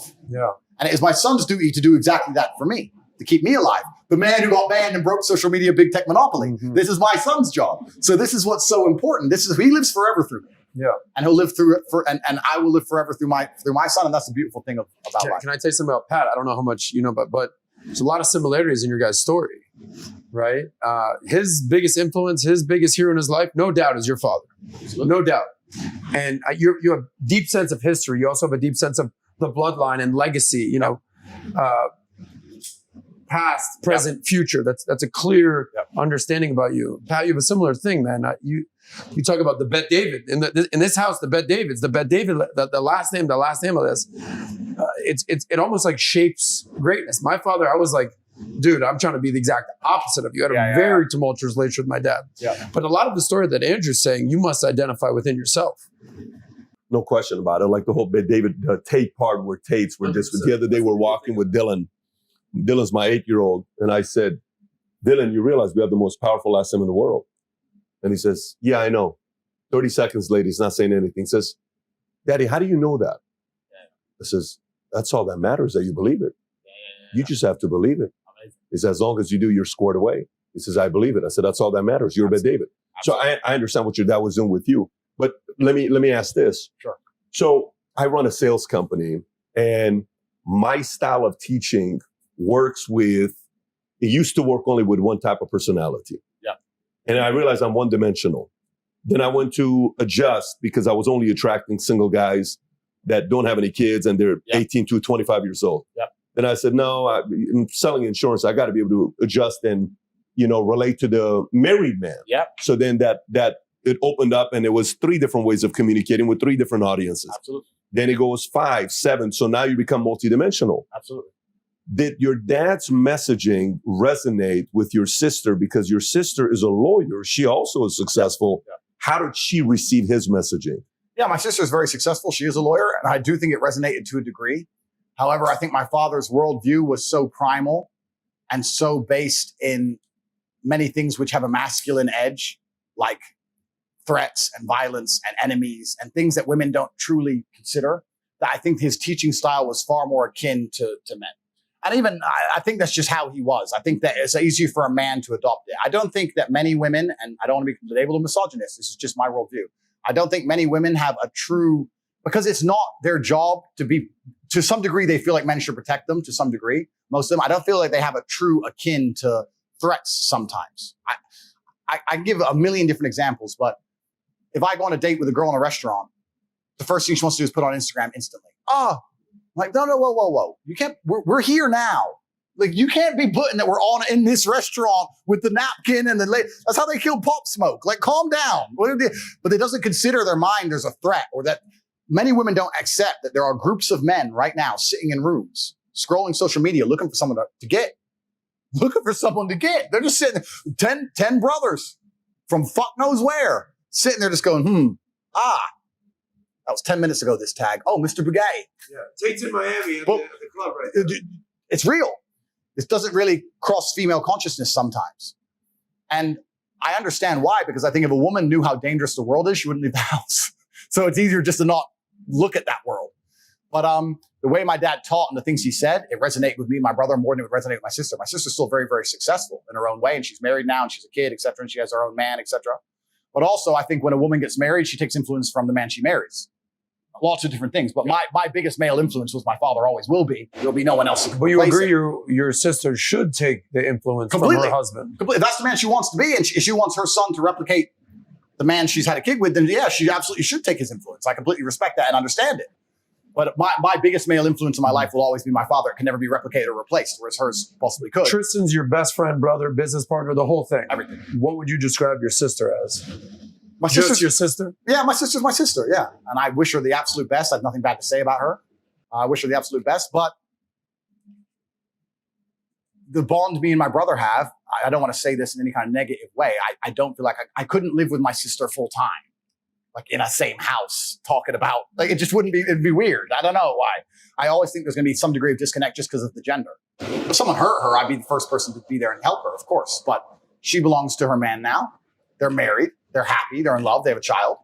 And she has a degree of separate life, whereas me and my brother's lives will always be interconnected to the end. How do you get along with her husband? He's a good guy. Yeah, he's a really nice guy. Yeah, he has nothing bad to say about me, funnily enough. doesn't want smoke. Nah, he's all right. He's all right. He's a good guy. We don't want him to end up like Tony. Yeah. What'd you say? But you know what it is, though? The whole point is, one, the person has to want to receive the message. Two, the person selling the message, the messenger messaging may only relate to a certain audience. It may not relate to everybody. It's not easy. This messaging that your dad's teaching, your dad taught, this is not a popular messaging where it's like, Jordan talks about in Last Dance. He says, if it wasn't for his dad, he wouldn't be who he is. If it wasn't for his brother, he wouldn't be who he is today, right? There's a scene where his dad's like, whatever, Michael, just go. Listen, man, you're not a man. You go out there and just play with your toys. We're going to go out there and fix some things. Yeah. And Jordan says, when you're going through it, it's psychological torture when someone's doing that to you. Yeah. Like your dad is doing that to you, is challenging you. Yeah. But he obviously responded to it. He became an assassin in the game of basketball because he received it. Correct. But the individual has to receive it as well. The individual has to receive it. And also, but I think the modern world's changed because there's a lot more opposite programming to your parents than there used to be. I used to go to school, finish school, come home, play chess. I was never really allowed to really watch too much TV. I didn't play Nintendo too much. I played chess. That was it. That's all I really did. So besides the school teacher or the little bit of school I had, I didn't have too much outside programming from the matrix itself. But nowadays, when you're raising a child, it's far more scary because you're trying to teach them things. That's fine. But YouTube's trying to teach them something else. And Netflix trying to teach them something else. And school is trying to teach them something else more than ever before. And on top of that, if you're not a wealthy individual, your wife now has to go to work, right? Because you have two incomes to pay the bills. So your children are not even at home with the mother or the woman who adopts with your ideals, because otherwise you wouldn't be together. Now they belong to the state effectively in many different ways. The school raises them, then an aftercare program, then internet raises them. So now you have a very difficult job. And you'll see, even if you look at YouTube now, children disagreeing with their own parents about certain issues, no matter what they are, topical issues, politics, LGBT, whatever. The parents will say, no, that's not true. Well, I heard in school it's true, because they spend more time inside the matrix than they do with their own parents now. And it's very, very difficult now as a parent to get that hard time with your kid and say, resist that. I want you to be this way. It was easier when I was raised. Now that's scary. I think it's a very, very difficult job parents have now because of that. Because the programming is exceptionally strong because it's entertaining, right? And we've all developed ADHD and we're all glued to social media and addicted to our phones and things are coming through the phone. And that's the argument they tried to use to ban me. I argue that I'm a positive force and there's far more negative forces than me on the internet, which are trying to infect the children than I am. That's the argument I have. I'd argue that I'm the complete opposite to it. But yeah, it's a scary world now. It's scary to have a child. I have a simple question for you, but it's actually very deep. Because you'll understand where I'm going with this. How many times have you seen the movie The Matrix? Because this is a major theme of yours. Yes. And Pat, I don't want to let the cat out the bag. You just saw it for the first time on the flight here. 2 days ago. Yeah. Okay. So how many times have you seen The Matrix? 15, 20. 15. This has a major influence in your life. This concept. Correct. Right? It's an easy way for me to express in a few words how I view the world works. I've adopted something from popular culture and I've adapted it to try and quickly explain. If I try and sit and explain that most people are being used for their resource, they're being projected a reality that isn't true, they're convinced of things that aren't true, they're promised that if they slave away hard enough, at the end you'll retire, at the end it'll be good, which is a lie, and they're just used for their resource until they die. To get into that and explain that at length is difficult. But if I say you're inside of the Matrix and they've seen the movie, they're like, what do you mean? You're inside the Matrix. You're living inside of a projected reality and your body heat is being extracted in real time for the machines. That's what's happening to you. And they're like, I don't understand. You will understand once you break free. How do I break free? You break free when you can talk freely. This is the thing that's amazing. And I talk a lot about money, but I'm not that financially driven. I just understand if you don't have money, you can't have an opinion. You can't say what you think. You can't do what you're not told to do because then you can't pay the mortgage. If they say wear a mask to come to work, even no matter how much you know that mask is fruitless, you must pay the bills. You must comply. That's the matrix. You have no force but to comply. It's only when you get to a point of money where you can say, no, my principles are worth losing X million. That's when you can escape the matrix. Money is a primary motivator to escape. I've always been interested in freedom more than money. It's not about having nice things. It's about having freedom of mind and freedom of thought and freedom and autonomy over my own body. That requires money. Or it requires the complete opposite. Like I said earlier, it's either no money, living on the street, or a lot of money. Anywhere in between, you're controlled. But if you ain't got shit and you're on the beach, wear a mask, get fucked. Get fucked. Or you take my house, I ain't got one. No. So when did give you me a fine, Sure. go on then. Like, I ain't got any money. Like, so that's the only way you escape. You escape through extreme poverty or escape through wealth. And I was prepared to take either route. I was prepared to take either one. I want to go to that topic, but I want to finish up the family thing and then we'll go there because that's a big part of, look, there's a lot of interesting people to psychoanalyze. Yeah. I'm sure you've sat with a lot of people that try to psychoanalyze you and go through it. Yeah. A lot of them. Most important person I psychoanalyze is myself all the time. Absolutely. One time I sat down, I had a list of 83 questions that was given to me. And one of the questions was, who annoys you the most? Why? Yeah. Who do you get along with the most? Why? Yeah. Who do you not get along the most? Why? Yeah. And then I'm at the beach, I'm going through this question, I'm like, holy shit. Then you notice a trend. Like, no wonder I don't get along with people like this. Because you remind me of this. Yeah. No wonder I get along with you because you bring a certain level of safety. Yeah. No wonder I'm okay in these types of chaotic situations because I feel peaceful in chaotic situations. No wonder I'm scared shitless and paranoid when things are too peaceful because I've not lived in this kind of a situation. Yeah. So then you're like, okay, now I understand who you are, guy. Mm-hmm. Now let me live with you. It's kind of like you're, living with yourself. So influence of that over you, what positive or negative influence? You talk about your dad, you said women, what was it? Booze, gambling, right? You talk about that.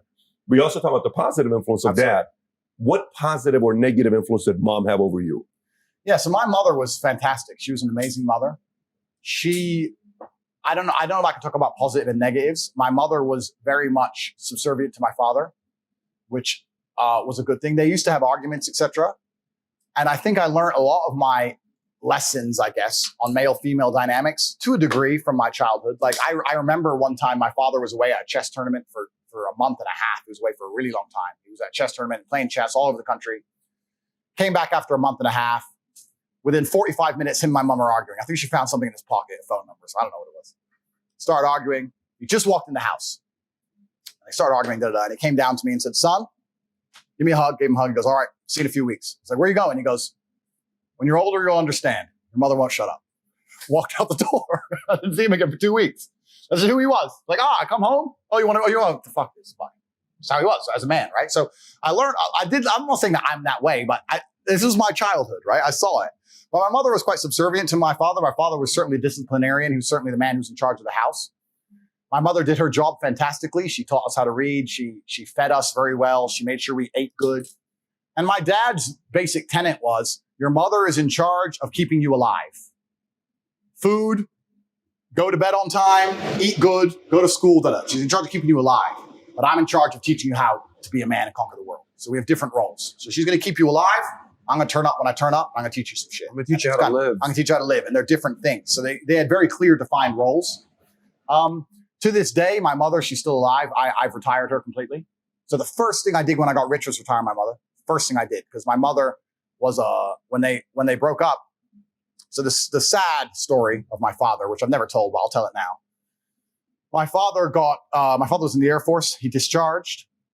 After they diagnosed him with narcissistic personality disorder, they offered him a full military pension, $6,000 or $7,000 a month, saying that, you have this mental disorder. We'll give it to you because you were such a fantastic member of the Air Force. My dad was actually in intelligence. Some right-wing people on the internet think I'm a CIA plant because my father was with intelligence. I'm not a CIA plant. But my father was in intelligence. So when my father joined the Air Force, he got on the bus, like everyone else did back then in Alabama, got on the bus. You go, you do an IQ test. My father did so good, they moved him to intelligence. And my father, to this day, still holds, I believe. At the time of his death, he still held it. The fastest assimilation of a foreign language. So back in the 80s and 90s, if they needed someone who speaks Russian, they'd train a native English or American person. Nowadays, you can get an Estonian or a Latvian because they're pro-EU and they speak Russian fluently. It's easy. Back then, you needed a Russian speaker who'd teach them. So they taught my dad Russian. He learned Russian fluently in 15 days, head to toe. So he held the fastest assimilation of the Russian language. I know that because when he died, I got a message on Facebook, Meta. I got a message on Facebook from a guy who I had never heard of, just saying, hi, you don't know who I am. I was in the Air Force with your father. I heard of his passing. I just want to let you know that I was in the same place as your father. I was a linguist also for the Air Force. At the time, I was living with a Russian woman and we spoke Russian fluently in the house. And your father and I started classes at the same time. And I can say with certainty, the way your father learned things was inhuman. It was robotic. Within 3 weeks, he was correcting me on my Russian. Like he was, that's who he was, right? So he spoke Russian and Spanish and German. We were also in Berlin at the fall of the Berlin Wall. So he did a lot of things. So he was a linguist. So he used to listen to the bugs. If they bugged a room, he'd listen to the bug in Russian and translate it. So that's what my father did. But anyway, when they discharged him, they said he had narcissistic personality disorder. And the reason they said he had that is because he refused to listen to one of his commanders. I don't know the exact story, so I don't want to say it on tape, but he refused to listen to one of his commanders about a recording on a tape. And my father was arguing with him about the translation of a certain word. My father believed it was slang for something else. Superior believed it was something else. They got into a personal beef. It developed over months and months and months of arguments about translations. And eventually, my dad ended up being told to sweep outside for 8 hours a day. And I got to the point where my father got discharged. So when they discharged him, they diagnosed him with narcissistic personality disorder because they said he wouldn't listen. And they offered him this military pension and he refused it. He said, my sanity is not for sale. And I know that line because my mother used to scream all the time when we were broke in the house. You could have had money, Emery. My sanity's not for sale. Because we went broke. Because now we went broke. Now we went broke, right? So I remember them arguing, Emery, we could have had money. Now we're broke. So because he became a professional chess player, he couldn't pay the bills. And we were living in Indiana and South Chicago. We were in the ghetto with no money. So I remember him saying that all the time. So eventually my mother was English. We decided to move back to England because England has social housing. You get a free house and you can get benefits and that kind of thing. We moved back and my father stayed there. So I didn't see my father very much from the time I moved, but my mother was always in charge of keeping me alive. And he was just in charge of like giving me the lessons and stuff. So yeah, it was an interesting life, but he was a super principled man. Like he turned down money. What was actually interesting towards the end of his life, about 3 or 4 years before he died. No, it must have been way before that because I didn't have money yet. Maybe 10 years before he died, he called me and said, you know, I've been principled for so long and the way the world's turning and what American government's doing. And maybe I should have just signed. Or do you think I should have just signed? He didn't say maybe. He said, do you think I should have just signed? I said, no, Dad, no, you get to live with a pure heart. You shouldn't have just signed. Because your mother's saying that I should just sign it now and because I get back pay. Sign what exactly? Sign the narcissistic personality disorder, sell his sanity and get back pay, which at the time would be like $500,000. I mean, by the way, just so you know, a lot of people signed it. A lot of military. I mean, you know, people who got out, you signed, you get all this incredible pension, back pay. And why do they want you to sign this? Why do they want his father to sign this? They wanted to sign it because he admits fault. It's all your fault. You're wrong about everything. You're a psycho. Your sanity is for sale. You sell your sanity for $5,000 a month. Your disability is for your sale. Disability, yeah. Ah. So he found out that he could get back pay if he signed it. So he had a long conversation with me, and I said, look, Dad, I think you did the right thing. I'm so proud of you. And we talked back and forth. He said, you know what? Your mother, this is the time we didn't have money. Your mother is a dinner lady. My mother was a dinner lady at this point. After we moved to England, we had some things, but she was a dinner lady. She got like $400 a month for cleaning plates. She had arthritis. She was starting to get bad knee from standing up all day. Because, you know, I'm not even with her anymore. She calls me so many headaches, but I can't let her just wash dishes, son. I might just sign it. I was like, well, Dad, the choice is yours. My dad agreed. He goes, look, I'm running out of time anyway. I'm running out of life. I taught you boys a lesson. You know what I need. He went to sign it. He went to the military to try and sign it for the back pay. They declined him. He said, you're not crazy anymore. No, wouldn't give him the money. Funny that. So let's talk about, that's another story. So when he died, I still didn't have that much money. But then after he died, luckily I started to make money about a year, 2 years later. And because he tried to retire my mother, obviously I also have an own debt to my mother. The first thing I did when I made money was retire my mother. So I'd say to this day, about 15 to 20% of my income goes to my mother. And she has panic attacks. Like she'll check her bank and be like, what is it? This is too much money. I can't buy it. She's like scared of it. I'm like, just buy a Lambo. Chill. It's fine. So I make sure she's super well. Mommy Tate in the Lambo riding down the street. Yeah. What's up, bitches? So she's running around the world on these cruises and shit. So I retired my mother because that was one of my dad's last attempts at appeasing her. So yeah, she's retired. So I have a really good relationship with my mother, but my mother has absolute trust in me. Like my mother just calls me and goes, even during this shitstorm, she goes, Andrew, they're really coming for you. I know you know what to do. I don't know what to do. I'm like, stay on the cruise ship, Mom. Don't worry about it. I got it. So she's not like above me. It's hard to explain. She looks up to me. She's like, totally. You fix it. Of course, you're the leader of the household. But, you know, an interview was done with Bill Clinton. I'm reading this book called not first-rate madness, it's the other one, hypomanic edge. And Bill Clinton's mom was bipolar. And one of the things he finally said is this interviewer is trying to get information on his mom. And he knows that the mom has issues and they're going back and forth. He finally says, look, there's zero benefit for me saying anything bad about my mom. Yep. A daughter can say it. A son cannot say it. Yep. There's zero benefit of saying anything bad about your mom coming from the son, which there's a lot of depth in that messaging with Bill Clinton. But I want to transition to the next part with values and principles, because to me,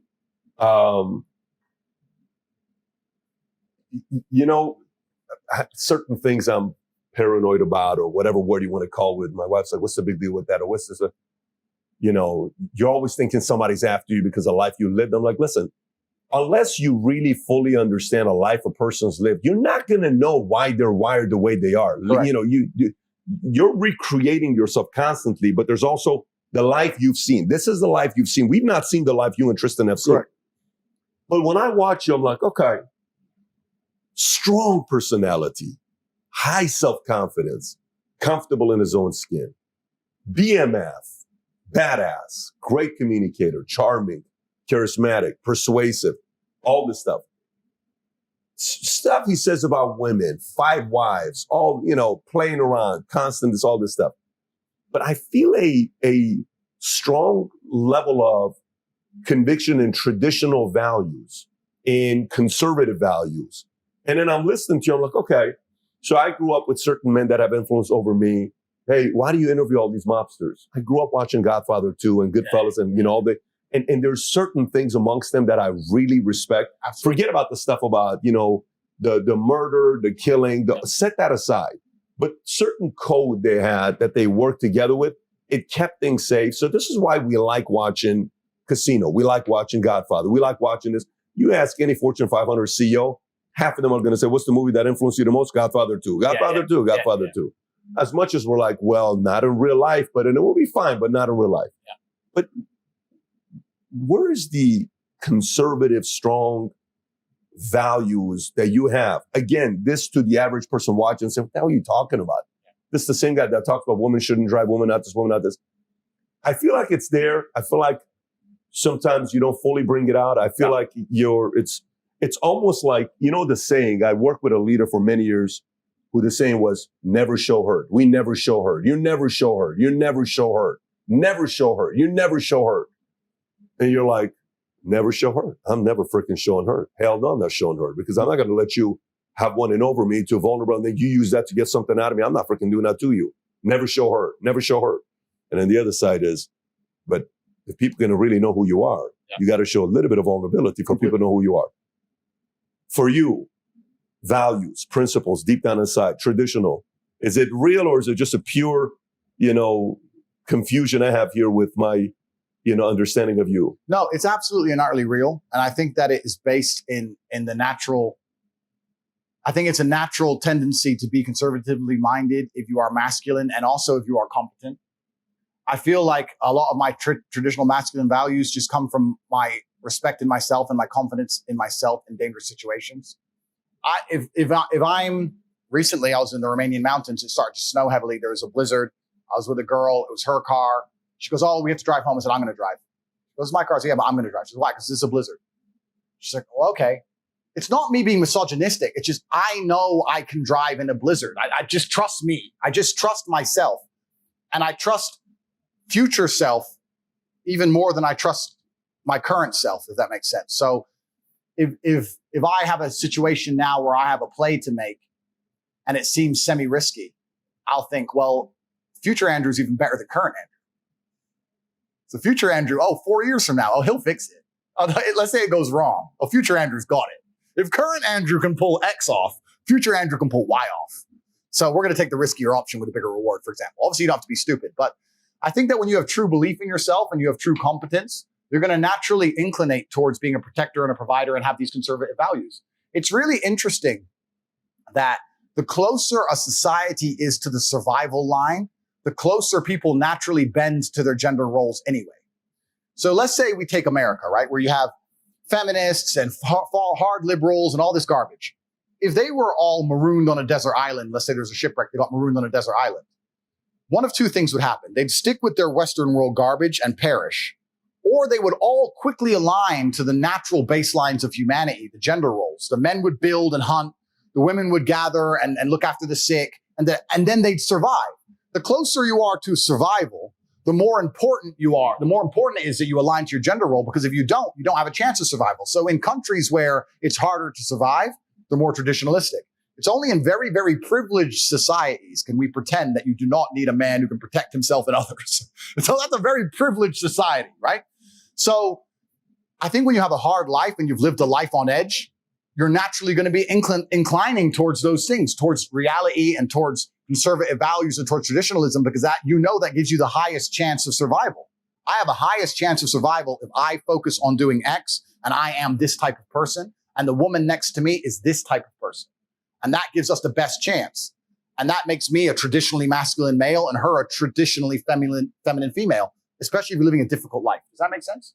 And especially in many parts of the world, that's still true today. In most of the world, that's still true today. We're talking on these podcasts to extremely privileged individuals who want to sit and throw away 98% of how the world functions and say it's bullshit and come along with this brand new thing they've invented for the last 15 years. And I say this often. I say, you find me dangerous that I said something that got me in a lot of trouble. So I'll say it again. I said that if I was going to get on a plane that was going to fly through the eye of a hurricane, and there was a 50% chance of it crashing, I would prefer a male pilot than a female pilot. Feminist lost her mind, called me misogynistic. I said, no, I think that men are calmer under pressure. I'm not saying the pilot, assuming they have the same skill, I'm talking about just the pressure of the plane crashing. In my experience, men are calmer under mortal pressure than a woman would be. She might panic, and then we're definitely going to die. I'm not saying she would panic. I'm not saying all women would panic. I'm saying if I had to choose male pilot or female pilot for this semi-suicide mission, I would choose a male pilot. That's my life experience, right? Everyone will attack me for that, but that's just a life I've lived. By extension, if I had to drop my children off at nursery, I want to drop them at an all-female nursery. I'd never drop my 3-year-old or 4-year-old kid if I had one at an all-male nursery. That'd be weird. So to me, this is how most of the world still functions. This is how the Western world functioned till 10 or 15 years ago. And I say these things and I'm vilified, but I truly believe I wouldn't be so popular and not so many people would resonate with me if large swaths of the population didn't go, well, he has kind of got a point, I guess. I don't think it's that bad. I think a lot of the world is still quite conservative, even in the West. There's just a very, very vocal minority that have all the control of the narrative that are trying to convince the world otherwise. I think the majority of even happy relationships, the man's a man, the woman's a woman. I think that's pretty standard. Perhaps I'm wrong, but in my experience, it certainly is. You know what I think would be interesting? You know, a lot of your audience, I mean, it's wide. You said 18 to 25-year-old men, women too. Yeah. I think it would be amazingly interesting if you sat down with a room of 80-year-olds. Yeah. 80-year-old men and women. And you know what these people are called in America? They're older than baby boomers. You know what they're called, that generation? No, tell me. Traditionalists. Oh, there you go. Okay. I'd be very curious to know what old people would have to say about Tate. I doubt that any of the older women or the older men would try to be canceling Tate to be like, yeah, that's everything we've ever known. But this is the thing that's interesting, because the feminist narrative, when I say things like the male pilot, for example, the feminist narrative is that I'm a controlling man who wants control over women. The actual truth is I'm a protective man who wants to protect. And being a man in a position of protecting is not always a good thing. I feel indebted and have a duty to myself and my honor. Meaning that if I'm walking down the street with a beautiful woman and 3 men want to attack her, I have to risk my life now. I can't live my life letting my wife get gang raped on a fucking street and running away. I can't take it as a man. So I have to now die. I have to die or try. I have no choice. So that's my duty. But they'll ignore that part. They'll ignore the part where I risk my life, right? And they'll say, oh, but you just want to be controlling, misogynistic. No, I have a duty to protect. I'm calmer under pressure because I've been in more unfortunate situations. I've had more trauma in my life, which has trained me to be more calm under pressure. I would hate to meet a woman who's been through as much trauma as I have. That's not the kind of, that wouldn't make her a good woman. I don't think women need trauma at that level. I don't want women who've been stabbed. There's no need for that. But I have been through it. So I think that in my experience, extrapolation, that men who are successful, a lot of them have been through enough for me to trust them more in a high pressure situation. And like I said, this comes with massive responsibility. This comes with massive detriments and downsides, right? And the feminists are like, no, you're controlling. It's not about controlling. It's about duty. There was no feminist on the Titanic. Then men can die. There's no feminists to this day in Ukraine. The Ukrainian women can leave. You'll see them partying in Warsaw and Prague. Ukrainian men can't leave the country. They're dying in a ditch. They have to stay and fight. Not a single feminist is demanding that the women stay and fight. Not a single one. They don't give a fuck when it turns real. Once it turns hot, then it's woohoo, straight to, what do you want, a sandwich? Sure. Well, what do you want a sandwich, sir? What do you need? Then it all goes back. The closer you are to the real world, the closer people instantly get into their gender roles, because otherwise they get annihilated in real time. That's another thing I said when I was getting called misogynistic and I was arguing with feminists. I said, traditionally, men are the leaders. And in ancient societies, men were in charge. That's because men are oppressive. You've oppressed us forever. That's their narrative. Their narrative is that we've oppressed women forever. I said, no, we've protected and provided for you forever. The reason we are leaders is because if we align with our gender roles, a man's more likely to lead, and that gives us a more competitive chance. In the olden world, where all the empires were currently fighting, if you're not as competitive as possible, you're going to be annihilated. I would argue that perhaps there were some civilizations where women were in charge, but we don't know who they are, and we can't discuss their history because they were fucking annihilated in real time by the ones where the men were in charge. Because you are hyper competitive. You're at your optimum when men are in charge. That's just the optimum of the gender roles. That's the way it works. I don't believe we've been oppressing you since the dawn of human time. I disagree. I believe we've been working hard, protecting, providing for you. If men were truly oppressive to women, why don't we send the women to war? Women on women, it's fair, right? We can send all the women to war in Ukraine, all the women to war in Russia. They can die, and we can sit and we can chill, and we can go to Warsaw and drink vodka. We don't do that. The men of Ukraine and the men of Russia are dying to protect their women. And then they want to sit and say that we're bad? It's a completely skewed worldview. Whenever they come along and say that we're oppressive and that we have the most money and all this bullshit, it's a lie. We are going out of our way and giving up our lives to protect and provide. And this is where it comes to some of the other things that they said against me. I've said a man has a degree of authority over something he has responsibility for. They took this and they used it and said that I think that men have authority over women. It's not what I said. I said, if I have responsibility for something, I must have a degree of authority over that thing. If I have a car, for it to be parked in the wrong place or for me to drive too fast, whatever, for me to be responsible for the actions of that car, it must be my car. If it's parked in the wrong place, but it's not mine and I'm not allowed to drive it, then I'm not held accountable. For me to be accountable, I have to have responsibility. By extension, that gives me a degree of authority. So what I was saying is, if a woman comes to me and lives with me and I pay the bills and she travels the world with me and she flies on jets and we go to boats and she's taken care of, I'm responsible for her safety if we walk the street at night. I ensure her life is in perfect order. I have a degree of authority where I can say, you're not going to go out at night by yourself. It's dangerous. Or we're not going to go to this country right now. It's dangerous. That's a degree of authority that I have that comes with my responsibility from a protective manner. That does not mean I am oppressive. That does not mean I'm misogynistic. It just means that responsibility and accountability are linked and they can't be decoupled. A captain goes down with the ship because the captain is responsible for what happens on the ship. If the captain gives orders and everyone ignores him, then he doesn't go down with the ship, does he? He has authority because he is responsible. The two things are the same. And once again, people have misunderstood what I've said. And that's what I said. In a healthy relationship, perhaps in my relationships, let's talk from a personal perspective because then I can't be attacked. In my relationships, I am responsible for the emotional security and for the physical security and the fiscal responsibility, the fiscal security of any woman I'm with. And by extension, I have a degree of authority over her to make sure that we as a couple proceed and progress in the best possible way. It's not going to be 50-50 if I'm in charge of the most important things. It's going to be like, listen, I love you very much. I respect what you're saying, and you're totally right about this. But on this one point, I'm sorry, I'm going to be the man. We're doing it this way.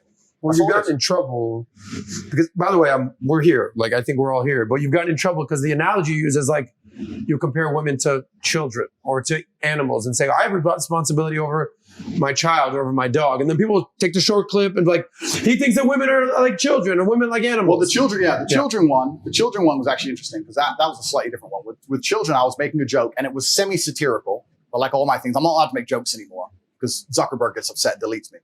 But I made a joke saying that when I travel quickly, I like to travel with just men. If I'm going to a place for a week, I'll take women. Fine.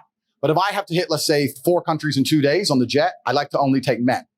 And they said, why? I said, well, and it was a joke. We were all sitting on a podcast. I said, well, traveling with a woman's like traveling like kids. They get hungry. They have bags. They need the toilet. With men, it's just military. In, out, boom, no sleep. In, out, boom, no sleep. Pack the bag, no sleep. On the jet, no sleep, no sleep. No, you're going to be military, you can get it done. That's what I said, right? We have a Marine over here being like, that's what I said. Yeah, When I take my girlfriend, she's like, oh, we haven't slept in 2 days. I'm really, really hungry, Andrew. It's like, oh, so am I. Shush. Like, it's just different. So, and that gets taken out of context and they don't accept it as a joke. It's a joke. To a degree, it's a joke. I mean, I still mean what I say, but to a degree, it's a joke. The analogy upsets them. Tate, question for you. Sure. How much different, like, the story told about, one day you come home, your dad comes up to you and says, Andrew, I'll see you in a couple of weeks. And he's out, right? Yeah. In the context of what happens when there's a conflict and we all react in 3 different ways, fight, flight, freeze. Yeah. In that context, your dad is flight. Yeah. He runs off and says, I don't want to deal with it. I'm out of here. I'm going to do my own thing. Yeah. Okay. In America, a lot of that is happening right now, where it's a single parent household. Yeah. Kids are being raised without a mom and dad being there. And it's just one mom, mom trying to do both. And these boys, my mom couldn't tell me what to do once my parents got a divorce. Yeah. I'm a single mother raising me. I'm seeing my dad every other week. So it's not like he has direct influence to discipline me until I went into the military. Yeah. How much of that, like if you were to go back and think about, what if your dad didn't take the flight approach? What if your dad took the fight approach? What if your parents were together? Would it have made a difference in you? And how do you view, the idea of fathers being there with mom and dad together, family nucleus? Because a lot of times, the marriage no longer has, the what it once had, kids are better off being raised with a mom and dad. How do you process that yourself? Because you became successful not being in that environment. Correct. So do you see this as well? It depends. There's exceptions to the rule. How do you process it? I think it's a fantastic environment. And I think in an idealistic world, that's the way it would be. I think the reason it's not happening today is that I don't think many men actually benefit from marriages or relationships anymore. And people are always going to have to require some degree of incentive. I think that we've set up the world now in a way where men are seen as worker droids. They're expected to go work all day, come home, clean up as well, share the cleaning with the woman, no meal prepared for them, not have any authority over the household, and just be a worker droid and be sad. And I don't think that many people understand that men are intrinsically wired to desire respect amongst our peers and in our environments. This is why CEOs work so hard, because they get respect in their company. This is why we all want so much money and fast cars and status and influence, because we're respected. Men desire respect like we desire oxygen. And if a man's coming home to a household where he doesn't feel any respect, he's not going to want to be there for very long. And I think the way you fix this is you need to understand that many men don't have an incentive to be in the house anymore. I think that it's actually would be quite easy for a woman. In fact, there's a couple women who even say this on YouTube. I can't remember their names, but it'd be quite easy for a woman to make a man really happy with super basic things. Just go up to your husband and say, hey, you know more about this. What do you think about this? That would make most men's world. And there's so many sexless marriages out there with men who work their ass off and they come home to a sexless marriage and kids who don't fucking even like them. If you were to just even ask him his question about some asinine bullshit, a lawnmower purchase, for example, he would feel so happy to feel like the man of the house. That's what men need. They need to feel like all this work I'm putting in, all this shit I'm going through, I'm respected for it. As soon as a man feels like he has no respect, that's the absolute end of a man's interest or a man's tolerance of a situation. I think that's the reason it's happening. I know a lot of men who completely love their wives. They love them with all their heart. They die for her. But he's just not respected in his house. He doesn't get to be the man of the house. Is it on him or is it on her? Like, does he need to go earn it, or is it on her to provide it? It's a combination of both. I think it's certainly on him to earn it, but also the matrix programming is counter to him. The matrix programming is trying to tell him that he shouldn't be allowed to be the man of the house, that he shouldn't be allowed to have any kind of authority in any regard. He shouldn't be allowed to be able to say what happens. The matrix programming is saying the absolute opposite all the time. And if that's getting into your woman and you don't have that much influence, and that's getting into all your children, you don't have that much influence. Now you're coming home to a household where everyone just thinks you're the dude who should just fucking work. You're just a worker droid. You're the slave. You're the robot, and your feelings don't matter and your authority doesn't matter, and get fucked. And this is very conscious. If you watch any Netflix show, the mother is the smart one and the man is the bumbling idiot. Turn on a show. I dare you, turn on a family show. The mother is the one, hey, calm down, I'm smart. And the man's the like, oh, beer. Watch any of these shows. They're Family trying, Guy, The all of it, Simpsons, Married with Children. any of it, all of it. They're reducing the man to just a bumbling idiot. And it's very hard, I think, for a lot of men to accept being in a position of constant disrespect. I'll tell you this now. If I had to choose a long-lasting marriage with a woman who loved me or a woman who truly respected me, I might choose respect over love. Even though they're the same thing for a woman, because she loves you, she respects you by default. But if I had to choose, I'd choose respect. I've been through too much and worked too hard and go through too much in day-to-day life to come home to my house and be having battles over asinine bullshit. I take care of you and I love you with all of my heart. I would die for you. If someone broke into this house, I would engage the invader and die. Please just cook dinner. Please. Like, what do you want from me? What more can I do for you? Like, and once they feel disrespected, this is another thing about the world that a lot of people don't understand.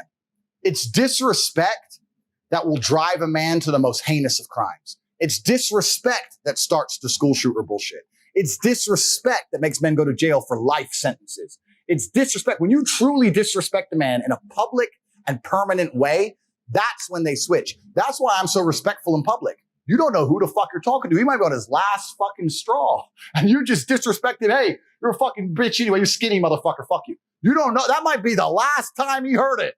I've had enough.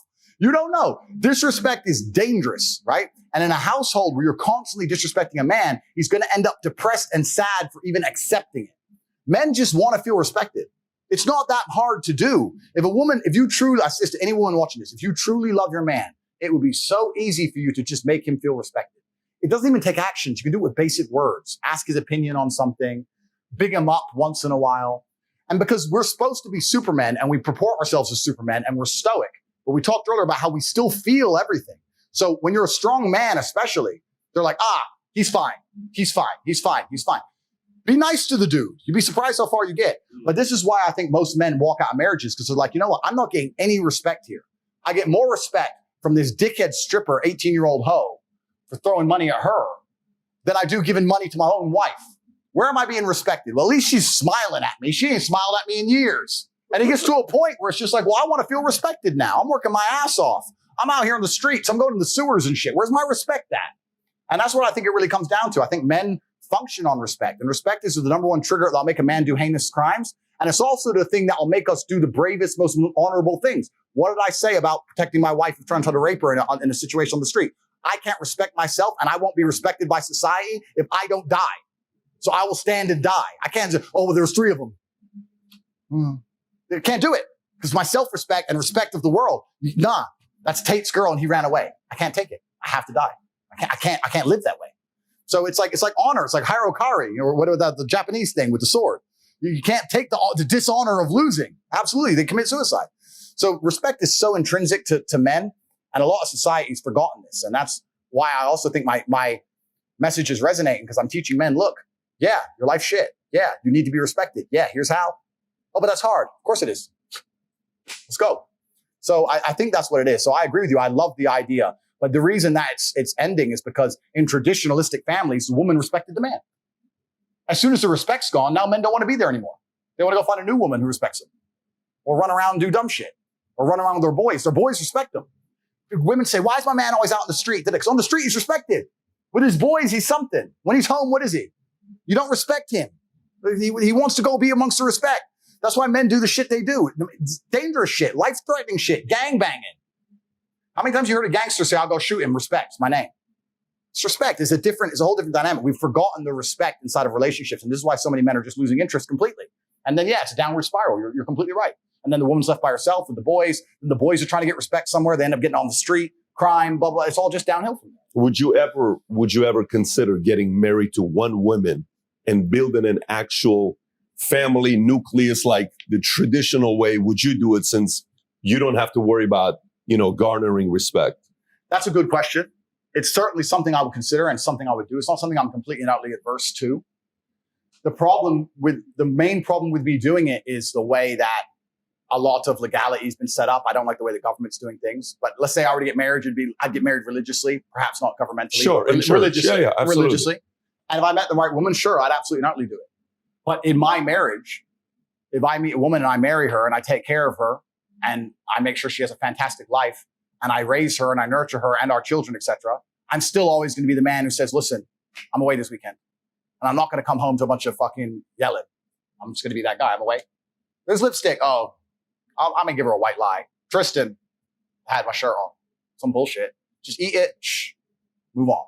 Like, that's who I am, right? But all in all, yeah, I am completely a proponent for love. I believe in a man loving a woman. I don't think many women understand how deeply men love. Love is real. What's that film? Troy. That was about a chick. The fucking warring tribe, the warring countries. Like, love is real. It's absolutely a real thing. But what we want in return, more than even love back, is respect. We want to be respected by the woman we love. That's what we want. And I think if the women who truly understand that are the smart ones and also the dangerous ones, because I've met some female players out of Ukraine and Moldova, and they're pretty sharp. They know the game, and they know exactly what to do to get the billionaire. And I've seen them pull it off. So I've seen it happen. It's funny. I'm talking to Magic Johnson. Okay. And this is 6-7 years ago.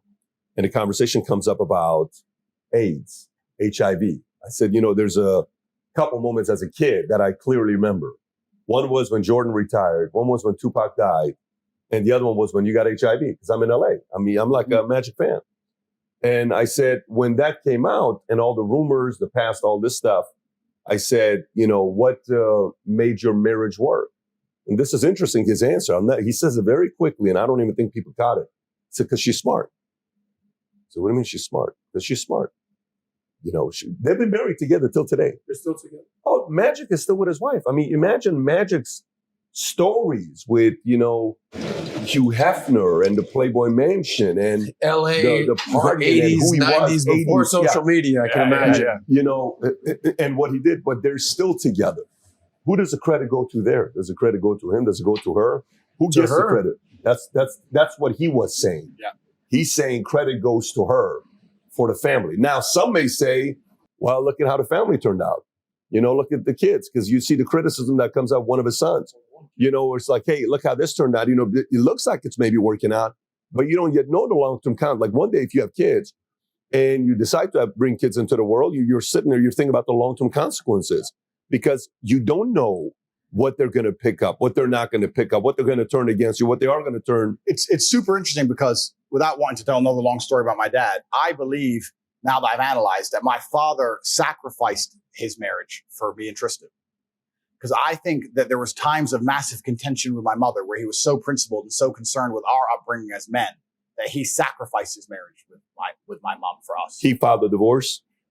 Yeah. So I'll give you a very quick example. I'll tell you a very quick story that surmises it. So they were still together when we moved to England. My father was still in America. He came over to visit.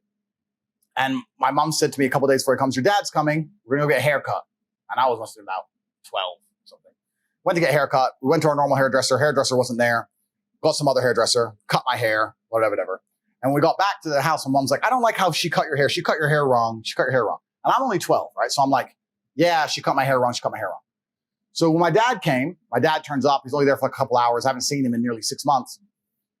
I said, oh, yeah. My mom said, I hate the way they cut his hair. And my dad, and I said, yeah, they cut my hair wrong today. And my dad lost his temper. He said, what the fuck are you doing? You're raising my sons to bitches? What the fuck are you talking about haircuts for? I leave you here with my boys and you're talking about, tell them to worry about their haircut? They're fucking men. Who cares about their hair? Their haircut doesn't matter. When they grow into men, no one's going to care what their hair looks like. Their haircuts are stupid. And mom's like, well, no, Emery, it's just, she cut it wrong. And then my dad was like, listen, I trust you with my boys and you fucking cut their hair wrong. So they got in some big argument. So I'd only seen my dad for 3 hours at this point in fucking 6 months. They got in a big argument. My mom kicked him out of the house. So he left the house, right? So he went to the hotel. And then the next day he called me. He goes, I can't come to that house. Your mom doesn't want me there. Come to me. And I came to him and we went to the hairdresser. And I was only 12. So this is a traumatic experience, right? I cried my eyes out. I don't know why I cried, but I was upset. He goes, come with me, boy. I was like, why? He goes, you'll learn when you're older. You're going to understand when you're older. We're going to shave your head. And I was like, I don't want to shave my head. He goes, listen, you're 12. You're a kid. Nobody cares about your hair. Come here. Sat me down the thing. Had my head shaved by the thing. When I went home, my mom went fucking crazy. This is the story she recited to his death about how crazy my dad was. His dad, Emery's crazy. He made him shave his head. He's so crazy. That is so crazy. But when I shaved my head, my dad said, listen, you're going to grow into a man and you're going to learn that there's so many things that society expects of you. And there's so many things that people expect of you. And there's so many things people are going to care about. And the last thing on the list is going to be your haircut. They're not going to give a solitary fuck. And I'm not going to have you being raised thinking your haircut matters. So people always say, oh, why am I bald, right? So I had hair until about 3-4 years ago. And I was remembering this story. So after this story with my mom and father, my mom went nuts, called my dad crazy. He went back to America. So some 3 hours after 6 months because of this haircut thing. Because he was so principled, didn't give a shit. So I was sitting in a hairdresser and I was waiting the guy in front of me and he had his haircut. And the guy in front of me, he goes, oh, I'm finished. And he goes, oh, excuse me, can you just a little bit here and the top, just a little bit and the top and here and here. And I'm sitting there and I'm just on my phone. I'm like, who gives a fuck? A millimeter? Bro, you're ugly anyway, G. Like, the fuck? No one cares. Like, and he messed around for another 10 minutes fucking with his hair. So when it was my turn and I sat down, it wasn't my normal barber. He goes, hey, how'd you want your hair cut? And I remember the story and I just couldn't. I was like, bro, shave it off. Like, I'm a millionaire, kickboxing world champion. Who gives a fuck about my hair? I haven't had hair since. It's like, get rid of it, get rid of it, get rid of it. You just shave your head. I just shave it off, yeah. Like, I could grow a full head of hair. I just shave it off. You could? Yeah, I could, yeah. You just prefer to be a bald badass. No, I did it at that day, and ever since I've just been like, oh, it's just easy. I can go anywhere. Shave it off, shave it off, shave it off. But that's an example of my father would destroy his relationship with my mother to try and teach me and Tristan things. And I have so many examples of that. Their biggest arguments were almost him being too principled about me and Tristan, and my mother trying to be like, Emery, that's crazy. Or Emery, let him go to sleep. Emery, he doesn't want to play chess. Emery, sometimes my dad was like, no, but he is going to be this way. He has my name. So you can leave the house if you want, Eileen. He's doing this. So I think a lot of his relationship breakdown was actually because he was so principled on us, which is quite a unique perspective, I guess. So he sacrificed his marriage, I think, in many ways. You know what's funny? You always shaved your head for years and years and years and years. You had no hair. Now look at this beautiful head of hair. How Right handsome he is. I would prefer this. I know you would. I would prefer this. But this guy spends $72 to cut his hair every day. For 5 years, my hair was like that until 4 years ago, 5 years ago. So what are your thoughts on this Let's hair? transition. Let's transition into you're putting a crew together. Yeah. Okay. Everybody has running mates. Like this main guys, I use the phrase running mates where Tristan's your running mate, you're his running mate, and then you got other people. So there's levels to running mates, right? Yeah. So you got acquaintances, you got, friends, you got best friends, then you got running mates. Running mates is a handful. It's not that many. Yeah. And when you create that kind of an environment, there's a very mutual understanding of what the standards are to be at this level. You can go to dinner and shoot the shit and talk to anybody. Hey, and hey, how you doing? Oh, great, man. What's up? How you doing? Man, great, awesome, family good, everybody good, great. And then there's the next one and the next one and the next one and the next one. And, some people try to become too friendly too soon and it's a little awkward. Yeah. Let's relax a little bit, let a couple of years go by, and then we'll see where this thing goes. Yeah. For your end, what code, not you and Tate, because not you and Tristan, set that one aside. I'm talking about anybody else, non-blood. Yeah. And I'm not even talking cousin, by the way. I'm talking non-blood. Yep. Anybody that's non-blood, that's in the inner circle of Tate, and it's a handful of people on that list. What are some codes all of you follow that's non-negotiable? Absolutely. That's a fantastic question, and I know exactly how to answer it. So the first things first is I do not like to hang around with men who suffer from a lack of women, because in my experience, any man who can't get women will eventually sell you out for women. It's too powerful a force. Too powerful a force. If you're completely sex deprived all the time, sooner or later, you're going to sell your boys out for sex, whether it's his ex or some girl talking bad about your boy, but you really want the pussy, so you let her slide. If you're not good with girls, I don't want to talk to you. Second thing is money. You haven't got to be rich, but if you're starving, you're going to try and sneak some money out of somebody, right? If you can't eat, you'll do anything for food. If you can't pay the bills, you do anything for money. That means whether it's a plea bargain, whether it's trying to rob me, whether it's money sitting around my house. I don't want to talk to extremely broke people. I don't want to talk to extremely sex deprived people for the same reason I wouldn't have a whole bunch of food around a hungry person. Same reason. It's the first two things. Next thing is loyalty. And I know that's super hard to judge, but I really like to believe that the few people I hang around with, if we were all in separate police interviews and they were to come and say, hey, your boy turned, I could literally burst out laughing. Say, bro, you better come with a new story, G. You better go away and think about it and come back. Well, we can talk, but don't try that one. Try again. So loyalty is very, very important. Next is bravery, because can't fight is fine, but won't fight isn't. Won't fight is unacceptable on every level. If I'm with my 5 friends and I'm going toilet in the club and I come back and I see someone punch one of my friends, I am annihilating anybody in that guy's crew. We'll find out why later. My guy could have been wrong. It could have been my guy's fault. I'm just hitting him. I'm just knocking everyone. When everyone's asleep and the threat is neutralized, I'm like, bro, the fuck was that? He goes, oh, I started it. I was like, oh, fucking. But Ask for forgiveness later. First, people have to pay, right? We'll worry about the whys afterwards. So they have to have that loyalty and that devotion to the bravery, the ability to fight. I find it very crazy. I find it crazy, and I say this often to guys. I say, you're rolling around with these men who won't even fight to protect you because they're cowards. So they'll watch you get your head stomped to death and cower out and not even try and help you. And they'll be like, yeah, but he's funny. But he's funny? We're talking about life and death. You're talking about fucking funny? Like, so if I can smell on someone that they wouldn't even attempt, I don't want to be anywhere near them for the same reason. And general professionalism. I've developed a habit where I punish myself for the smallest unprofessional actions. If I misplace my keys or misplace my phone and it takes me more than 10 minutes to find it, I'll punish myself for that. Regardless, whether it's I don't spend money this week or I don't go here or I'm canceling that or I'm going to defer buying something I want to buy. I punish myself religiously so that next time I put my phone down, I know where I put my phone. Next time I put it down, I know where I put it all the time. When I put it down, I know where my phone is. So when I'm around people like, hey, I lost my keys, or hey, bro, I forgot. When I'm around sloppy people, I don't like it. I like people who have their lives in order. When I detect sloppiness, I don't really want them too close to me because gaps are where things sneak in. Other things are basic OPSEC, really basic OPSEC. I like that if I'm around my friends, if I'm ever sitting with my back to a room, this is an enclosed environment, but in a normal restaurant, I never sit with my back to the room. But if I have to do it, I like that I never do it. But if I have to do it, the people I roll with, they'll literally give me a nod. We'll sit down at dinner and I have to sit here. They'll go, and they'll pay extra attention for me because I can't see behind me. I like that level of professionalism. I like that. I like people, like I said, don't get weak, no hangovers, no crying their eyes out, no cowardice. It's infectious. Don't like that around me. No negativity. Don't like that around me. So there's certain things that I create a very, very particular reality. And it's actually interesting because to me, these things are all normal. But when you have these kind of standards, it's pretty hard to find friends. You're like, oh, you're a dumbass.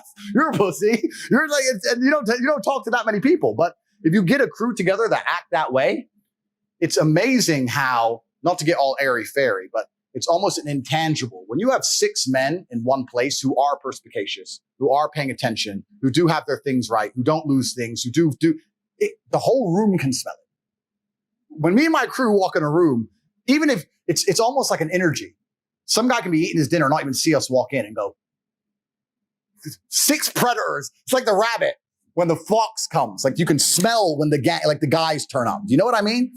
And everyone's experienced it. Everyone's seen it. So anyone I associate with, I have these very, very stringent metrics, and they're basically just to make sure that nobody gets inspired by something they can't resist to snake us. And also nobody's overly sloppy and allows a way for us to be infiltrated and destroyed. And one of the easiest ways that people, especially in the modern world today, especially people in my position, are infiltrated and destroyed are women. So with women, I create that very heavily. If you get a guy who's thirsty and he's on your crew, let's say I have problems with another crew, let's say, and I know they have a member who's thirsty. That is the easiest job in the world.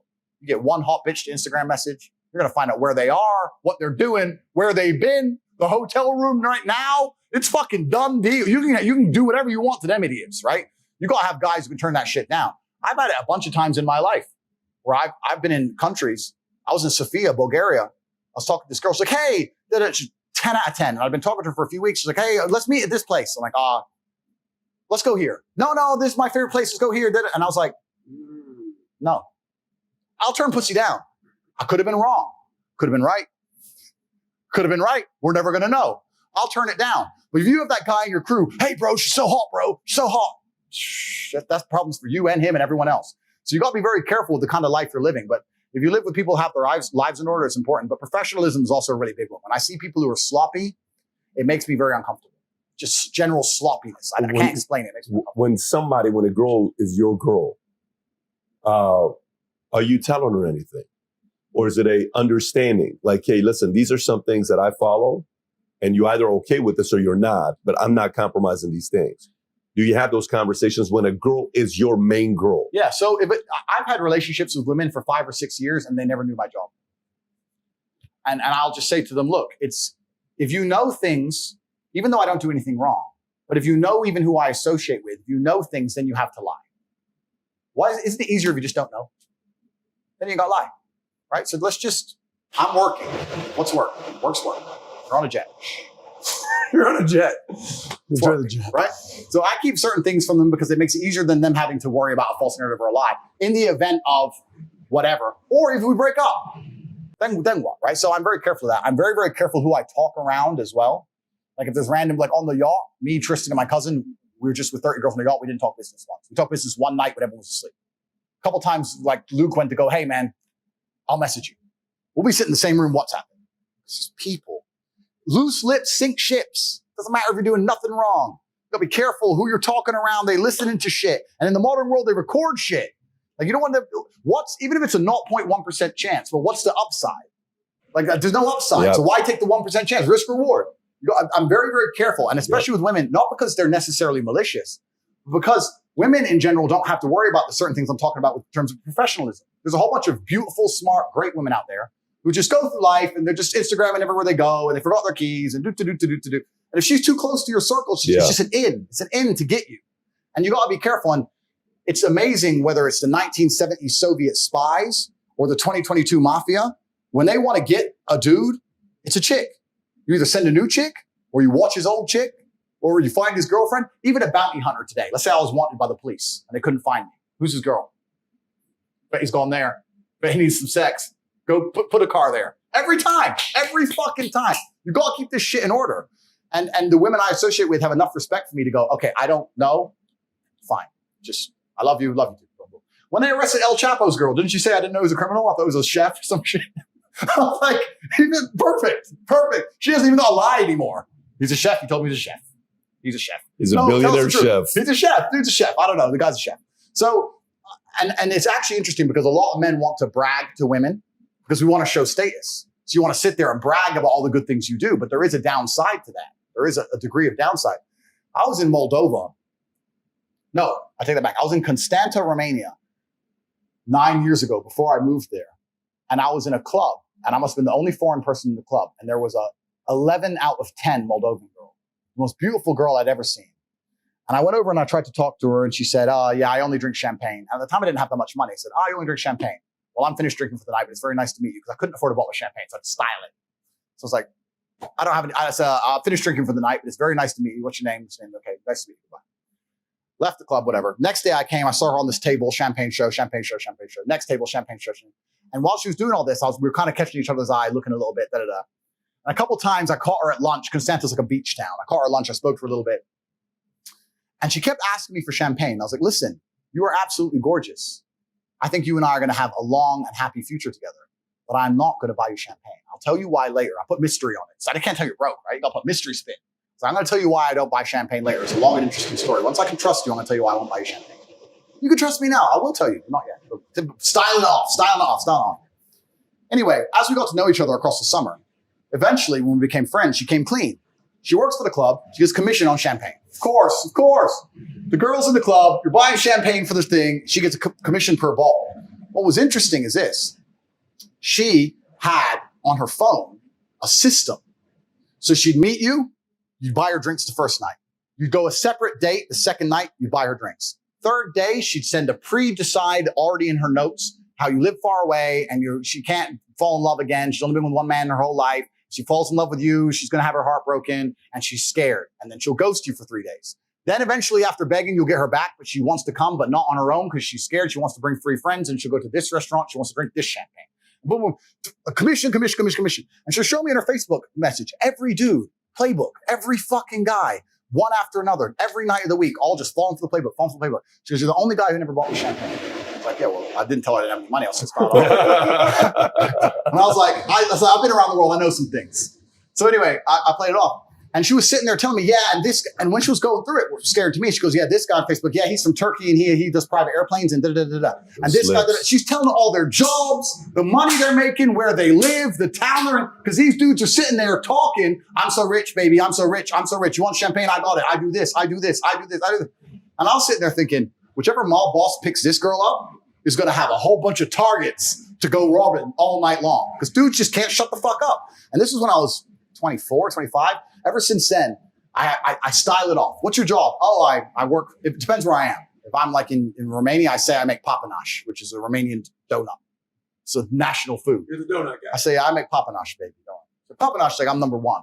I just style off. None of them know my job. None of them know what I do. None of them know, because you don't know. Papanash. You don't know, they know. So yeah, I'm very, very careful when it comes to talking to women for that reason. So that was a lot of, so it's funny because when we met one of your lady with you last night, she stood there. Hi, this is my wife. Yeah. Didn't say anything. Yeah. No this, yeah. No nothing. Distance, didn't approach. Yeah. Didn't even entertain conversation. Yep. It's not even something that was going to happen. Yep. It's common in the Muslim community. It is, when yes. That's why I asked you earlier if there were anybody that had any influence over you on the Muslim side. Yeah. She is by coincidence Islamic. She is Muslim. Okay. She's half Turkish, half Romanian. But a lot of my women are kind of similar. They're like, oh, hi. And they don't really talk too much.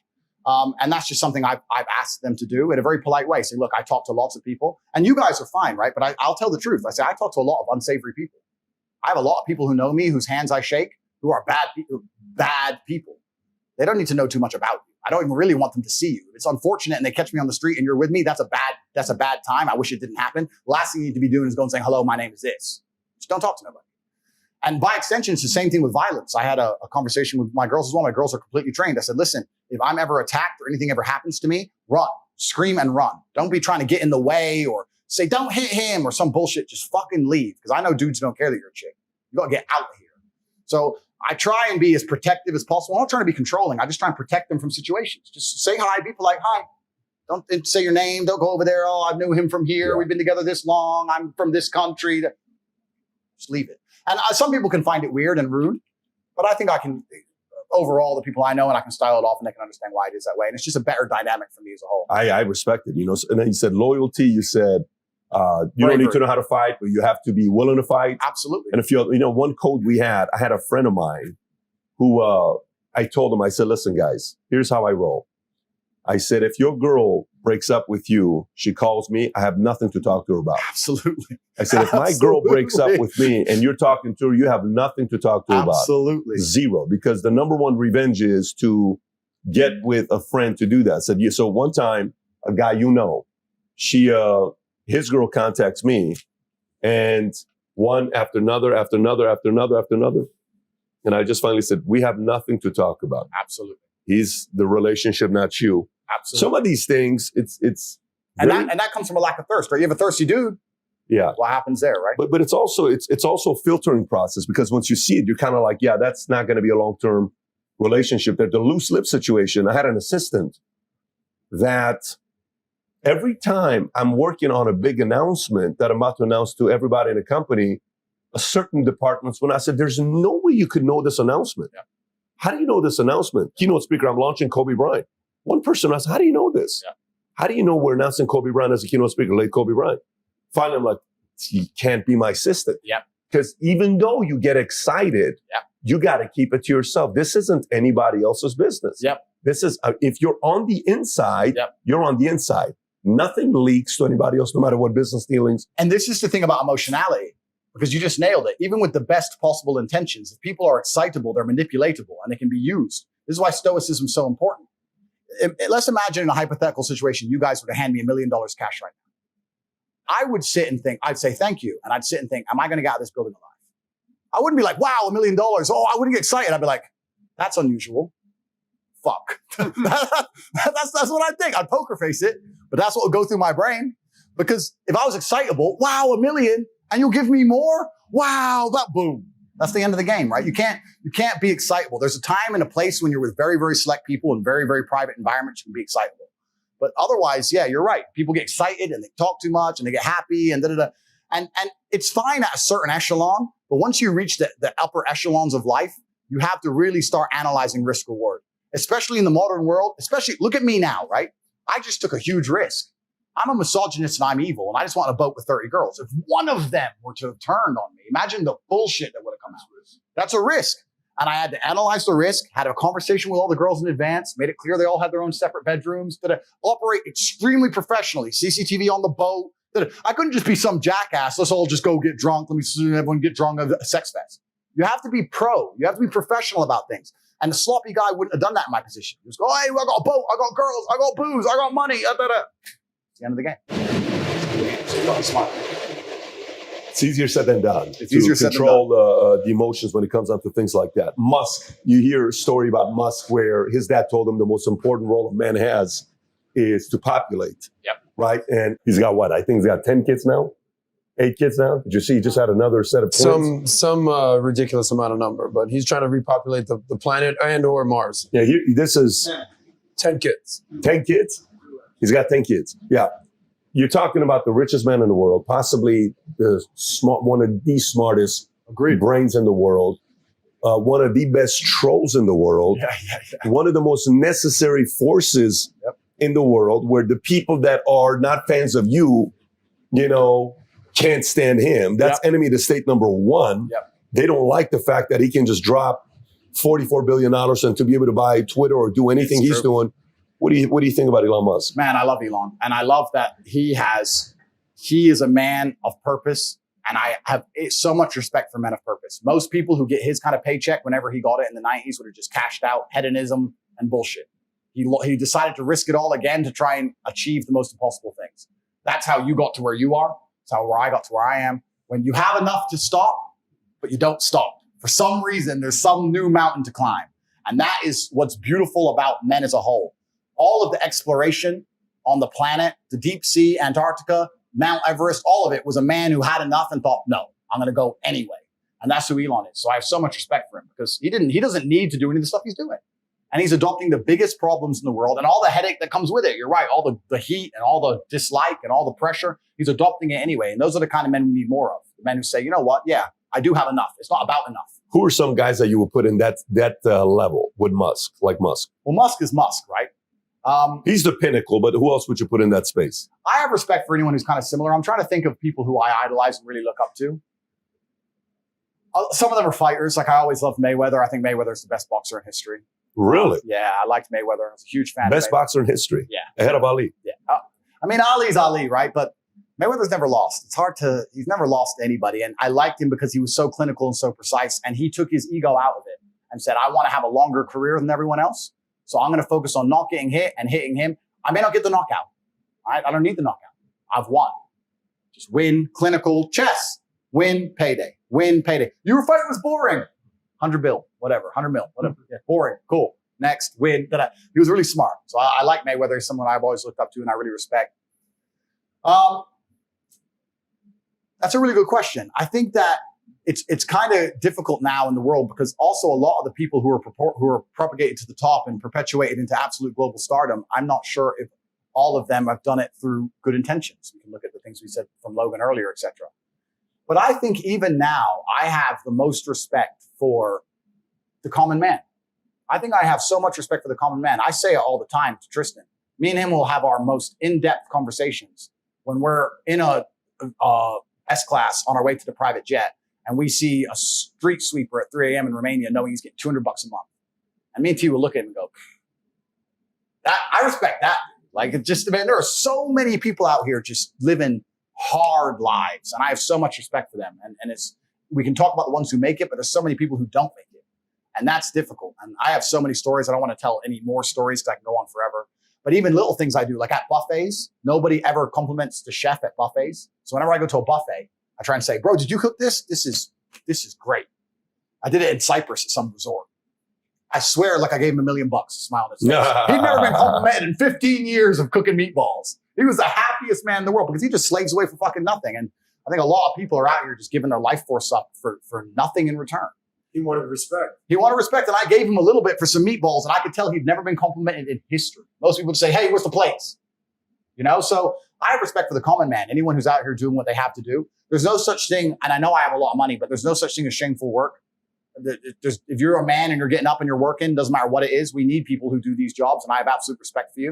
And when I talk about escaping the matrix, I'm not saying that, if you're working a normal job, you suck. I'm not saying that. I'm saying if you want to live the life I live and you want to have all the things I have, then you have to escape. Of course, it's going to be difficult, but I have absolute respect for anyone who gets up in the morning and faces their demons and gets it done, because life as a man is fucking hard. It is really hard to do. Final topic before we wrap up. Sure. America. Do you follow the political climate in the U.S.? I have recently become apolitical. I have so little faith in either side of the system that I am now absolutely and utterly apolitical. I do not have any opinions on anything. I'm an apolitical person because I feel like it's two sides of the same coin. That's my view. Doesn't matter who it is. I don't Left, think right, middle, it's the same thing. I think from an ideological perspective, it's nice to have certain figures because it certainly inspires the morale of the sensible as opposed to the morale of the insane. I believe that. However, I believe that the power structures are set up in such a way that the president doesn't truly matter. I don't know if you saw, there's an interview with Putin when Trump first became president. You can find it on YouTube. And he said something very interesting. And they said, what do you think about Trump? Trump has all these ideas about Russia and how he wants to change the world, etc. And Putin said, I think he said 4. I've sat through 4 US presidents so far. They all come with very interesting ideas. And then the men with the black suits and the briefcases come and explain to them how things are done. And then they leave and I'm still here and nothing really changes. Putin said it. Putin understands. And I think for this reason, winning a vote is nice to say ha-ha to the other side. Winning a vote is nice to say, look, there's still some common sense in the world. It's certainly a morale boost from the actual skin and bones, from the actual blood and grit of how it would change society. I don't think it changes anything. And for that reason, and because I don't want to be suicided, I am absolutely not apolitical. I'm apolitical. Do you put him as the most powerful man in the world, Putin? Is he at the top or you put Xi ahead of him? My view on Putin is very controversial. Do I wrap this up with this? I think Putin is misunderstood. I think he's a misunderstood man. I think that he's been in power for a very long time. I think he's extremely smart. I think he genuinely cares about Russia and Russians above other countries. We're living in a world now where it's very interesting to see European leaders self-implode and self-destruct their own gas prices, their own governments, their own businesses, their own populace's living standards because of some idealistic notion that they need to help a nation that they have no direct link to. If I'm a leader of X country, I should be concerned about X country more than I'm concerned about the plight of whatever country. That's my duty and job. I think it's very interesting that most politicians in the world today don't seem to give a shit at all about their constituents. They care about aligning themselves to higher ideologies and self-imploding their own countries and the living standards for this ideology. Yeah. Putin doesn't do that. It's Russia first, Russia. Russians, Russia. Russians, Russian. And for that, I respect him. Most other countries don't do that and won't do that. So I find that very, very interesting about him. I think the current situation is absolutely and utterly unfortunate. I think what happened is terrible. War on all sides is always terrible.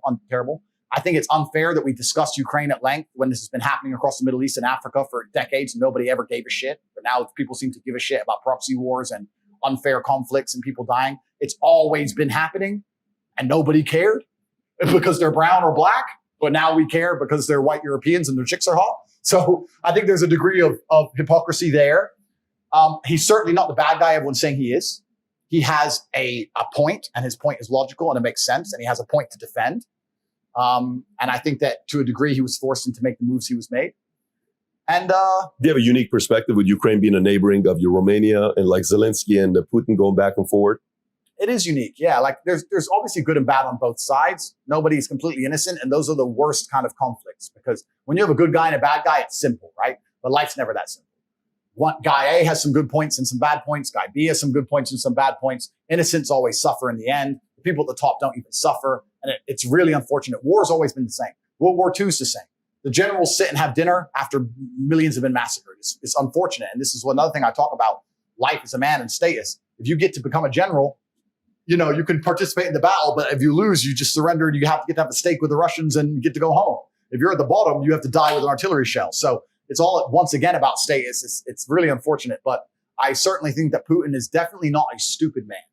And I think the narrative that they point that he's some madman is bullshit. He's not crazy. He's not a madman. He's a very logical actor with points that not many people know or consider or understand why he's doing what he does. But I respect that he believes in Russia and sticks up for Russians. And I think that any leader of any country should do that. I think I'm apolitical now, so I can't remember his name. But there was a recent president of the United States who said America first. And I think that anybody who prioritizes their own populace over the other populations of the world should do exactly that. I think that's their job.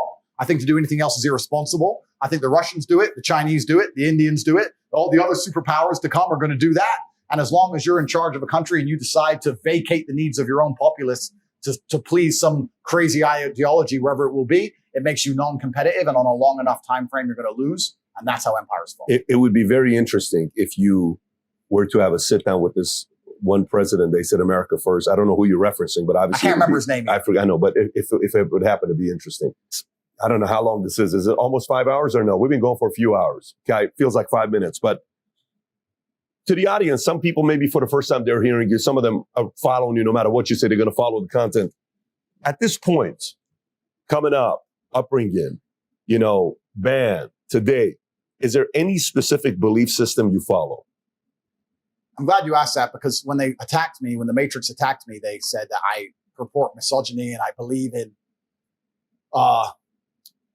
chauvinistic principles and all this absolute garbage. And when they said that about me, I understood it's very important that I create a list and explain to the world exactly what I believe. So without looking unprofessional, I've written it down. I would like to actually say I've written 41 tenets of thing I believe in. And if you hear any that you disagree 41 with. tenets. 41 tenets. Interesting. If you disagree with any of them, I would love to hear feedback on any of them. So these are the 41 things I believe in most. And before I read out this framework, it doesn't matter if you are a Muslim, a Christian. It doesn't matter if you're black or white, weak or strong. I think if any man lives true to these tenets, they're going to have a fantastic relationship with life. And also they're going to be a good force and good influence for people around them.